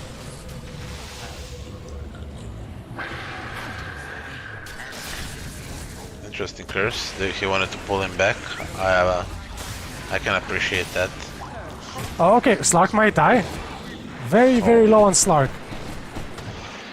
He was Oh, being, that's he was baiting and he almost died. Bristle's dead, Quap's dead. Morana's gonna die to the burning ground. Top tower is under attack. It's 47 to 5, 30k. 30k lead. It's hard, right? When you're against the team. When you're against a team who has higher ranked players than you, right? Ah, of course. Like this, if I understood correctly, they're like all 2k MMR, and like Deimos is 9.1k, 9.2k. Everyone else is like 7k plus, 7k plus. That's a Yeah. huge difference. Good attempt. Like props to Encasolin for sticking it out. To Yeah. not just GGing at 15 minutes, which, despite like that's what you might want to do, but it's probably worth something to just like not give up. Like, okay, guys, let's play. This is the potentially last game we're playing. Let's play it till it's over, right? Yeah, I mean, it is for sure. Why not have fun? You're playing against your friend. It's Saturday. You do whatever you want, you know, let's go. Let's give it our Oh. best. Let's kill him a couple of more times and laugh a bit. But yeah, the skill difference is just a bit too much. Yeah. So this was the second semifinals, 2-0 for Rijeka Snova extended. We have our second finalist. And the finals, which will be coming up in about 10 minutes, will be Nevera versus Rijeka Snova extended. Something to look forward to. We'll be taking a short Yeah. break, and we'll be back in 10 minutes. See you then. See you. Goodbye.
Welcome back, everyone, to the CEE Champions Dota 2 Adriatic Closed Qualifier organized by ESPORT1 CEE, brought to you by Intel, Moldot, HR, and Mimo Erste. I'm Jutranjo, and with me is Dino DNZ Shaluk. We're about to cast the final series of the day. It's the grand final, best of three between Nevera and Rijeka Snova Extended. Yep. This should be a fun one. Should be a fun one. Two strongest team. Yeah. Definitely the two strongest teams here. It's all Croatians. You know some of these players. We just saw both these teams play their own respective best of three. Nevera having a tougher go at it than Rijeka Snova Live Extended. Any feelings on a favorite team here? They keep confusing me with this. The name says live, the logo says extended. I'm so sorry, but the way when you say the name and then you pause a bit and then you say extended, it's just so I don't think anyone's gonna mind if you don't say it fully, but it's still all good. You gotta have fun. You gotta have fun when you can, you know? So we're in. The draft for the first game has now begun. It's first pick is with Rijeka Snova Extended. Yeah, they have but Radiant we're still as well. We're still in the ban phase there. Yeah, Omni is a good ban. I think Omni was the biggest problem in that game one. Game two, he didn't do much. Game three, they swapped him out for Undying Yakiro. These are the two supports. I think they're gonna have a lot more troubles now. They're gonna pressure all the lanes, so I don't think Nevera is gonna look as good as they did in the first series because they're dealing with much stronger players. But I don't think it's gonna either be a 20-minute stomp like it was last series. I think Nevera is slight, you know, they are a better team than Solin, but not hugely. So yeah, we could have a good game on our hands, but I don't think it's gonna go to 3 games. There's one thing though, both these teams had the opportunity to watch the other team play a best of 3. Yeah. So they know a bit about each other's strong heroes, at least. Maybe Nevera knows a bit less, since the Rijeka Snova games were much shorter than theirs. Yeah. I mean, they banned Earth Spirit, like Robert plays Earth Spirit as well. I'm not sure why they first phase ban it. They expect too much of it, but yeah. I think like AA is just a response to Undying Heals and to burst that hero, but they should get ready for Enigma pick. I think Nevera's hero needs to be not super good against Enigma, but it needs to be okay against Enigma. Because I think they're gonna do the same thing. They're either gonna go Pango or Enigma. These are the two best things they can do. We do see a ban from Rijeka Snova Extended on the Sand King. Sand King has been the king of every single game he's been in, right? I don't think he's had a bad game yet. Second game he didn't do too much, but the game game 3 he didn't even play it. Yeah, game 3 he played carry, the Sand King player. Whoa. Okay, this is not something I expected. So these are most likely 5-4. 5 Undying, 4 Tusk. Is it not going to be a core Tusk, you think? I don't think so. Like I think this is like Robert enjoys to play this hero way too much. I think DZ plays it mid. I mean, it could be flex, but again, you know, I don't think Rijeka Snova are gonna follow the pattern of picking the strongest placement pick for a support. Actually, I just ate my own words. It should be a core if we're following that logic, but then yeah, everything I just said falls into water. Never mind. I don't know what they're doing. We'll see what happens. It's tough to say. Like, it's a flex pick, right? It could be a core, it could be a support. Are they bluffing or are they just picking? You know? Yeah. Maybe they swap me and you and we play these heroes, you know, and they start casting. Anything can happen. Anything can happen, so let's see. Maybe the series. Maybe after the series. Yeah, we play some, overthrow or something. Everyone who played Sure, the yeah. tournament and organizers. And the But organizers, yeah, I guess then they're confident, like with the hero pairings they're gonna get with those two heroes because Tusk. I think they're gonna go for something like a Viper on Deimos. He likes to play that hero with Tusk. That's like a fucking. Oh, I apologize. It's a nightmare to play against. But they banned Void. If they wanted Viper, they wouldn't ban Void. So that's a bit. I'm not really sure why they're doing that. They banned Quop. Quop is good against Pango. And they banned the Bat and Duza. why do you think the Spangolier pick is so guaranteed? Dizzy likes to play it a lot, and I think Pango is a super strong hero because of his early timing. Like he's gonna have a good lane unless he's mega countered, and this this Orb of Corrosion or just a simple Blightstone into Defu is just a power timing, where you run at people with you have a insane amount of damage with Defu early on, and then you have a roll that's not a high cooldown. It's like the best spell in the game early on, like one, if not the best. So and if you have a Pango specialist on your team, it's always a good pick. And your scale is super good, After that, you can go Blink, or you go like if after Diff you go Blink, you can go Basher, you can go Maelstrom, you can go Ags, you can go BKB, whatever you need. They have a lot of possibilities to adjust. But I guess they won't pick it because they're afraid of Bloodseeker. Yeah, if you did pick Pangolier, you would have to ban Bloodseeker and Grimstroke. Yeah. Although I guess Grimstroke isn't that likely with these two, let's say, supports already picked. Yeah, true. I would have liked Pango a lot more than Tusk on this role, but I hope they have something planned. I mean, they could still Because they need to pick cores now.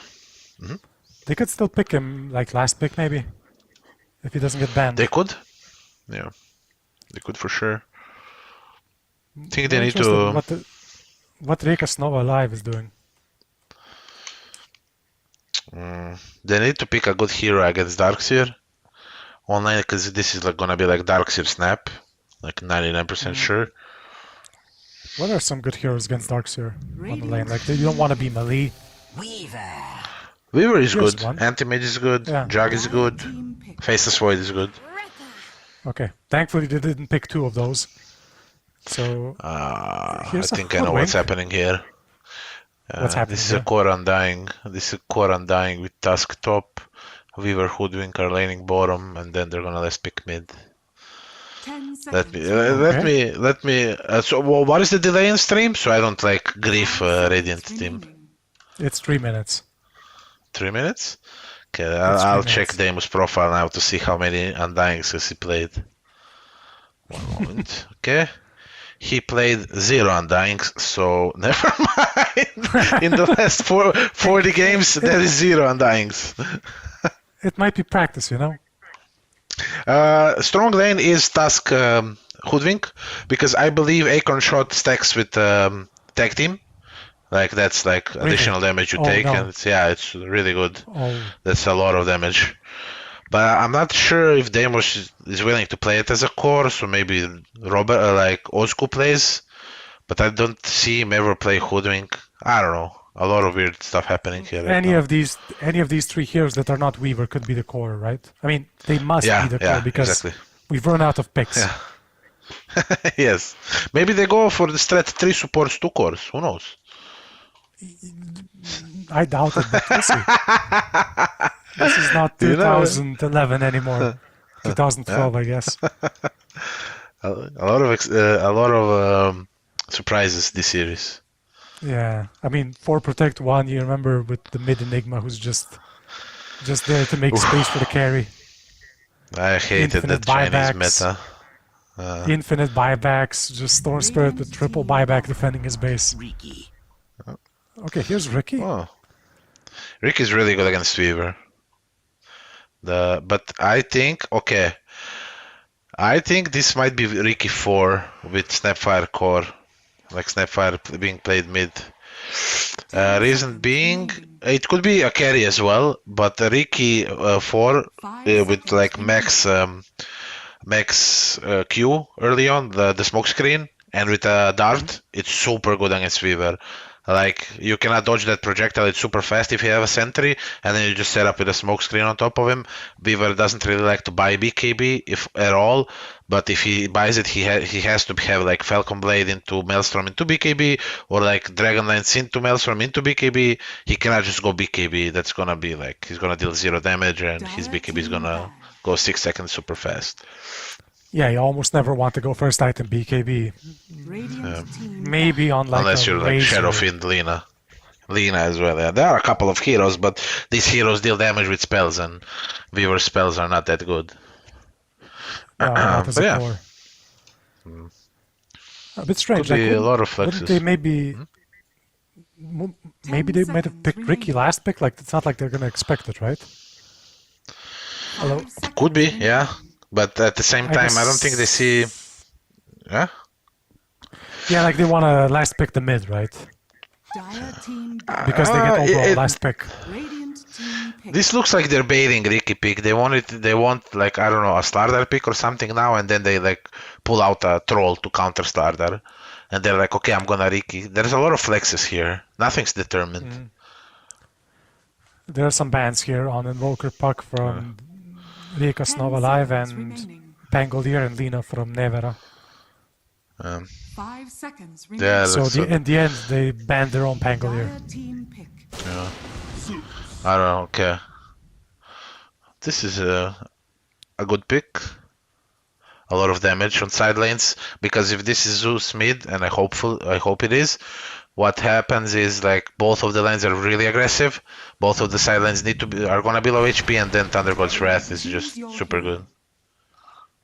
And here's the last pick, Tiny can Tiny. be. It's a mid Tiny, I think. Mid-Tiny, Unless one of the carry models Ricky. playing something else. Yeah, a bit tiny. Yeah. Yeah, it is 3 Hoodwink with Tusker top. Strong lanes. Diamonds could Really be. strong lanes. Yeah. Diamonds is gonna have a good time on the Hoodwick, I think. He's been winning every single lane he's played almost. You will see. I'm like 90% sure that tag team stacks with Acorn Shot. So that's like, Okay. I don't know if AA is laning top, which I don't think he is. It's smart to send Snap top, because anytime AA would get blocked by shards, he just dies. He straight up dies. There's no way he lives through that. But Snapfire could, cookie over and then do something. So there is like chances to counterplay that. But let's see. We'll see. There's both teams definitely good enough that we might get some surprises. Yeah. So, okay. There we go. Now we're in the professional league. Straight up pause instantly. Yeah. 2 minutes Rebi. I guess he's lagging. Okay. Let's see. Okay. Here's Well, we core have the item time stop. now. We can introduce the players then while we're waiting. We got Old School 2-3 on the 4 position Tusk. We got Ritrox playing the Carry Weaver, DZY playing the mid Zeus like you predicted, Daimos on the Hoodwink, and Rebi playing the 4 position Undying. Yeah. Meanwhile, on Dire we have Troki playing the Carry Ricky, Raki Aluta playing the 5 position Snapfire probably, Wannabe Immortals on mid with Tiny, Scandal playing the offlane Darkseer, and Dodo playing the 4 position Ancient Apparition.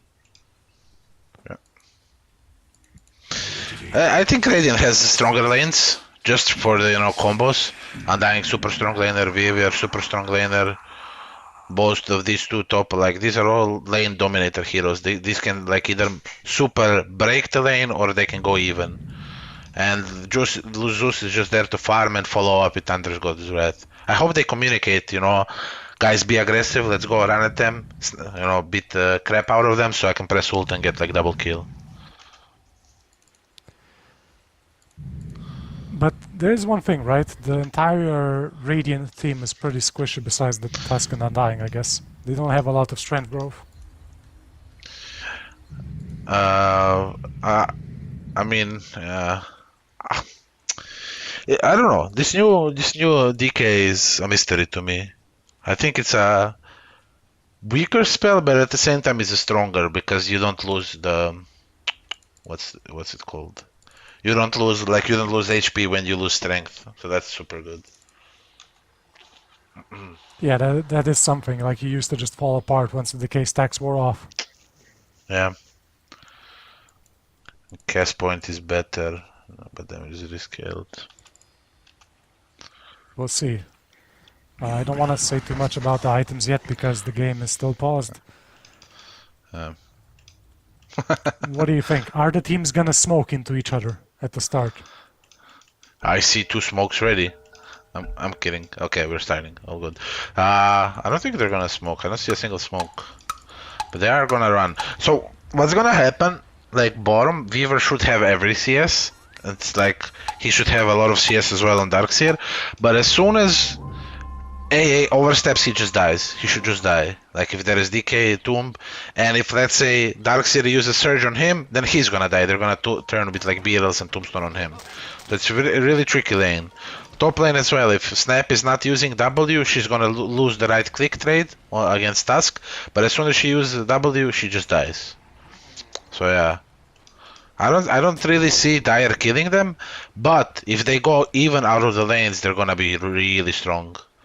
Like they don't have a lot of HP on the Radiant, so like combo from Tiny with Iron Shell Surge going through the map with Dagger is super scary. You know, Riki with Iron Shell getting on anyone is just gonna kill him straight up. So yeah, a lot Radiant of potential scouting for around that. the tier 1. Radiant scouting around the tier 1 for Observer Awards, didn't find any, so they placed their own. I think it was out of Interesting line ward of sight by of anything. Tiny. Yeah, it was. They didn't see it. Is this likely to get dewarded? It's a pretty obvious spot. Cause it's on the enemy high ground. I don't think it's obvious. Triple decay on the Undying, that's... yeah, just back off. So that's sure. 2 for 2. With Diamonds picking up the 4th bounty. Tiny started with stun, not with 3. Yeah, What? They warded mid. they Interesting. did. It's a solid guess because they know that the Radiant came from top, you know, from Dire jungle. But at the same time, I don't know, it's still on the high ground here. Let's see. So yeah, mid lane it's Zeus versus Tiny. We've already said that Zeus is pretty good at just getting his farm no matter what. And the Tiny's level 1 avalanche might hurt him a bit more than expected. It should for sure. Especially he bought a stick, so he's 200 away from like bottle more. And like Zeus right clicks are nothing to fool around with, you know. He hurts quite a bit when he hits you. So if Tiny doesn't get the CS he needs for bottle, he's gonna be forced to buy a salve if he wants to stay in lane, and then that might backfire. It's gonna prolong everything. Well, And there this is deny. level 2 on Tiny finally. Yeah. He's not Easy literally boy starting getting a bit. CS. It's not that bad, it's only 2 CS apart so far, so... Yeah. unlikely to get kills with But- Tiny being so low on mana. In a bottle rush and no mana, every CS matters. Like literally. Because why is about Zeus the- not? Go ahead. What about the top lane with... oh, we missed the bottom. First blood, Apparition dies. Soul Rip. I like it. Yep. Everyone expects Tombstone these days, but then you just go Soul Rip and you surprise people with the burst. Yeah, and so many mangoes. He's the biggest fruit enjoyer in the game. Yeah. Just like... the poor Darkseer is sitting on 200 HP. It doesn't even look like it. Like, one more decay... okay, he's salving up now, but one more decay Soul Rip might be enough to even murder him. So far, so what do you good think about for Radiant. the bottom lane with Weaver Undying versus Apparition Darkseer? Is I there can tell you any- that if I was any of them, I wouldn't enjoy it if I was Dire Hero. Yeah, the Apparition is gonna have a really bad time, I feel. Like, he's not a strong laner, is he? No. Compared to these two, he's like basically a creep. And especially Weaver is super fast, so Cold Feet is never gonna proc. Okay, top, we get a Top kill. lane, we have a kill on... yeah, here's the tag team. Exactly what you described. The Snapfire just melted. Oh, they caught the He Ricky. just went from he doesn't have 100. any blinks. Oh, nice. Yeah. Here's a nice... Oh no, here's a stun follow-up. The Tusk has no spells left, but this is a lot of damage on the Ricky. Well, what's funny about it, he was 100% HP on snap and he just dies. That's how much damage they Yeah. do. Yeah, I don't think I saw the start. Just like at the end, she died. Yeah. Really, What I they didn't could know- have done as well is... Go ahead. No, go ahead. It's something to test out in my games. I mean, I never saw that. Oh no, the Darkseer's on 30 HP. Is he gonna go for it? He shouldn't. There's no way he gets him. He is. He's going in. Oh He's my going in. lord. He gets him. One attack, two attacks. There we go. Oh, but is he gonna pay know for what it? He doesn't have any movement. You know when I said he is never gonna get cold feeded? He just got Yeah. cold He feeded just got cold feeted. as a viewer. If you're cold feet is a very nice counter against greedy heroes who dive your tier 1, right? I mean, it is, but at the same time, that's like, I don't know. It's like I go against Not the Miracle usual Mid and case, I yeah. beat him. Yeah. Okay, tag team is still ready. Tag team is still ready, so Yeah, no we cooking? can... Okay, here's the tag team. Is there gonna be an acorn shot? Nope. No bounces. We missed 2 kills in the bot lane. What? How did he die bottom? What? Oh, And I apparition take is just, everything okay. I said back. Okay, I don't know what's happening here. What about mid lane? Any surprises here? It's Zeus 28, 29 last hit, Tiny 23, so nothing major, right? It's not to be expected. I just don't like this Zeus skill build at all. No? Getting some lightning bolt levels. I don't think. I guess it, I mean, top lane. yeah, top I just lane, think he tag needs to team, play for acorn himself. shot. Max Q, Max C, that's the best one, I think. I never saw this hybrid build. Do people even do this? Maybe they do. We'll see how it turns out. Like, you might get some new ideas, right? For Yep. the next DPC season. New ideas are always good. You can learn from a 1k guy that has like, I don't know, 10k games of a specific hero. So you can always learn new things. Top Okay, lane. here's... Snapfire just TP'd in. She's gonna die again. Ricky has 1 jump remaining. He gets the return kill on the Tusk, but... This is not great. Like, he needs to... He's at half HP. At least Daimos is out of mana, but he already has Arcane Boots. They need to communicate bottom and kill bottom with Thunder God's Wrath. They're losing Yeah, the Zeus bottom is, lane. Zeus is quite a bit away from getting the mana. And Tiny has the entire mana pool still to work with. It's a refill from Tusk. They might go after the Tiny. It's He gave him 3 mangoes. yeah, he swapped the bottle around, you know, to refill it, and then couldn't get it in time because they saw a kill. Get a bit caught up there? I can appreciate that.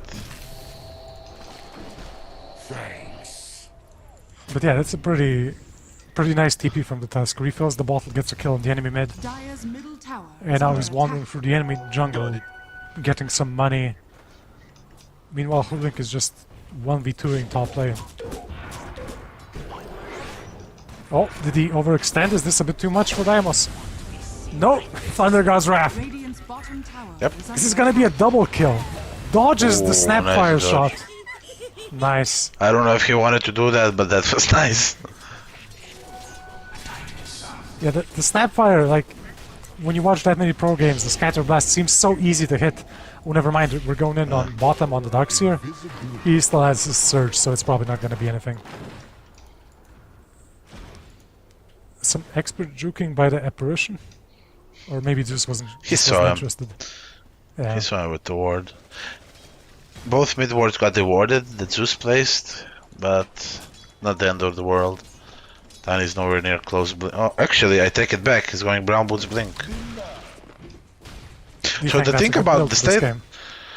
I think so, because the Radiant heroes don't have a lot of HP. So paired with Iron Shell, whoever he jumps on is just gonna die. So you know, if he sees hero, they're gonna die. They're rotating top. 4 heroes are top. They should be aware Yeah, of this on Radiant. Scanning. They're gonna get someone at least, maybe both of them. So here's a snowball, here's a toss in for the Hoodwink. Try to escape with the ulti, but Ricky's diving after her. They get her. There's a Tusk and Undying. The Tombstone's gonna die. The Undying and Tusk are now running away. Apparition died in all of You this. should man up on Undying a bit. Yeah. The state of the game is both of the carries have bad game. So it's gonna be up to mid and offlane for both sides to get them back into the game with their plays. However, I think it's much easier for Weaver to make plays than for Ricky, because Ricky is not that close to Defu. No, and Ricky, Top. like Weaver at least has a Shikuchi. He has at least some spell damage to push waves and things. Oh no, top lane, we're going back in. Undying and Tusk are going after the Snapfire. Hoodwink still has her ulti in the full mana pool. Zeus ult? This isn't. Zeus ult in it's 8 not enough, is seconds. it? Oh no, I'm just it's checking gonna the time. Yeah, they need to bait 1 a bit second more. on the Zeus ulti. They're gonna Zeus ulti now probably. Get some kills. Yeah, here we go. It's 1 kill, 2 kills. They get a return kill on the Tusk, but it's still a 2 for 1. 1 support for 2 supports, and Ricky is not farming. Not really, right? Bottom? Missed that one. Yeah, Radiant's Zeus is bottom doing tower is under good attack. work. Zeus ran bottom because Darkseer was skipping waves. He used spells when Weaver was ready, and then he used ult for him bottom and for top. That's like mega value. However, Tiny has a blink now. Dire's top tower is under attack. Yep, just about got it. He's delivering it on the courier now. So how much damage does This is Tiny's... scary now. How much damage does the Tiny combo do right now? It's like... It's like 800. 500-ish? Oh, it's 800? Avalanche does double damage to Toast units. Toast is 75, Avalanche is 300, so that's like what, 675? But then like we add magic resistance. Okay, let's see. Is he gonna jump on the Tusk or is he waiting to get something better with this reveal? Top lane, we got You got Tusk, Tusk. the Undying and the... They're jumping Tusk mid lane. Tusk is dead. That's good. Middle tower Meanwhile, has been yeah. That's good. Meanwhile, top lane, the Hoodwink got a stun on the Snapfire. Snap is pretty low. Ricky's also pretty low. Zeus just destroys the Snapfire with the jump. Tiny's TPing in. He has a blink. He has combo mana. Here he goes on the Hoodwink. Gets half her HP. Apparition ulti flying in. Hits both of them. Can Tiny get to do the last bit of damage? It's so close. The Hoodwink might survive. Ricky manages to kill He got Zeus. Zeus. 500 gold. This is the problem with that build. W is good against Ricky, but if he doesn't have E maxed, it's really hard for him to get away. Hoodwink misses the tables. ulti, misses the bushwhack. I think he went for the acorn shot combo. I'm not exactly sure. He missed quite a lot of stuns, to be honest, and I think he missed like 2 out of 3 ults. You know, it sounds like a flame, but let's say if he hits 3 out of 3 ults, like the sharpshooter is 550 damage early game. has been denied. That's like a Yeah, lot. pure damage even, right? Or is Yeah. that only if Is it's it? channeled long enough? I don't. I don't know. I don't think- It's a new hero. I haven't read all the tooltips yet. No, yeah, it's magic. If it was pure, it would be way too busted. It is magic, always. Yeah, it's magic. It's just like the damage depends on wind-up time. Which is okay. Like, we were stabilized. We were caught up. Yeah. You see, like 4k It's- minute 12 is a lot, but I don't think like it's not like, let's say, last series. Dire has a lot of ways to do like plays in this game. And Tiny is like the main guy for that. Yeah, they catch out the Hoodwink mid-air kill shot. Very, very precise sharpshooting there. So the best thing, Radiant. Oh, holy shit, that's a lot of damage. But I think he might die. Double damage Tiny, yeah. Zeus is chasing in though. Level 3 lightning bolt. He still has an arc lightning. He might get the Tiny. Here's a Oh, The that's bounce nice is killing. usage. oh, here's a stun from the Hoodwink. It's probably apparition dead as well. I like it. I like what Weaver is doing. He's doing the same thing as last game. He's just sitting in front of the tower, not letting the Dire open the map. He could farm the jungle and he could just come back to lane, but he's just sitting in front of the tower and not letting even Ricky farm for free. Mid we missed a kill, my bad. Very, very, very quick kills here, yeah. I even missed it as well. Like, these kills just melt 100 to 0 instantly. Ricky's going in! Oh, Ricky's dead. I think he messed up on Tiny. Yeah, and Weaver's ulting here. This is rough. A lot of dead heroes, yeah, this is... Tiny is panicking. Tiny just needs to play slow, ask for Iron Shell, ask for a smoke, run with AA, and if AA places Ice Vortex below someone, and like even has Ice Blast, any hero dies. I don't like that he's maxing Cold Feet. He should have maxed Ice Vortex for that same reason, because it's really good with Iron Shell and Tiny combo. Even like Snapfire ult, it's like a really good combo. Yeah, Weaver is pinging Roshan, so... Oh wait, there's another fight happening here. Tusk is Really going after good the rolling. Snapfire. Yeah, here comes the Apparition ulti. They might get the Tusk now. There's a lot of damage on him. He's probably gonna die to the damage over time, but... A stun on Ricky. He's Weaver went for going that. back in. Oh, He still has a smoke cloud ready, but... It's not enough damage. Tiny he blinked wasn't in, in range for Toss.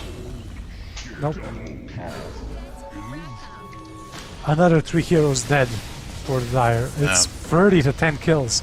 Here's Snapfire ulting, but I think that they're gonna manage to get away.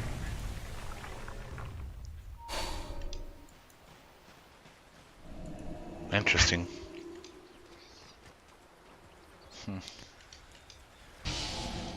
The kill score is 30 to 10, but there's only an 8k gold lead at 15 minutes. I mean, only. It's still quite a bit, but...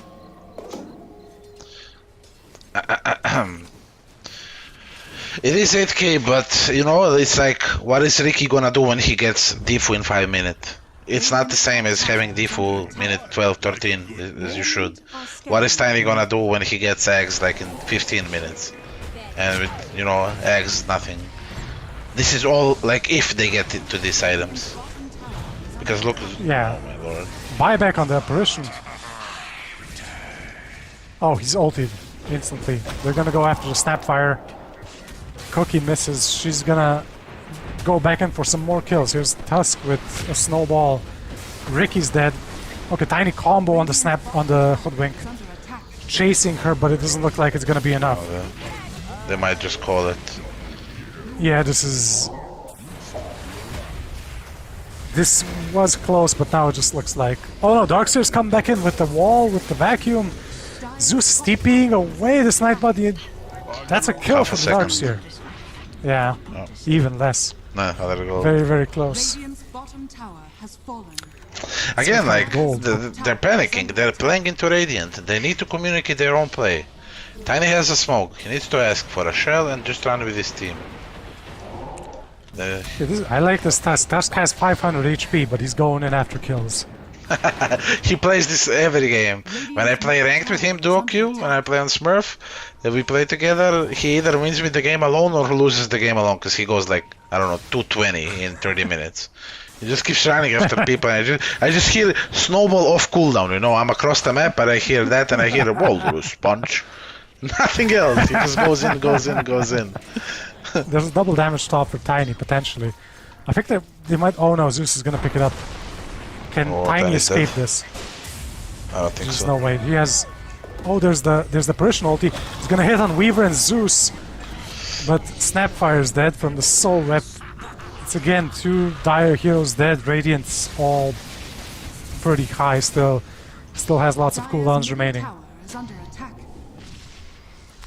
Undying is just rushing forward. Like, look at this. It's like they're walking from Fountain to tier 4s. It's like no worries at all. They catch the Darkseer. He can't run around this. He vacuums them under the tier 3, but it's not enough. The entire rest of the team is dead. This isn't even a save your body syndrome, this is where is my body syndrome. Because they're just like running in circles, they don't know who is dying, why is he dying, where is he dying, to who is he dying. There is no structure. has Yeah, the Radiant just keep up the Fortunate. pressure, right? They're not letting Yeah, up. I mean, they're playing really well. Dire's bottom tower I would like if Weaver went for Glepnir and not BKB, but you know, I guess he wants to play it safe, which is okay as well. No reason Yeah, to he feed doesn't like wanna a get 1000 comboed. gold kill. Yeah, Yeah, exactly. the only way he dies is if he gets like magic damage, magic damage, magic damage. Right? From To be fair, he's still like he's not gonna pop BKB if Tiny jumps him, right? He's yeah. still gonna die.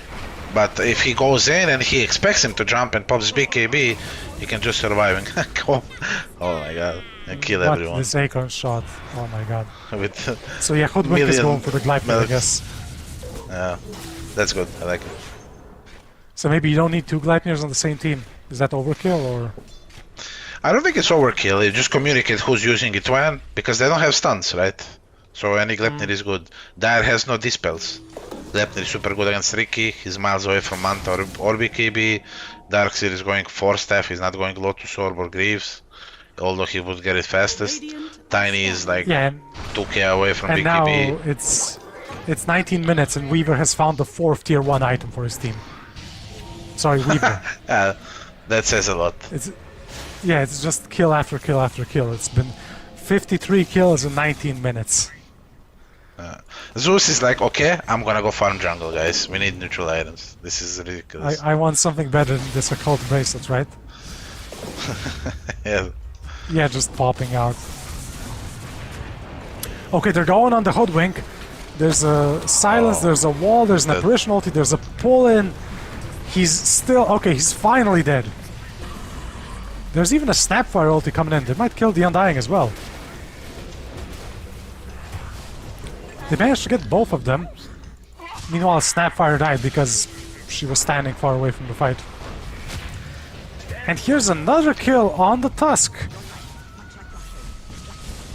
Classic. Ricky has the defuse. Classic They're throw. going on the Zeus. Is that? Might be. I don't know. Zeus doesn't have any escape. jump. He's used his jump. Here comes the Weaver. Is the Weaver dead as well? They're all dead. My god. Radiant. Did they throw this? It's 5 kills for 1-5 support. How much gold was this? This was a 4.5k 5K. gold swing. Yeah. Yeah, this is.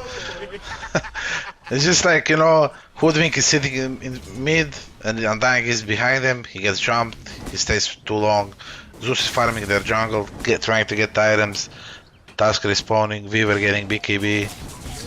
I mean, the game is not back. If they were 5 men there as Radiant, they would just win the game. But yeah.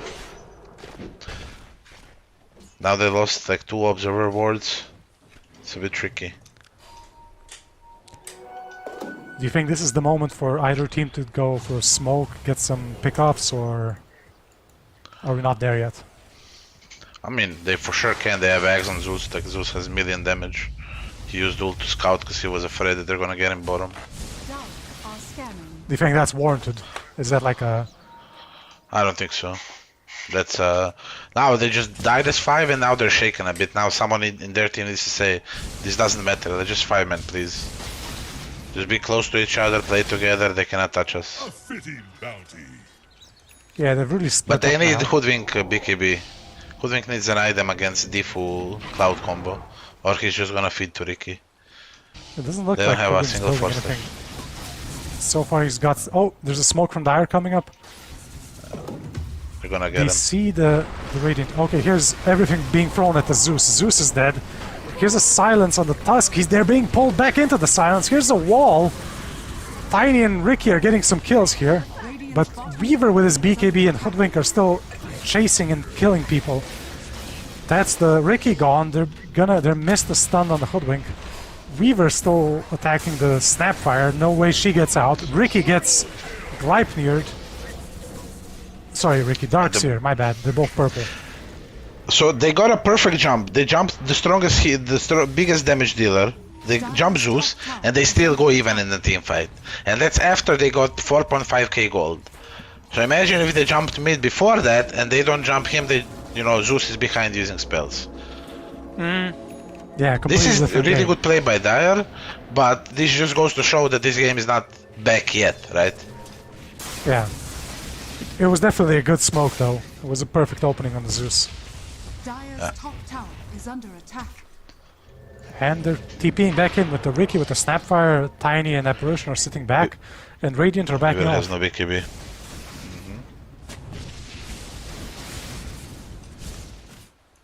And Tusk is farming mid lane, pushing out the mid lane a bit.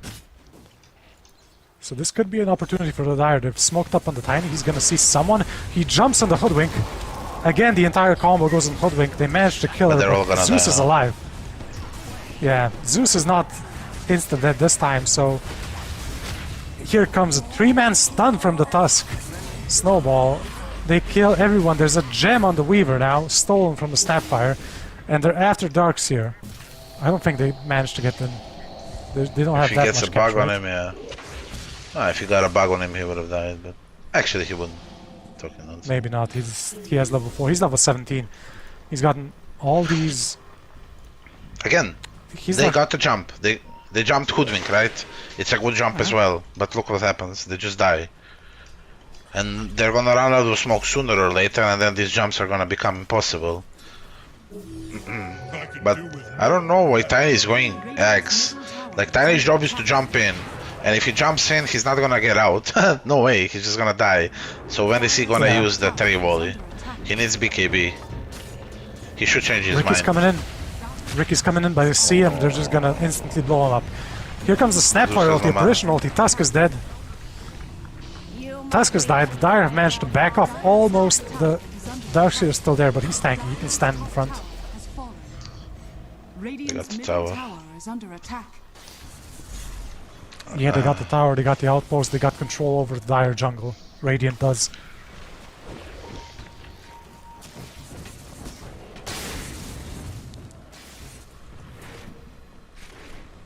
It's not as bad as it looked like before, right? The kill score ratio has switched basically 2-to-1. It was like 40 versus 10, I think. Now it's 47 for 24. Dire are Yeah. scanning. I mean, they're keeping the game interesting, that's for sure. But it's still Radiant's game to lose. Yeah, Hoodwink's going after a BKB now. At least he's got the Ogre Club. Ogre Axe coming in. Oh, Tusk managed to catch the Darkseer. Here's a root, here's a stun, here's Zeus ulti, here's everything on him. They need to go rush now. It looks like they are. Zeus is already checking the Rosh if it's still up. But wait, no, they're not going for Rosh. They're gonna go take the outpost back.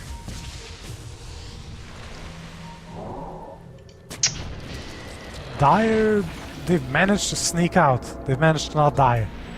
So Radiant is picking up the outpost, and probably after some dewarding, they're gonna go in for the Roshan. I hope so, yeah. Yeah, it looks like it. Tusk used his tag team, so this is quite a bit of damage.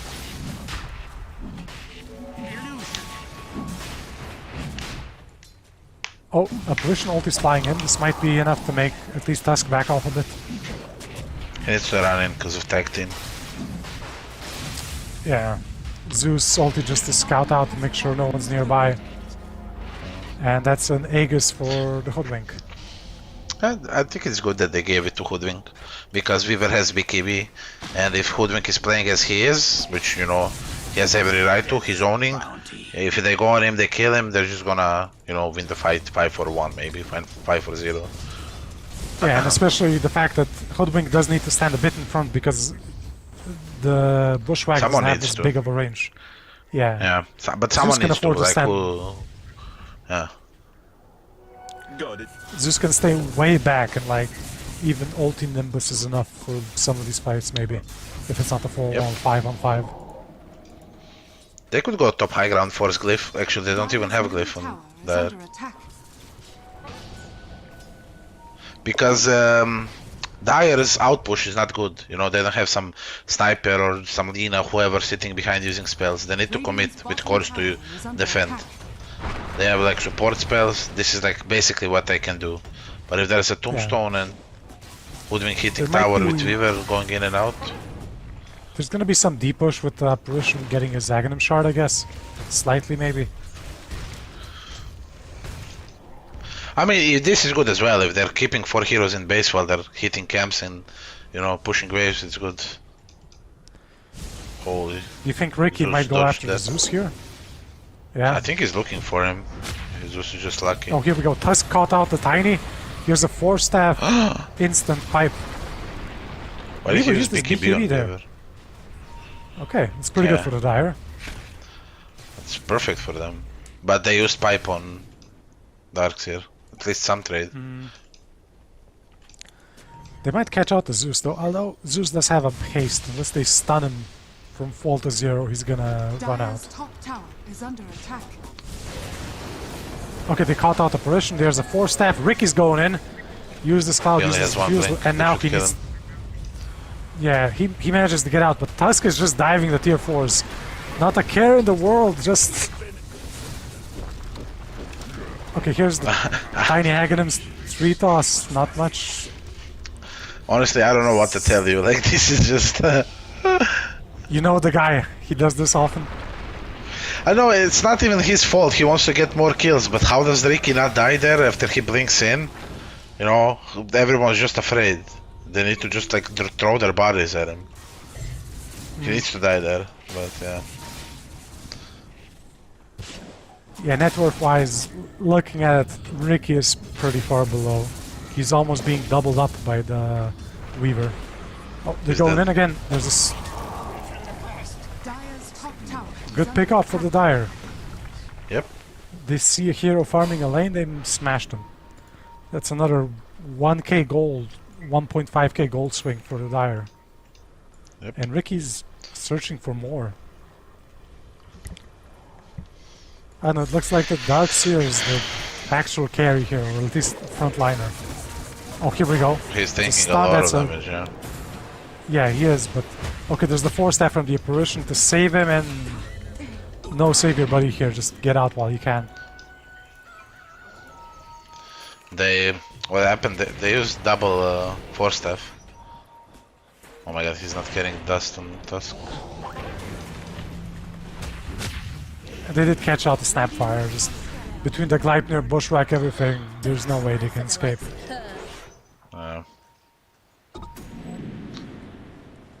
Ricky's going after a Basher, you think that's the correct choice here? No, I think it is Shard. I think Shard is super good. It's gonna set up a lot of things for them. It would. Invisibility. Is it not like too easy for the Tusk to save people with a snowball if they get sharded? I mean, sure. Have them save them. Like the thing about that spell, it's like zero commitment, right? You use it from afar. You can act on it, or you don't have to act on it. It's no commitment. So, but if he uses snowball, it is commitment because he either snowballing into you if there are no creeps, or he's snowballing away. So you made him react. So yeah, that's why. Like you can decide what you want to do. Do you want to go in or not? Just overall, I think it's a busted spell. They nerfed it even from 4 to 3 seconds. Yeah. Radiant are pinging out Ricky, they saw him on pushing the creeps and they're going in on him. The Tusk is dead from the Tiny ulti. Sorry, Tiny Of Aghanim. course, I'm dead. And Ricky manages to dodge the sharpshooter from the Hoodwink. Very cool. They catch out the Snapfire, but that's a 1-for-1 in supports.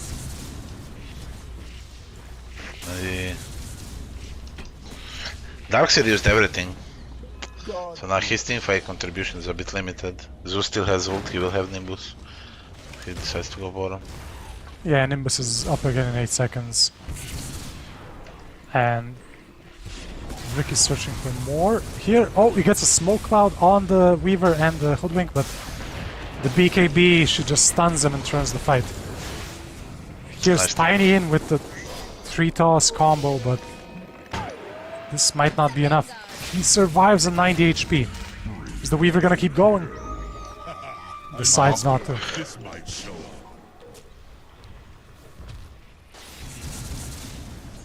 So yeah, Radiant is still in a commanding position here. Dire's Yep. bottom tower is under They are attack. just like one fight, team fight away from taking Rex. Maybe one game. Because you see what happens like when Ricky jumps and team they're ready, they pop BKB. He just straight up dies. And then another, even if they all jump in under the protection of a wall and a pipe, I think they still die. There's just too much damage on them. On the Radiant. Yeah, Dire is playing well to get something out of all these mistakes that Radiant are doing, but oh no, her Snapfire is gone. Tusk even snowballing outside. Good pipe, yeah. He thought he's dead, yeah.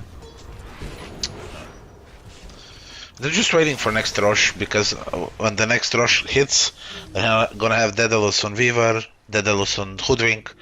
Whoever takes it, like Weaver is gonna take Shard, I'm gonna assume. Yeah. He's his best. BKB on Tusk, so when he goes in, he doesn't just melt to the other spells. This is okay. And let's not forget, Zeus is gonna get like Octarine, Refresher. He's just gonna be melting everyone. Yeah, Zeus already has his Sky and Sun, Dragon and Scepter, even a Force Staff to get out of the Ricky Clouds. Are scanning. Yeah. I could do with more. The supports of both teams are pretty even here, but the biggest difference is in the cores. The Hoodwink is worth 20,000 gold, as is the Weaver. Yeah. That's exactly that. Not bad scouting gold, they're still waiting Roche, so why not? They're controlling the waves. Yeah, all of them are pushed out. You said that the Radiant team want to get the Roshan and then get the Aegis, get the Shard, siege the high ground. What's the Dire team's plan here to get back into this? I think they need to go now, because it is slightly obvious, but there is no Zeus ult to scout them. They need to go now, and they need to find a jump on a target that they're gonna blow up, and the fight goes from there. Because when they get BKB and they are set up on Radiant and they go on that target, they're just gonna lose the game. So they need to. Okay, they're not even gonna deward here, or will they? They did manage to deward, but Snapfire's dead. Maybe Darkseer hung around a bit too long.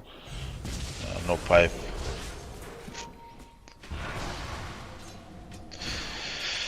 I mean, it's like, you know, it's either, if we remember from first series when they caught Wraith King that was getting his BKB delivered. This is that state, same state. They need to find a hero when he's doing something like that, or they need to wait on high ground and wait for Radiant to overextend. Unfortunately, that's the state for them.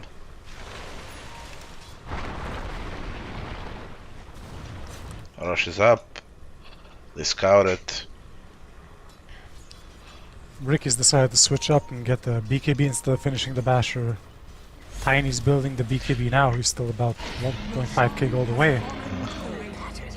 That buys him time, that's not bad. Why is he not popping Shard on Weaver? Oh, there we go. There we go. So this Shard lets him auto-attack the things he runs over with Chikuchi. Yeah, that's a lot of damage. And he wants to go in now that he has Aegis, so he's probably gonna be hitting people with Kukuchi. Now it's important top to not stand like, you know, uncoordinatedly. I don't know what's the word. Okay, he used stun, so his stun is on cooldown. They need to put Tombstone and they need to... this is what they need to do.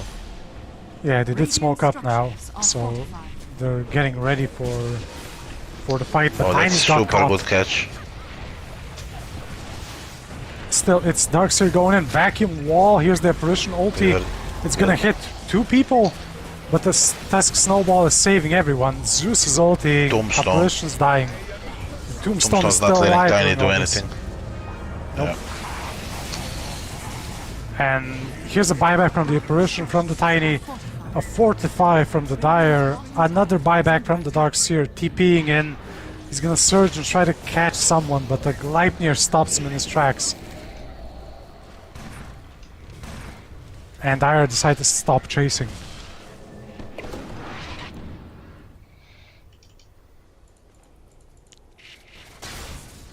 All in all, they defended it. The tier 3 is still alive. They used up 3 buybacks. They're 10k behind now. They just Yeah, need to they- heal up, wait for Zeus ult, wait for Tombstone, go. I think the best play they can do. I mean, it's easy for me to say, but they need to somehow bait Zeus that has buyback. Because when they jump him, they overextend on him. He buys back, he comes back into fight, they finish the game. Because none of the other heroes have travels. They do have outpost, but it's like the fastest way is to travel in. So if they want to come and push, whoever is baiting needs to have a buyback to come back into fight because he will die. Both teams getting tier 4 items now. I don't think there's anything. Radiant managed to find a flicker, timeless relic for the Zeus, which is pretty big, Super good. as well as a telescope on the Undying. Meanwhile, Dire managed to find Trickster Cloak, Penta-Edge Sword, and Witchbane. These are good. Trickster's Cloak is good for Tiny if he decides to carry it. Just keeping it loose.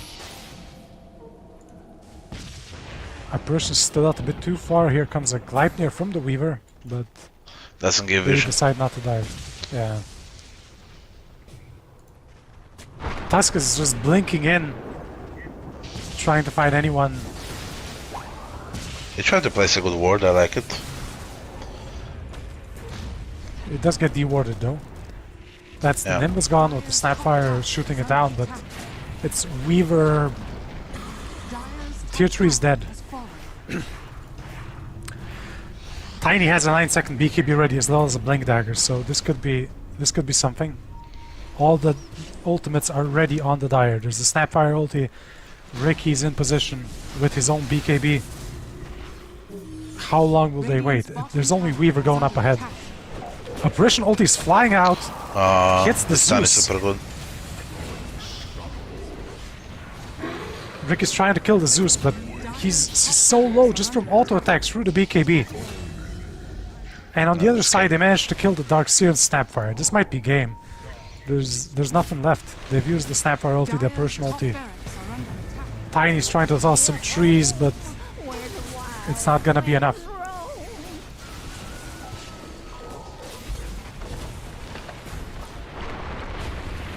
Tusk is charging in after the Apparition. He might get comboed down by the Tiny. Tusk is dead, but so are the Apparition and the Snapfire. Tiny's in the fountain. Barracks are under attack. This might be the first fountain diving we see in this game, in this tournament. I mean, Has fallen. is he going for it? Can he shoot him? Is under attack. BKB Tiny, can he toss him to anyone? No, it doesn't look like it. He's trying to AoE them down. That's a lot of damage, but not enough. And that's GG from the Dire. 64 to 29 in a 40-minute game. Marco plus 4 win. Rijeka Snova extended. Win game 1 of our best of 3 finals. It's, I will say expected, but this game should have been done like 20 minutes ago if they didn't die as 5. But it's good. It's good from the Dire. They didn't give up. They went for it. They almost got killed. I mean, they got 5 kills. They prolonged the game. One more fight like that, it would be super scary. Yeah, there was a lot of the Radiant advantage was enormous, but Dire never gave up. They always went for the mistakes, for the openings that the Radiant left Yeah. open. So, despite the loss, I think that both teams are probably pretty positive still going into the second game. That could be. I just think they went for this Dark Seer that I think they relied heavily on, and they didn't win with it. So now they're gonna think about stuff, what to do now.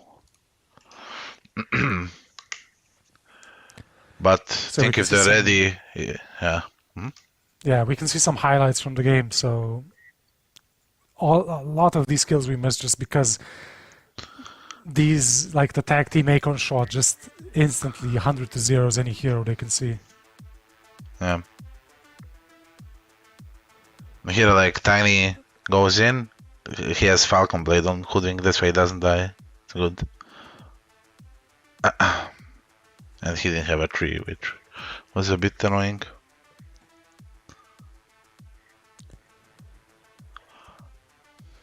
Do you think we're gonna see any hero here banned?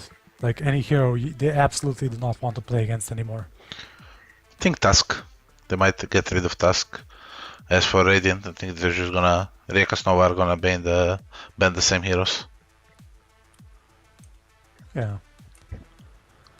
Let's see. Some really close calls, like a lot of tiny moves early game that just tilted the whole game towards the Radiant. I think Tiny would be a lot scarier if he goes for this. He skips like power threads and phase boots, which is okay. I have no I like the rush blink, but he needs to play with his team then. Like he's missing damage. He's missing damage from power threads and he's missing either or phase boots.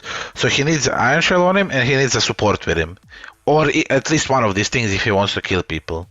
But I never saw him with the Iron Shell. I never saw him like surged running at people.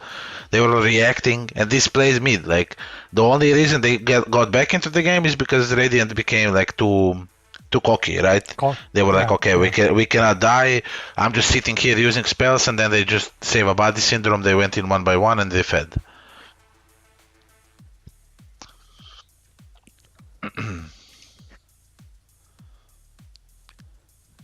We're just getting ready for game 3 here, while the players pick the sides and first pick, last pick.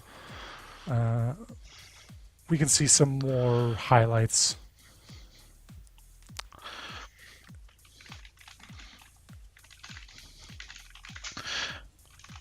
You don't have a coin toss for this one, right? Oh, set on for best of 3. Sure. So now Dire chooses. Do you think they might switch sides? I think they're gonna want Radiant, and then so yeah, we switch sides for them and we give priority to whatever they decide. Just I'll organize this, don't worry. Just press like switch sides. You have this button, your Samek or whoever. Yeah, and now they choose first pick, second pick. We adjust it like there is something like starting team, whoever's starting the draft first. They want first pick. But was this the same first pick? The Rieka Nova had first pick, they chose Undying, right? And these guys it was like that. No. They chose Undying and they answered with AA Snapfire, and then the 8th pick Tusk, because overall last pick was Tiny. So yeah, this is probably gonna be the same draft. It's just maybe Nevera enjoys playing Radiant more. They're more comfortable. I personally like playing Radiant more, although like my all-time win rate is like, I don't know, when I'm Dire I have like 65% win rate, and when I'm Radiant I have like 52% win rate or something like that. It's like isn't historically like Dire had the advantage mostly throughout, I don't know how many patches. It's all with the introduction of outposts, because whoever controls outposts control Rosh, right? And unless you take tier 2, it's hard for you to control the outpost. But then naturally, there is a fight around the Rosh. They TP, they come to outpost. Usually mid tier 1 is not there. They can connect, and that's why it's easy to control it. It comes down to as well which lanes are you pushing out. It has a lot of advantages, but the main and the most I don't know what's the word. The thing that you notice mostly, the outpost next to Rosh. Yeah, the most noticeable thing. Yeah. I think starting the team needs to be set for Dire because they want first pick. Yeah, just last few technical issues, almost ready to go. Both teams are ready. One team wants the first pick. And I'm sorry? We are now almost ready to begin the second game, not the last game, hopefully not the last game of our final. You jinxed them now. We'll see. You never know which way the jinx goes. This is game Yep. 2 of the finals. Nevera versus Rijeka Snova extended. It's been a long game. I'm sorry. I need to make some laughter when I can. I like it. Wake us up a bit. You're giving. Yes, I like it. I get the energy back. I like it. Here There we go. Speaking of First big energy, task. first big Oof. task. Old school wants his task. Yeah, I don't blame him. He's about to go ham again. Yeah, looks like he has a few fishes there. So for the rest of the bands, we got Death Prophet, Morphling, Omni Knight, Sand King, just some strong overall picks. 5 seconds remaining. Not really sure where they banned Morphling. Because they didn't think pick they it might- against them. They might want to go for like some, I don't know, some heroes that you don't want Morphling to be copying. Radiant team pick. But that would be like Morphling's really good against Omni, but they first banned Omni, you know. I would understand if they first banned Morphling and then they ban Omni. That would be a hero that comes into mind. I don't really like like there's like shakers and such, but Dire team I don't know. I won't be afraid of a Morphling like that. Yeah, there we go. Here's our Shaker. Dire team ban. Sky Wrath Mage. Okay. So this is Sky 4, Task 3 most likely. They wanna make sure this Undying doesn't secure a lane bottom. And I don't blame them. I think it's pretty good. Although I don't know why Deimos is running away from Viper. I think if they just 8-pick Viper here with Tusk, Undying literally cannot do anything to help you. You own the lane and you can just ban for Viper. You can ban like Jug and 10 2 more seconds heroes. remaining. I don't know, with Viper, it's like if you're Deimos is pretty flashy so far from what we've seen, right? He does plays, he does some skill-based combo, whatever. And Viper doesn't really, like, it doesn't feel good to play him. At least to me. I mean, I understand your point, but you're here to win it, right? You're here to qualify, Yeah, you're here yeah. to win some money. There is no flashy here. He is highest MMR. He is playing really well. I am not going to deny it, but Dota is a team game. And, like, to go like, if I'm not saying to force a Viper pick, but this would be a really good Viper pick. Dire So, yeah. team ban. Yeah, You can be more flashy like when not- you spit on people. You can't. There's no flash way to do that. But more.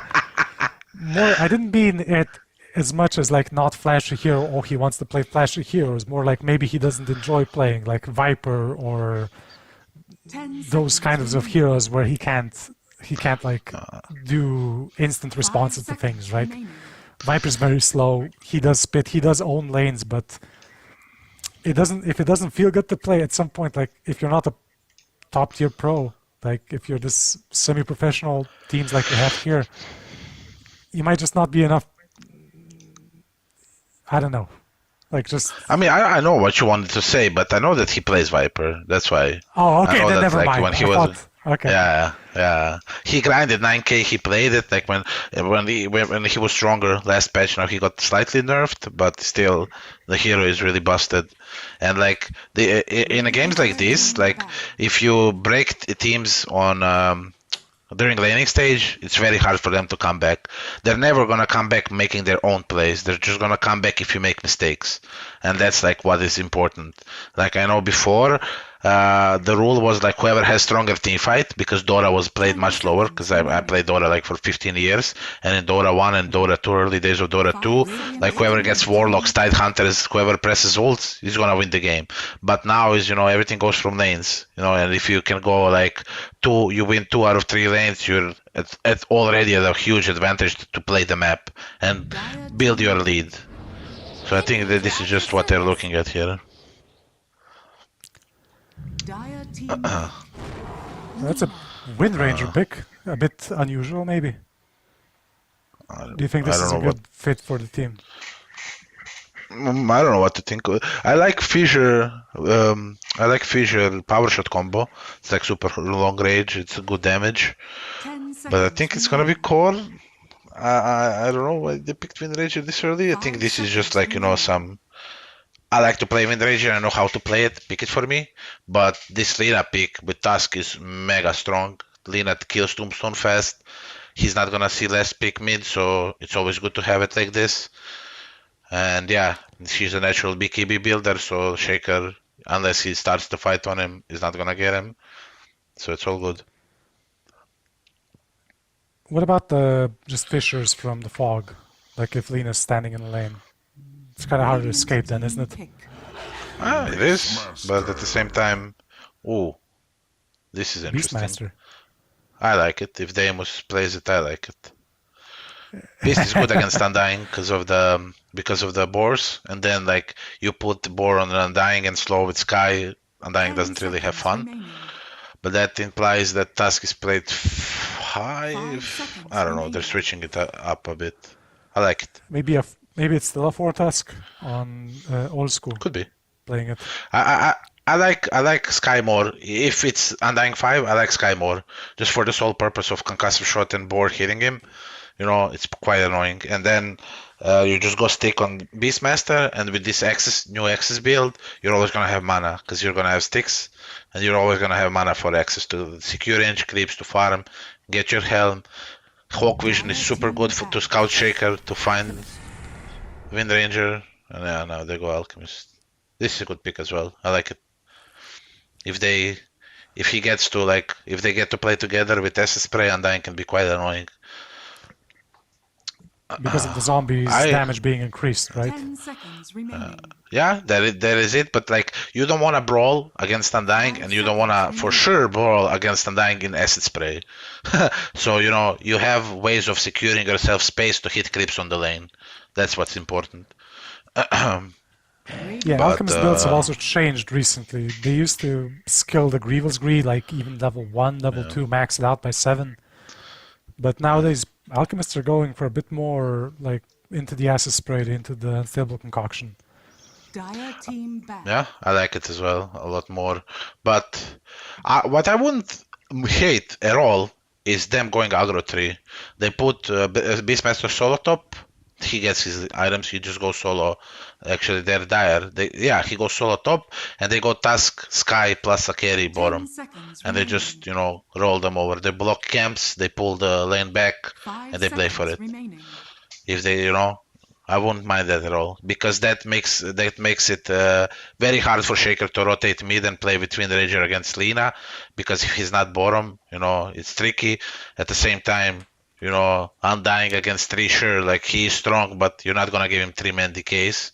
You're gonna give him 2 at best, but then you're gonna just block his face with tag team. So yeah, that's something to think of. If they can find a carry to lane with them. We see some teams using tri-lanes here and now, not like every single game or even most games, but when do you want to go a tri-lane? Like an offensive tri-lane?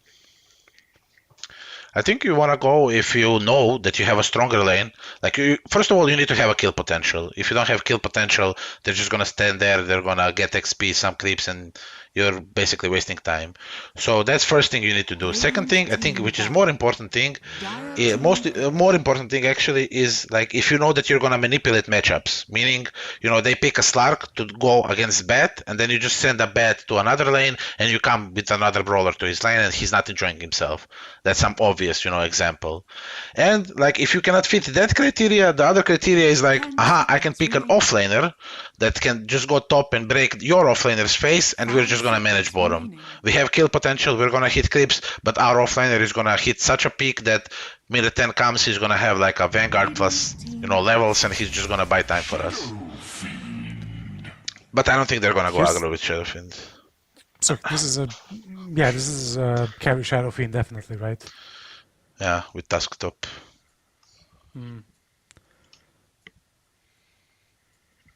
Still, is there any moment you want to do like a defensive tri-lane versus dual lanes?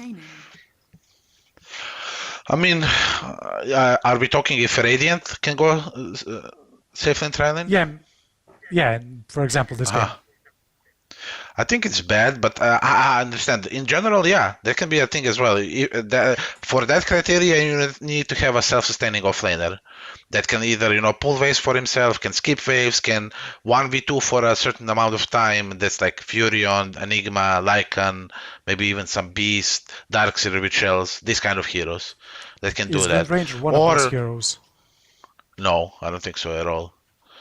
Okay. I think she's just gonna suffer way too much because, like, even if she goes like Tusk is just gonna run after her.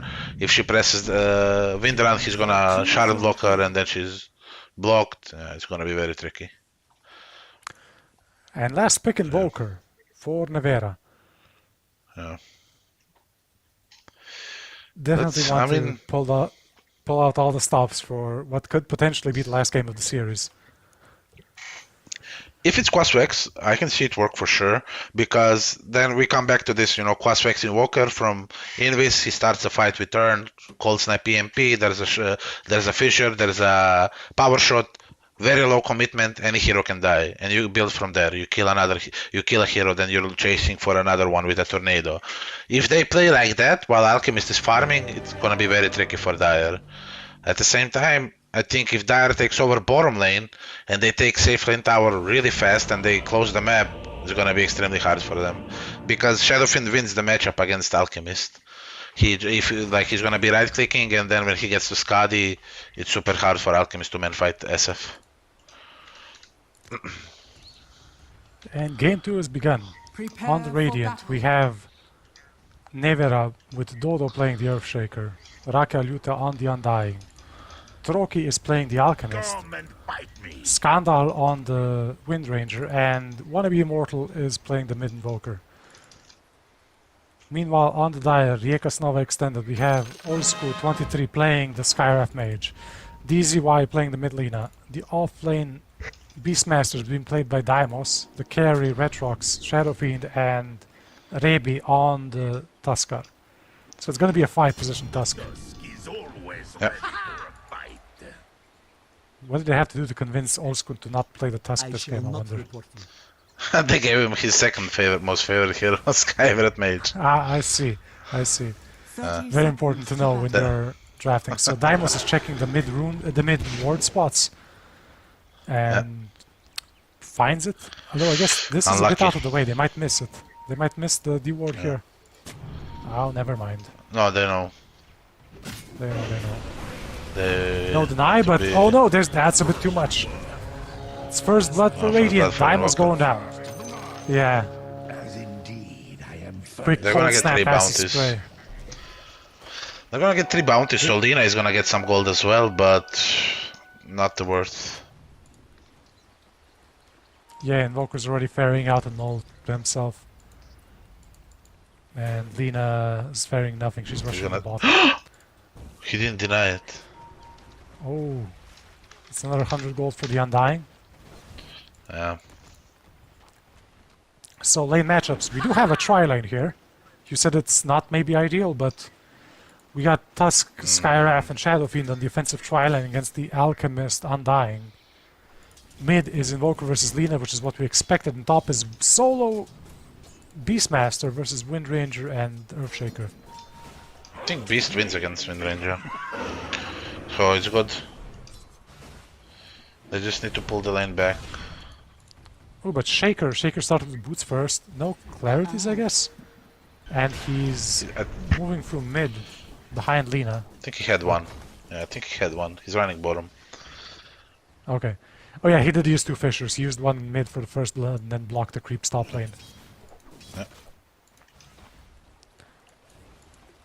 But is boots first Shaker good for a tri lane? Isn't that kind of wasteful? I don't No. know. Yeah, it is wasteful. I don't think it's good at all anymore. When you look at these really good shakers like Crit, I don't know who is a good shaker, they don't Oh, that's a go boots nice block anymore. on the Skywrath. Yeah. It's a nice But, block, but yeah. it's not enough. They're facing massive damage from the Shadow Fiend. He still has 2 raises left. The Alchemist is almost dead. That's the last hit from the Shadow Fiend. Gets a kill on the enemy carry. Scarf is running away, but he's moving too fast. He has a crown. Tusk is also juking, not enough though. Very aggressive try. Good trade for the. Good trade for the Yeah, Alchemist dying. Okay. Nice. One last Fisher before he needs to leave. It's not that bad. Shaker getting killed, you know, it's not the worst because he's gonna come back full HP, full mana. So he's gonna be useful. Yeah, and Shaker's very low. He doesn't have mana. He has a Fisher now, but last can just stepwise, kill Alchemist Alchemist. is having a tough time. Yeah, they're just going after him again. He gets the stun. He's gonna turn on the Shadow Fiend. There's a melee range raise. The Shadow Fiend dies, then the Alchemist dies, and now the supports are killing each other. I like it. We need this brawl. It's fun. We need something. We need something.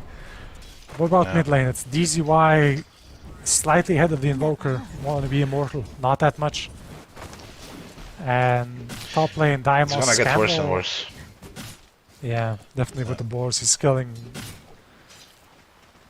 He's killing the boars. What's this? There's missed the kill on bottom on the Earthshaker. They're going after the Undying now. He has a tombstone, but he's probably not gonna use it. No. Alchemist Oh, died this twice. is really good for that. Yeah. No boots, he's running. He has 4 CS only. He literally Level 2. bought a Ring of Protection ever since the game started. Yeah, and some more rewards. Both the supports, the Tusk and the Skyrap, are checking the jungle. See, maybe they try to find the Alchemist. And you see the Earthshaker. Here comes a slow. We have a Shards and tag team remaining. They're going on the Earthshaker, but this might not be enough. Here comes Skyrap is dead. And they're chasing down the Tusk. He's getting body blocked a bit. He has a few zombies on him, but there's no mangoes remaining on the Undying. They can't continue this chase. Dire's structures are fortified. And what's good for Dire, like silver lining, is that Alchemist didn't get that kill. Undying did. You know, he did die. He shouldn't have died, but that's the trade-off they need to take.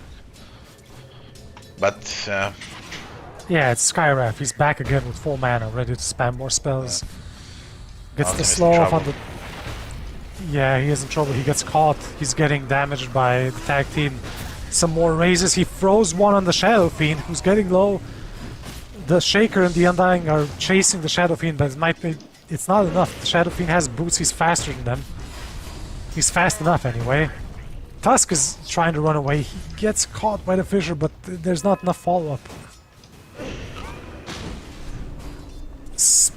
Undying eating his fruits, trying to get the last hit on the Shadow Fiend.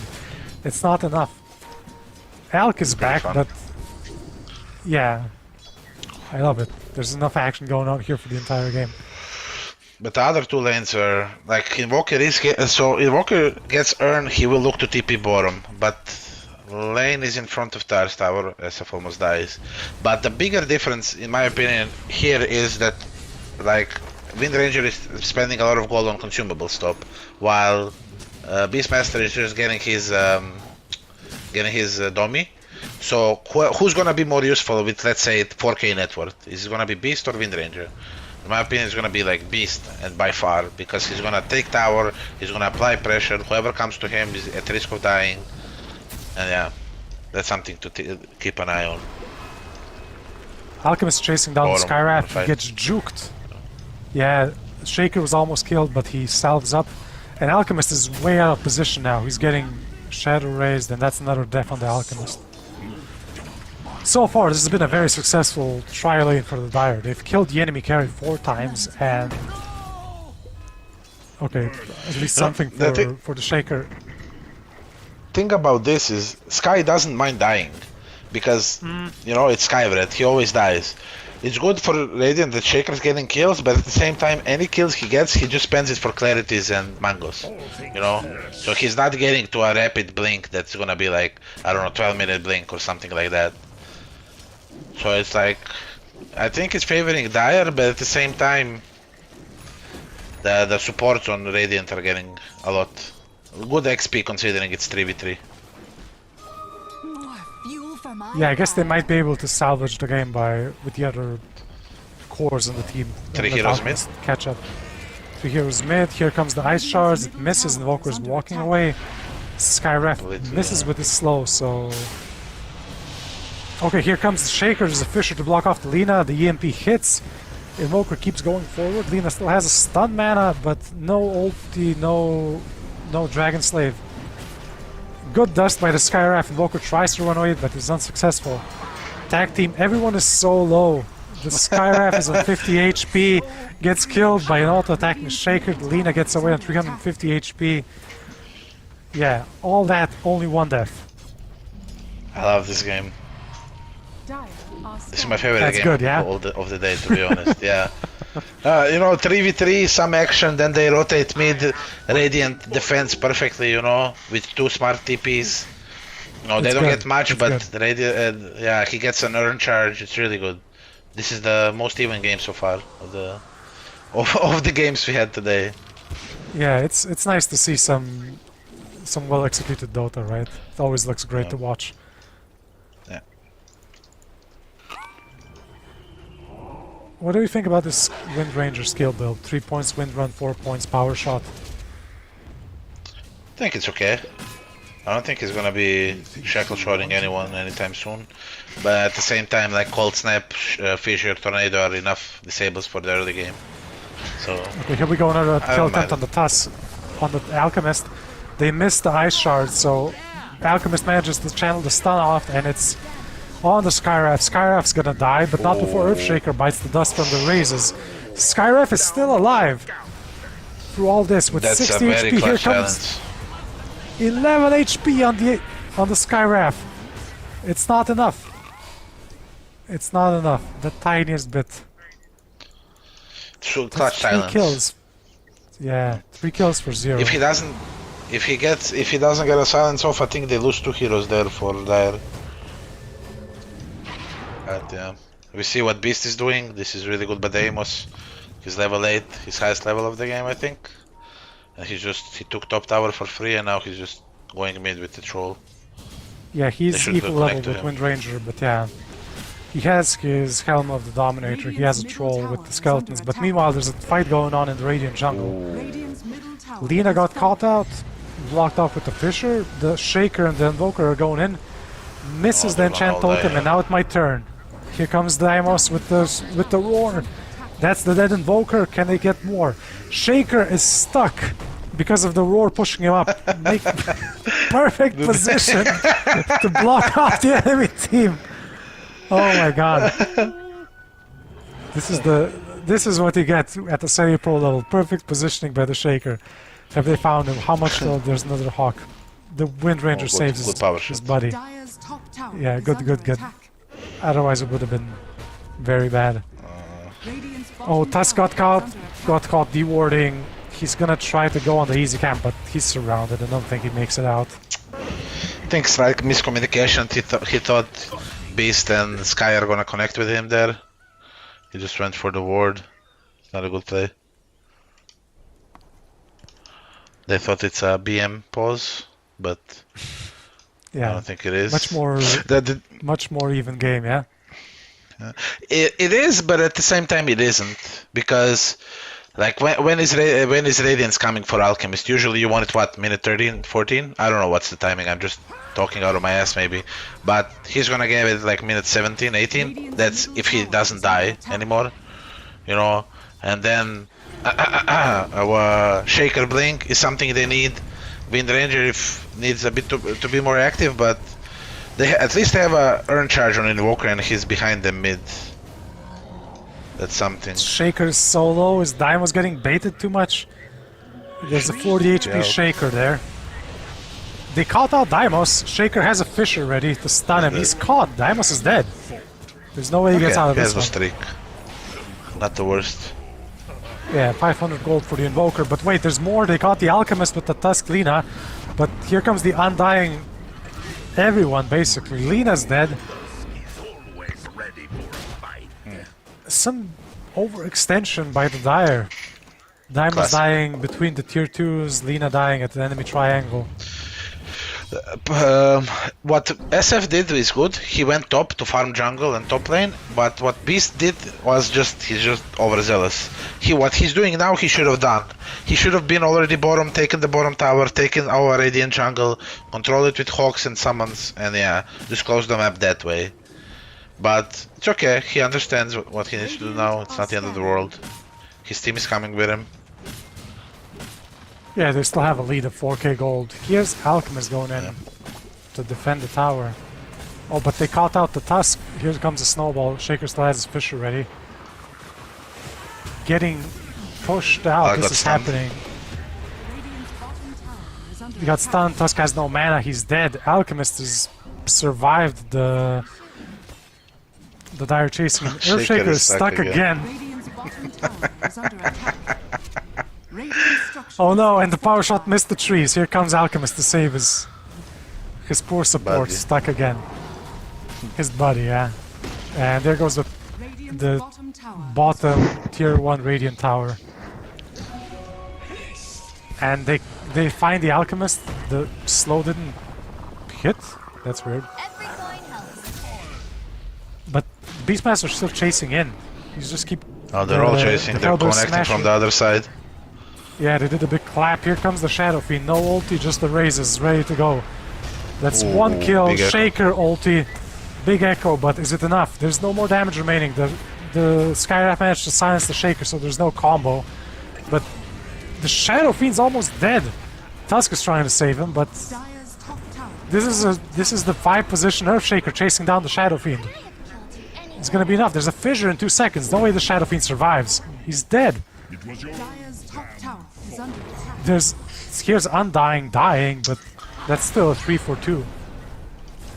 Oh wait, no, it's not over yet. Lina's still chasing the Invoker.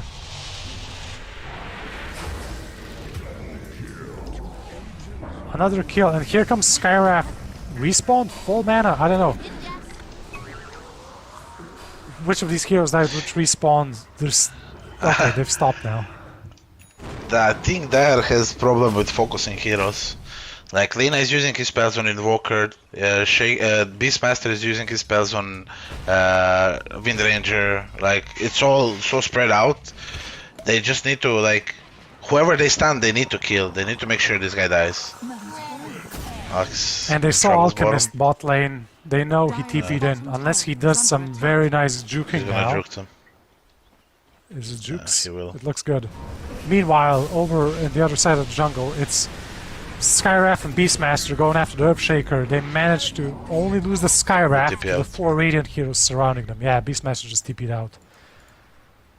And Alchemist managed to get out. Shaker's having a really good game, gold wise. He has arcane boots and he's on a good way to get there.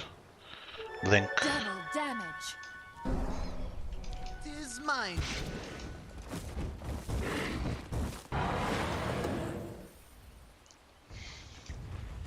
Dire's middle tower is under attack.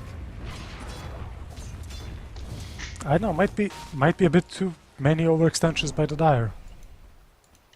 Or what's the game plan for the Dire now? The Shadow Fiend has Dragonlance, Mask of Madness. Does not have enough levels for the ulti yet. If they want to make a play, they need to bring 4 or 5. Because what's Radiant gonna do, they're not gonna make any plays, and they're gonna be 4 while Alchemist is farming. So they need to make sure that math adds up if they want to take any fights. And I wouldn't mind them waiting for the Helm of the Overlord, but at the same time, if they want to do something, they need to make sure Radiant doesn't have wards there, and they need to have Hawks there.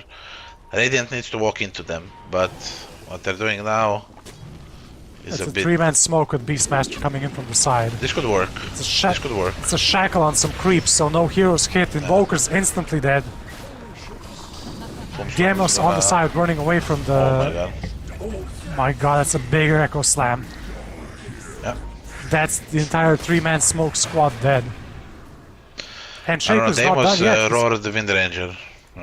Yeah, just to get away. He's dead. And here's another stunt from the Alchemist. There's gonna be the follow-up from the Earthshaker. He has a totem, he has a Fisher ready. His middle tower is under attack. The Shackle, that's a 4 for 1. That's half their lead gone. They had the lead by 4k, game it's is now even down now. to 2k. Yeah, Yep. Alchemist is gonna have a game. If they kill him now, it would be even ruin more, but now he's on a path to get like what, 18, 19 minute radiance? They managed to catch the Skywrath. He's almost certainly dead even... Okay, no, Tusk saves him with the snowball. They both get Tusk hit is by not the EMP. Yeah. Invoker eats half of the Skywrath ulti. And even Sky, 9 HP, 0 HP. He's dead. They're both dead. Tower is under attack. A bit too This is pretty bad, overzealous. Dota. I think that they just want Yeah. to finish. They want to get it over with because they're just running in like, well, what are the two heroes doing there? They don't see a Dire's single top Radiant tower hero is on the under map. attack. And they're going to devour the world. Like, none of the cores are behind them. But even if they are, what are they gonna do to save them? Rory's on cooldown. Yeah, and during I all don't know. this now, Shaker has his BKB, Invoker has a Midas, Alchemist got the Sacred Relic now, Wind Ranger has a Maelstrom done. So it's looking up for Radiant. It is for sure. It's gonna be very easy for them to play.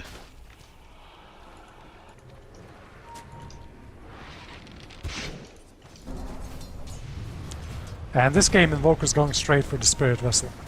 No joking around. I think that's the play, yeah. I don't think he can, even though he's going for hybrid build. I wouldn't mind if he just got like one in Exort and then went for Quasvex more. Top lane. It's Lina going after the Alchemist, used her ulti, but it's not enough. Alc just throws a stun, hides in the trees, goes out to the bottom lane. Time to farm some more. I missed the kill on the Wind Ranger mid. No worries, so did I. Radiant's middle tower And the Dire have now moved over to taking over the enemy jungle. I guess they're gonna go for the tier 2 bottom now? Radiant are scanning. I don't think sieging is a possibility, or it's something they should do. Especially between the Shadow Fiend and the Beastmaster Aura. Like, I mean, if wanna they be siege, spinning something. if they siege, they're gonna walk up to the, like, Undyne's gonna walk up, drop a tombstone, Shaker can always initiate from either far away or just jump in with Echo. That's not something you wanna do against these heroes. Yeah, the Shaker Dagger is terrifying at this moment. Yeah. Oh no, the Tusk is outstaying his welcome a bit, I think. Undying finds him. There's a Fissure Looking wrong to side break of a the... smoke. Yeah. I guess he did do that successfully. There's some tombstones, there's an Undying ulti being used, but I think they might manage to get away. Some of these creeps might die, Boar dies heroically. The big Thunder Hide is fine though. And there's always more boars. Alchemist's Radiance is now finished. And what's the plan for Alchemist here? Dire's top They saw him tower push is the under lane, they're attack. going in to try to find him. Some blind stuns. They're gonna walk into a ward and then Radiant's gonna react. They got SF. Oh, I missed that one as well. Yeah, Shaker just Fissure hitting anyone. The Radiant's now TPing in to defend their triangle against the Dire. Here goes Invoker, cold snap tornado on the Lina. She doesn't have a BKB yet. She can't defend. There goes the Shaker from the Roar. Skyraf is being attacked by the Alchemist. He manages to get away on 50 HP. Lina's going in trying to stun the Alchemist. Alchemist survives on 170. Everyone's so low, barely getting out. Daimos might die here. Yeah, definitely. Urn taking with the Urn. And that's a 3 for 1. Only Earthshaker dying on the Radiant. I don't know where Tusk was, but it's a huge mistake he's not there with. So he didn't save SF and he wasn't with his team. So not sure what he was doing. But if he was there, I think either Invoker or Alk dies and Beastmaster survives. Maybe they both of them even die. Shadow Fiend does have a BKB now. So unless They're gonna look he for gets Rush now. fish. You think so? Yeah, they're all here. Dire's Just waiting on top tower Beastmaster is to under respawn, I attack. guess. The Helm of the Overlord Creep's gonna scout out a bit. And yeah, wow, this is without Beastmaster being here. Roshan is dying this fast. As soon as the Beastmaster gets in range for the Aura, even ulting the Roshan, I think that's some dumb move, but whatever. Dire's middle whatever. They got the Just Rosh, they got the doesn't Aegis on the Shadow Fiend. Yeah. This is double damage Shadow Fiend, but the runes run out. They found the Shaker. They found the Shaker. Here's a Beastmaster Roar backing off because of the fear of the Invoker. Shaker's so low. Will the Axes catch him? This Ancient... Okay. Wind dies. Okay, top lane. Windrunner dies to the combo of Lina and the two supports. Shaker managed to hide with the Shadow Amulet of Undying just long enough to get a blink away. Second item for Alk is a Boots of Travel. Radiant's middle tower is under attack. It's you not like bad. Dire's bottom tower. It's not bad because, like, what? I don't think he wants to buy any other boots 20 minutes into the game. He wants to keep dodging and farming because he's behind. Because he needs BKB, he needs dagger. Big Echo Nice bit. Slam from the Shaker. Gets all the creeps. Daimos is almost dead from this. He's certainly gonna die to that, but Shadow Fiend BKB's Masks of Madness gets the Tombstone gone. Echo, Earthshaker's dead. And the Aegis is still alive. Dire's bottom So tower that's a- has fallen. That's an offlaner for support, but the tower is down, and here they catch Invoker. There's a Force Staff. He's looking the wrong way though, so he doesn't get up into the base. He's dead from the Lina ulti. Shadow Fiend keeps auto-attacking. The Lina gets caught out, does a BKB. She has a BKB saved up. Gets a kill on the Undying. Shadow Fiend stunned. Lina's just TPing out with the BKB. She still has long enough. And now the Shadow Fiend is mid-air. Pretty good. The concoction is mid-air and he manages to get out. Unfortunate for Radiant. But who has the Force Staff? The Undying? Wind Ranger. No? Wind Ranger. Wind Ranger has the Force Staff. Unfortunate for Invoker, if he got Force Staffed up there, he would have more spells. It would be really tricky for them. Dire's middle That was the tower is buyback under from attack. Earthshaker as well. In that fight. Slows down the Force Staff. Some taunts going on in mid. He gets Oh, he's caught dead, out. Shaker. What is he doing? This was a bit too much. Here's the Invoker. Yeah, Shaker's dead. I guess he doesn't want to play anymore. Just undecent behavior. I mean, I don't know. This is what, third, fifth, seventh game we're casting in a row? We've seen some weird Yeah, shit. it's... But I we've think seen this some is like stuff, yeah. the weirdest. Okay, they caught the Undying, but on the left side, Invoker's EMP hits the Beastmaster. Undying's still alive because of the Glimmer Cape, but they're gonna murder him now. And that's the entire Dire team sitting behind the tier 2 bot lane. Both supports on Radiant are dead. Is this an opportunity for a push? The Aegis is still up. Yeah, they should force the glyph, that's for sure. Radiant's bottom tower is under But he's attack. gonna Ice Wall on Invoker? Dire's top His tower. position. Yeah, he does. He's got one prepared. If they force glyph, long it's is- super good for them. I don't think they're gonna get the tower. Tower's Unless half Radiant HP. forgets to press it. Who knows? Like, the Invoker's running away. Oh no, Lina went in too deep. Gets focus fire down by the Wind Ranger. Oh my lord. What's happening? I think he's like, oh, I got him, guys, get this guy, you know, in a more rude manner, you know. I didn't Yeah, use any yeah, swear yeah. words. Yes, So, good yeah. Okay, so much I for that don't know, push. I The don't Aegis is gonna run out in 50 seconds. They might get a fight with the Aegis. Shadow Fiend is just swaggering up to mid to farm the wave. Here comes everything and everyone on the Shadow Fiend. Oh, Shaker dead. The Shaker gets blown up. The Shadow Fiend's gonna die. There's the Aegis gone. Alchemist pops the BKB to not self-stun, and now we can see how is the Shadow Fiend gonna get out of this. BKB channels the ulti, fake pumps it. Here comes the big snowball. Alchemist is stunned. There's no more BKB. Tusk is gonna die. Here comes the Undying. Here's the Shadow Fiend ulti, auto-attacking the Raquel Yuta on the Undying. Taroki on the Alchemist is running away on the left side, stuns the Beastmaster. He's not gonna get away. I think unless he does some really fancy juking against 2 units, he's not gonna make this. They managed to get the Shadow Fiend on the other side, and it's only Daimon still alive under Dire. Regeneration. Dire's He did manage to get the Alchemist. But still, My friend, 2 for 4 I don't know what to through tell the you. Aegis. Dire's middle tower has fallen. And there goes the Dire tier 1.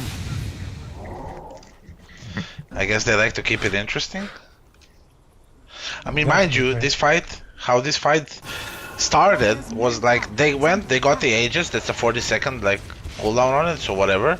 But they killed Shaker for free. Shaker didn't use a single spell, and they still lost 4-2. That's how badly Dire played the fight, or that's how good Radiant did. However you want to put it. Yeah, and Shaker got caught out again. Just these ice shards from Rebi are really good this game. Needs to be said. I don't think I've seen him miss more than one. Okay. Let's leave it at that then. I think when he hits them, they're clutch, but when he misses them, like it's pretty clutch as well.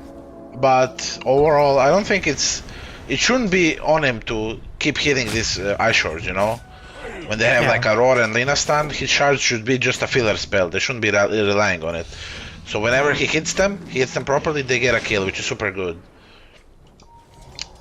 But yeah, you're a bit like the micro decisions, the micro level decisions, moment to moment, good.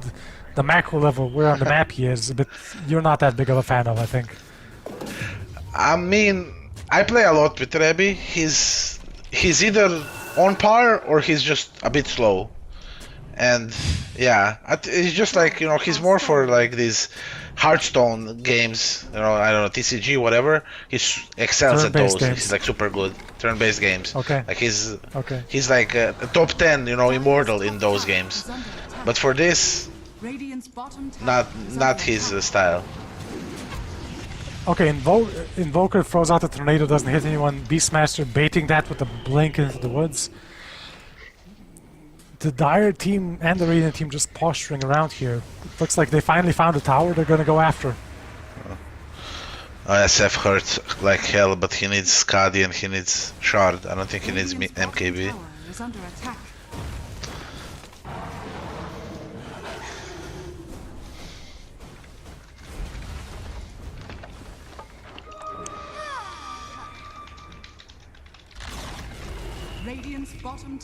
Dire controlling. Oh, Beastmaster's jumping in. Ulti's the Alchemist. Eats a whole Scaraf ulti, but he gets the BKB off and he's fine. He just walks away. Yeah. Lina wasn't close enough. If Lina was close, he would die for sure. Definitely, yeah. But that's still, there's no BKB for the next fight if they manage to get one in the next minute and a bit. And it looks like they will. They're Radiant are walking up to take back their jungle. There's an observer ward placed. Here comes the blink in from the Tusk. Echo slam by the Shaker. Catches 3, but it's not enough. The Beastmaster manages to survive to take down the Tombstone. Good shard. They kill the Tusk, but that's Wind Ranger dying to the Scaraf ulti. The Earthshaker's also dead. Shadow Fiend's chasing. He wants to get more. The Invoker turns back for a tornado. That's gone. Game-winning ward. This ward gave them all the information. You see the Radiant Dire ward that I'm pinging? I don't know if you can see my ping. Yes. No. Yeah, that's one. The stream doesn't see it that well, but that ward was placed by Rebi. Yeah. So Yeah, exactly. I know the skin, but like every once in a while you get these game-winning wards that I really like to point out because I myself have placed a lot.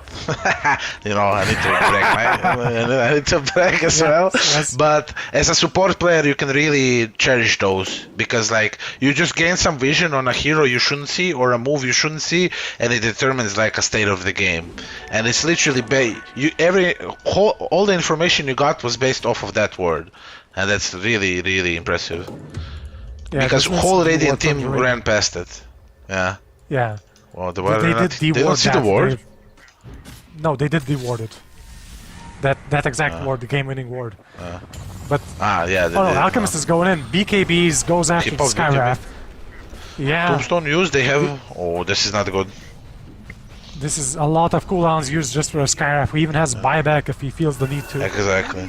Yeah, exactly. And there's no Roshan up. Not for another 40 seconds, but...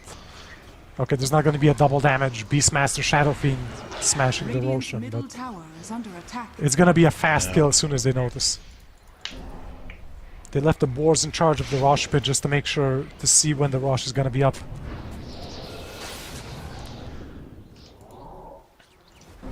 you said game-winning move earlier with the Observer Ward getting them a kill on the Invoker. What did that change? Like just some gold? Like the Invoker's already alive right now. I thought the Rosh is up. I thought like they cleaned them up and okay. Rosh is up. They're gonna get Rosh. I made a mistake Okay. because I saw them running towards Rosh and I assumed it's up.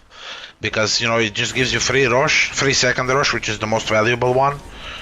Because not the most valuable by items, but like by timings. Because it usually dies early, and then like with the second Aegis shard, you have a certain set of items that gives you a team fight that opens high ground or just opens high ground. So yeah. Yeah, okay. I thought I And, was like, missing something like No. the pro level player insight. I thought there must be something like why was this so crucial?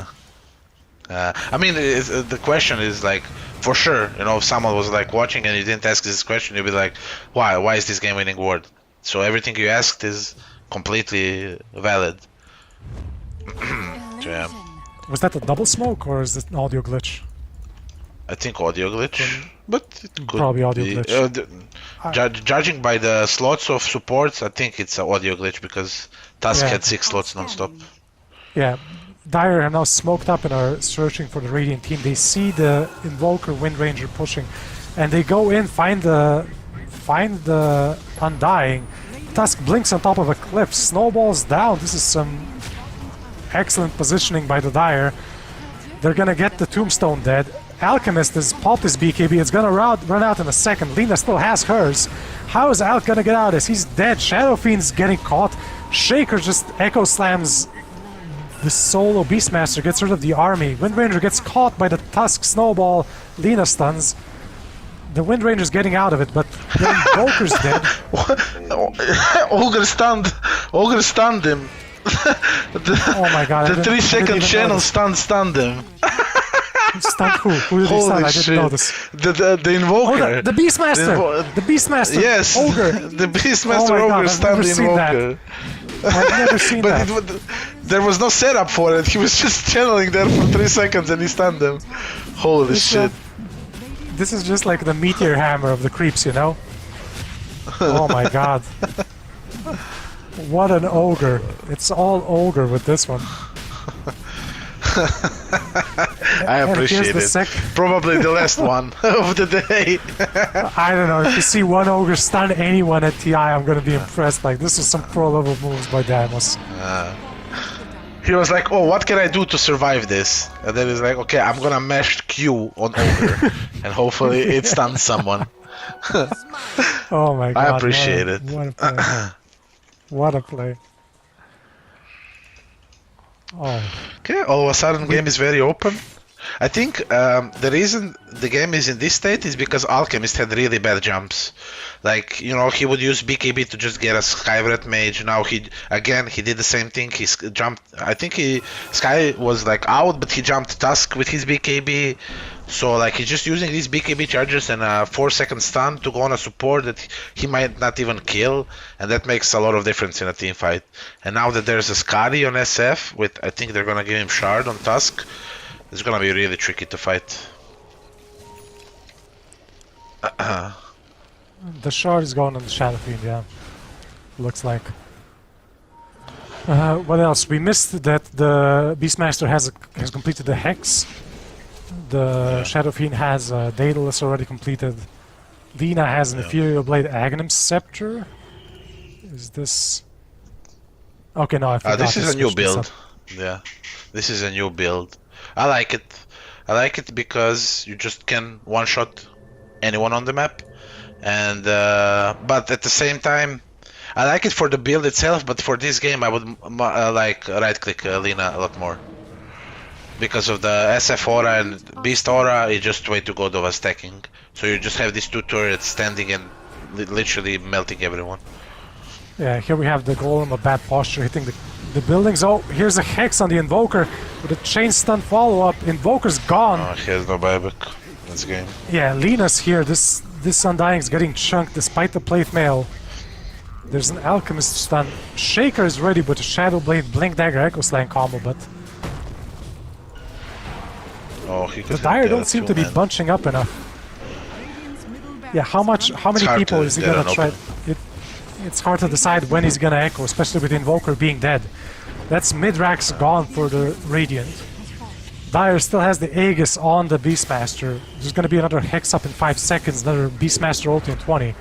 So it's gonna be in time for the next time Invoker respawns. Undying standing in front, he's gonna get hexed, chain stunned. Lena's just flying over everything. Oh, Here comes the Echo Slam, they get the Sky Raft, they're going after the Shadow Fiend. He's channeling his ulti, he gets it off with no HP remaining almost.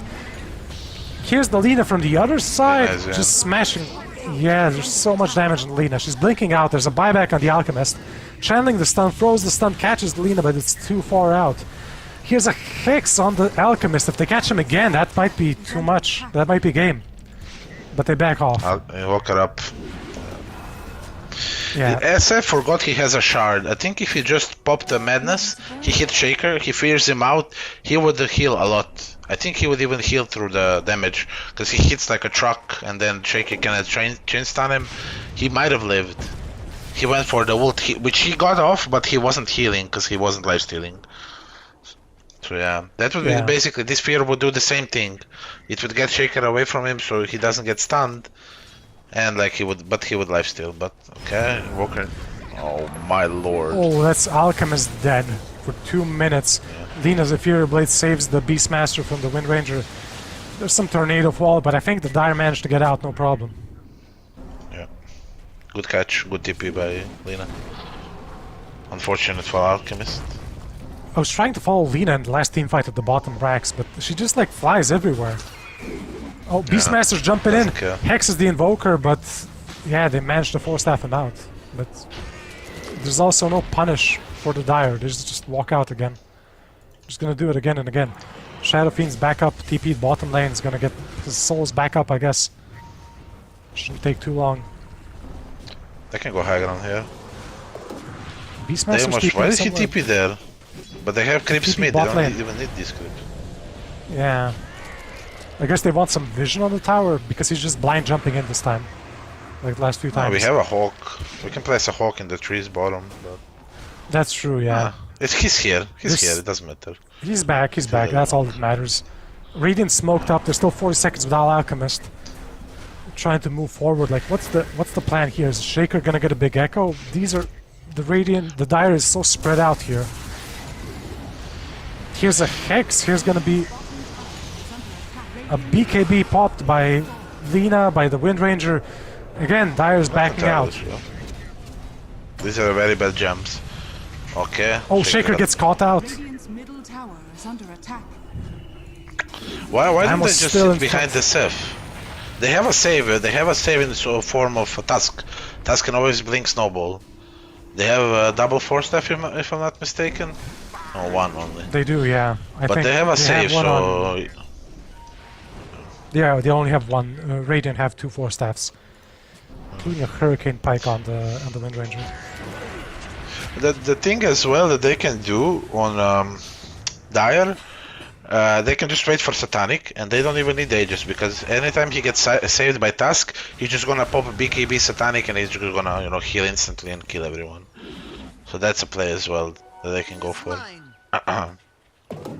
Definitely true, yeah. I know. What's the... Are scanning. Triple fire. How's the Radiant gonna get back into this game? Yeah, I mean, Dire has there's a smoke buybacks. here. Yeah, they don't. Dire Yeah, has buybacks. Scanning. no, This Lina is doesn't good, have a though. buyback. It's They need proactive to get Lina. Yeah, Is Tusk But they're gonna guarding this notice. for smokes? no one's mid. Yeah, he is. Oh, what's... Oh my lord! Oh my god. Illusion. They got baited by illusion, and smoke was like literally running out. So it's not like he was smoked and he used it. Smoke ran think out and even- he thought it got popped. Did Or? Tusk break the smoke there? Radiant's top tower is under Even, attack. like he was standing pretty close. I wasn't... That could be it as well. To be honest, I'm not Was it- entirely sure. Okay, so here's the smoke up by the Dire. On the Hawk, so they're gonna smash the... Okay, here's the Alchemist is caught. Hex stunned. Everything thrown at him. He's dead. Also, Earthshaker getting caught. He gets out with the Ogre Seal Club. Top tower has fallen. But this is really bad. Alchemist has no buyback. They catch the Wind Ranger. BKB's popped to survive the Skyraf ulti, but Oh my god, he ulted catapult. oh no. I'm sorry for laughing, I'm sorry. No, it's... If he this is a wanted to long do day that, for it's everyone. good. I know I'm observing worse than I did Game 1, Series 1. Like, this has been a long day so far. For both of these teams, I think.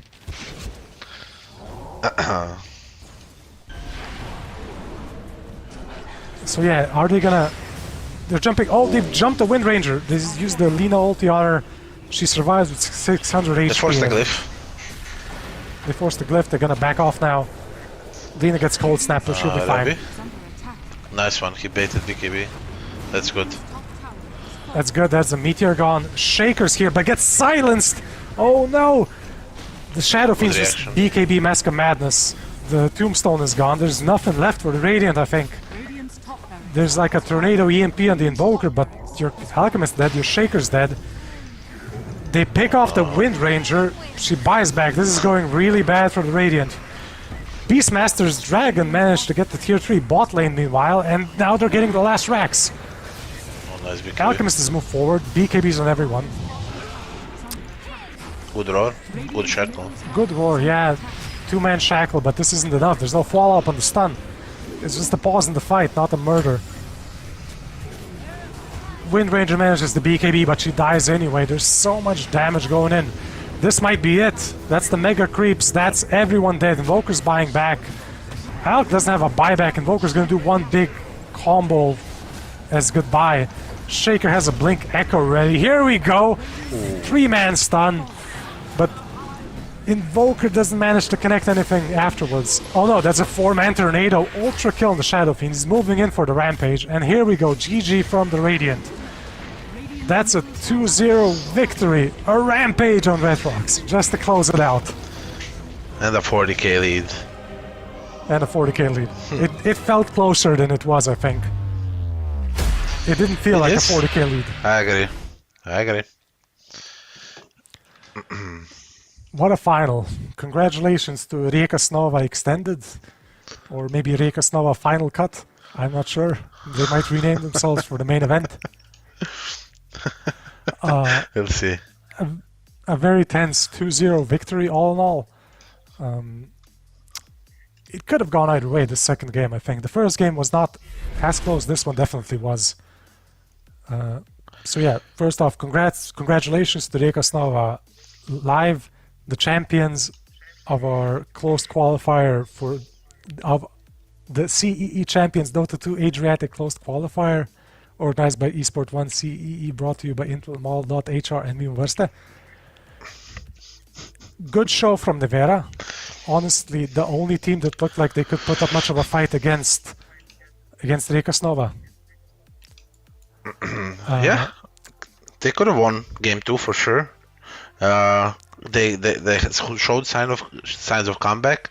Game 1 was more stompy, but overall, like I expected this to happen, sort of.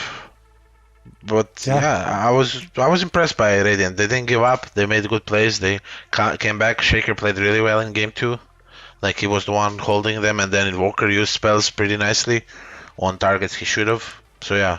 Yeah, A and lot, even Alchemist, better. despite the horrible start he got, he didn't let it bother him. Like he didn't do any desperate plays. He just kept at it, got the farm he needed. Like they lost, I don't know but still. Yeah, I don't know who made the call to tell him to like just chill and hit creeps while they're fighting, but whoever made it like is like a true MVP. You know, that's not easy to do, and he did it. They kept their cool, they farmed, and yeah, I think that call, like to not force anything, not to go any dumb item build, just to go normal item build, and yeah, they got their farm, they got some fights, then later they got some pickoffs while Alchemist was doing some poor jumps, but overall, fun games. Just one last important bit to point out: both teams got slots in the regional part of the tournament, so we will see more of both of these teams in the future. First place, Rijeka Snova, they won €200, and second place, Nevera, they their prize is 100 euros. So we will Holy moly. soon.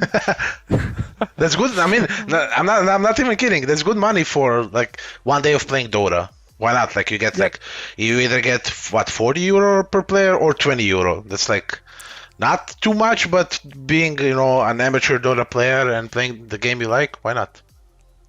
I mean, you started playing Dota in Dota 1, right? In like 2005 or something.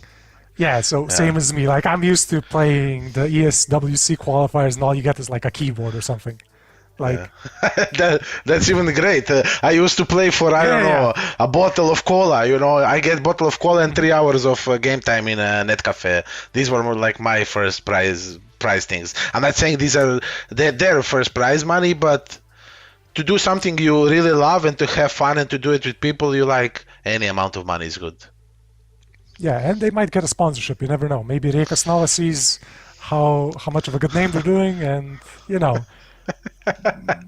Maybe Nina Belan sees this and gets them VIP tickets for the next concert, and who knows, buys them jerseys. I don't know. Is this guy still doing concerts in Croatia? I have no clue how old is he. What are his songs? I honestly have no clue. I just know this is the worst name for a team ever, and that's all I know. I'm sure there's been worse names. There's been a lot of bad TI Open Qualifier teams. I know that much. Okay. There's a lot worse team names that I've seen. So we will potentially very soon have a winner's interview with, not sure exactly who from the winning team, but with DZY. Oh my God. Holy moly. With the MVP itself. Himself.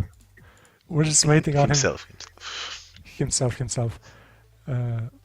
Very convincing play here by DZY in the entire finals, right? In this game on the... Who is your MVP of the day? Who is your MVP of the day? What do you think?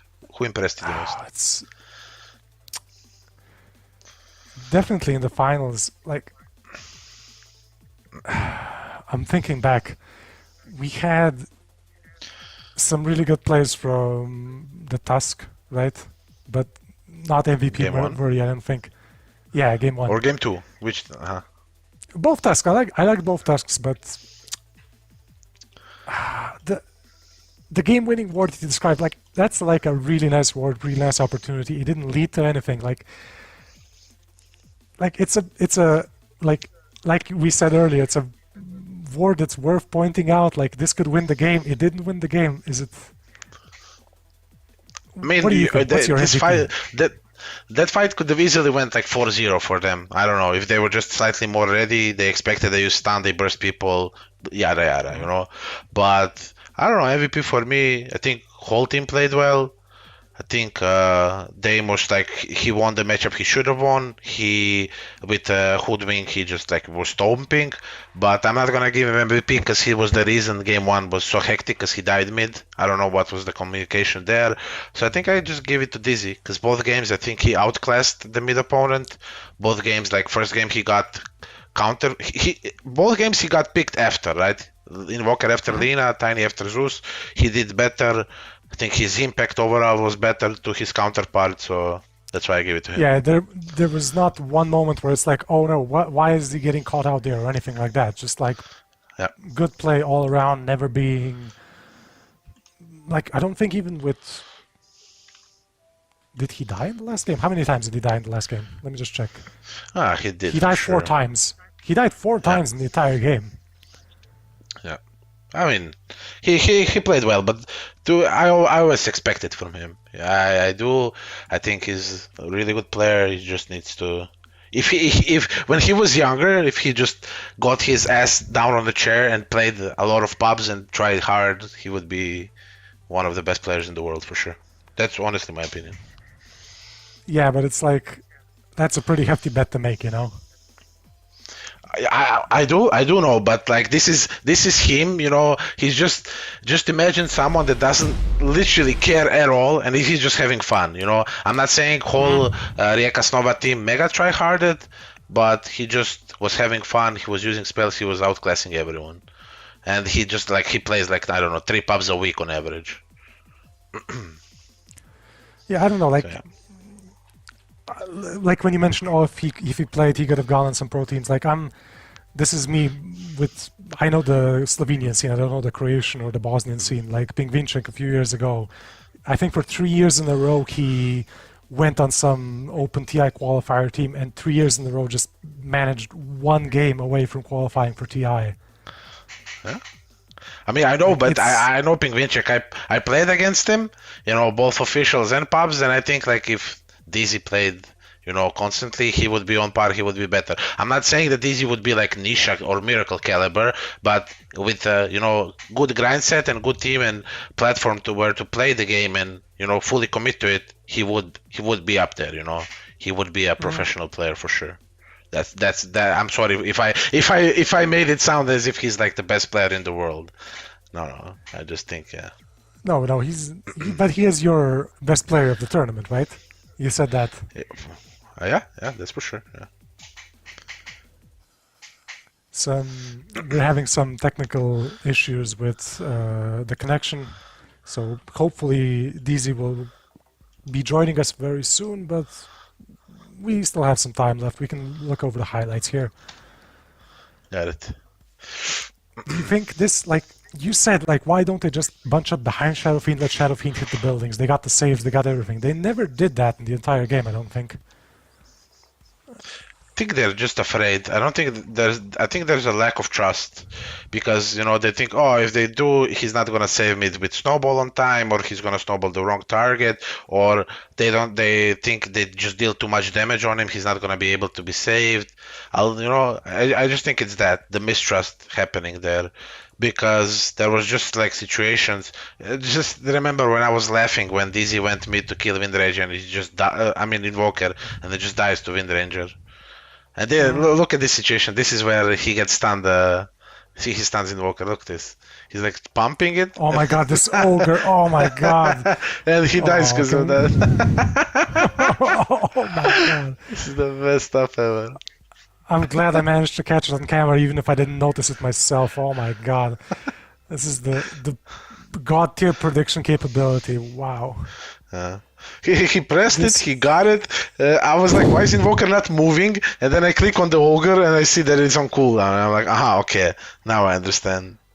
But is the Beastmaster Roar long enough to set up this Ogre stun? Just wondering. Yes, yes it is. It has to be. So, it's like, let me just check. The wind-up is 3 seconds in the Ogre, right? Yeah. Is that the true? Roar is like 3.5, 4? Yeah, 3.5. You're right, yeah.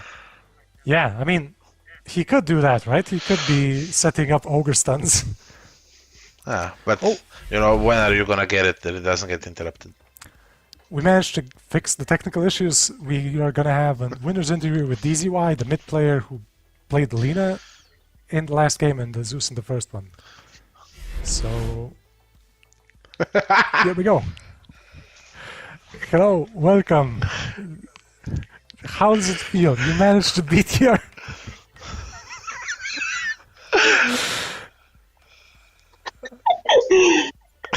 It's okay. I don't know. It was annoying. The games were annoying, to say the least. How come? Well, we have trouble playing as a cohesive unit, so that gets annoying. It's not that the opponents were the fault, it was in us. Yeah, you were playing a bit like... did you practice much before the qualifier as a team? Not really. We were just like five friends that have been playing normal games and skirmishes here and there, so we know each other fairly well, but we really didn't go into this with a mind for practicing. We just went in it, and what happens, happens.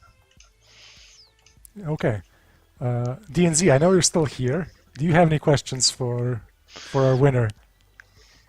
I just want to ask, were the tensions high in the game 2 when you were dying non-stop over the map? What was happening? Absolutely, tensions were high in game 1 and game 2. We were all annoyed. especially losing out on dumb kills. I remember a lot of situations where we were supposed to get kills and get towers, but we just weren't on the same page. Okay, and what about game one when Demos got caught mid? Like he and Rebi, they were the only guys mid. They died, and then you chain feed, and you died like 5-0. What happened then? Can you repeat the first part? I kind of lagged out a little bit. It started with Demos feeding Beyond Godlike in front of tier 3 mid, and then you just like all chain fed and died 5-0. That was game 2 now? Game 1 when he was hoodwink. Oh damn! I don't know. We're really good at chain feeding. One person goes in and then someone is dumb enough, like me, and then I jump in and then I die, and then that turns into a shit show and we lose out on a lot of map and kills and gold. One last question. How many times did Rebi say, yeah, but... He didn't say it a lot, but we were tilted. We were a bit frustrated at our plays. We couldn't just really do the same things. That everyone had their own plan and different executions, so we got frustrated. Yeah. I have some questions. Like, who on your team was the one who called for an offensive try lane in the second game? Whose decision was that? Well, at the start of the game, the plan was dual laning, but then one player didn't want to try lane specifically. So to be assholes, we try lane specifically just to anger that player. Which player was that? It was old school, beauty must die. Okay. Do you think it achieved the desired result? Did you tilt him enough for it to be worth it? I think we tilted everyone out of our brains, but I really don't care. I was watching my own lane, and I have no clue what happened on the other lanes. Okay, I don't know. It feels like either the almost entire game everyone was playing tilted or no one was. I'm not sure.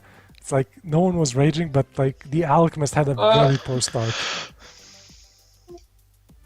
Oh, we really weren't worried about the Alchemist because he had BKB Blink Radiance at 30 minutes in, so he was useless. And actually, the only person that was killing us was Windrunner, and she killed our SF because our SF is 40 years old and he doesn't know MKB Pierce's Windrun. Okay. So he kept dying, and we were trying to kill the Tombstone and Earthshaker and Windrunner and Alchemist, all while he was mostly gone. Okay, good. Do you plan on training a bit more for the next tournament? I mean, for the both you and your opponents qualified for the. Sorry, it's next stage. For the next stage, yeah. Are you all prepared to practice a bit more? Like you said, you didn't play much in preparation for this one, but for the next one? Yeah, obviously the next stage is going to be a lot harder. Your co-caster also qualified, and his team is very strong. So I hope we don't get into the same group as them, but if we're against stronger guys, we'll probably practice a bit more, but if we don't see that the competition is fit for us, we're probably just going to half-ass it again. Do you already have any teams you're going to practice against? Well, not really. We really don't know most of the lineups. We know Team Serbia, both of the spots that we're playing. And I think I remember the Czech team because I checked out the qualifiers. Get it? I said Czech twice. And apart from that, I have no idea what the rest of the teams are really. Okay. Well, again, congratulations on your victory here. Do you have any shout-outs, any call-outs for sponsors? Maybe a certain offer, maybe Rika Nova Live, the album itself could sponsor you? Milbellen sponsors us and plays our outro music. But apart from that, shout out to my team, shout out to Astralis, not the Counter-Strike team, but the Discord. Shout out to Machine Coca-Cola And of course, Okay, there's a bit of technical issues happening here. We might look. It's better that the network. It's better that the internet strikes now as opposed to like half an hour ago. It's much better now. I It's a agree. much better opportunity for it to die. Is he disconnect? Is he coming back or I have no clue. he I guess Okay. that's it. He did shout out to his team to a few discords. To Machine Kokayala. I need to repeat it. It's important. okay, who is that? What is that? Illiterate. I'm sorry. That's one of the. I mean, that's the best carry player Croatia ever had. But he's retired now. He's doing some other stuff, and he's a very dear friend of ours. That's why. Okay. That's it from me. Nothing else from me. Yeah, thank you.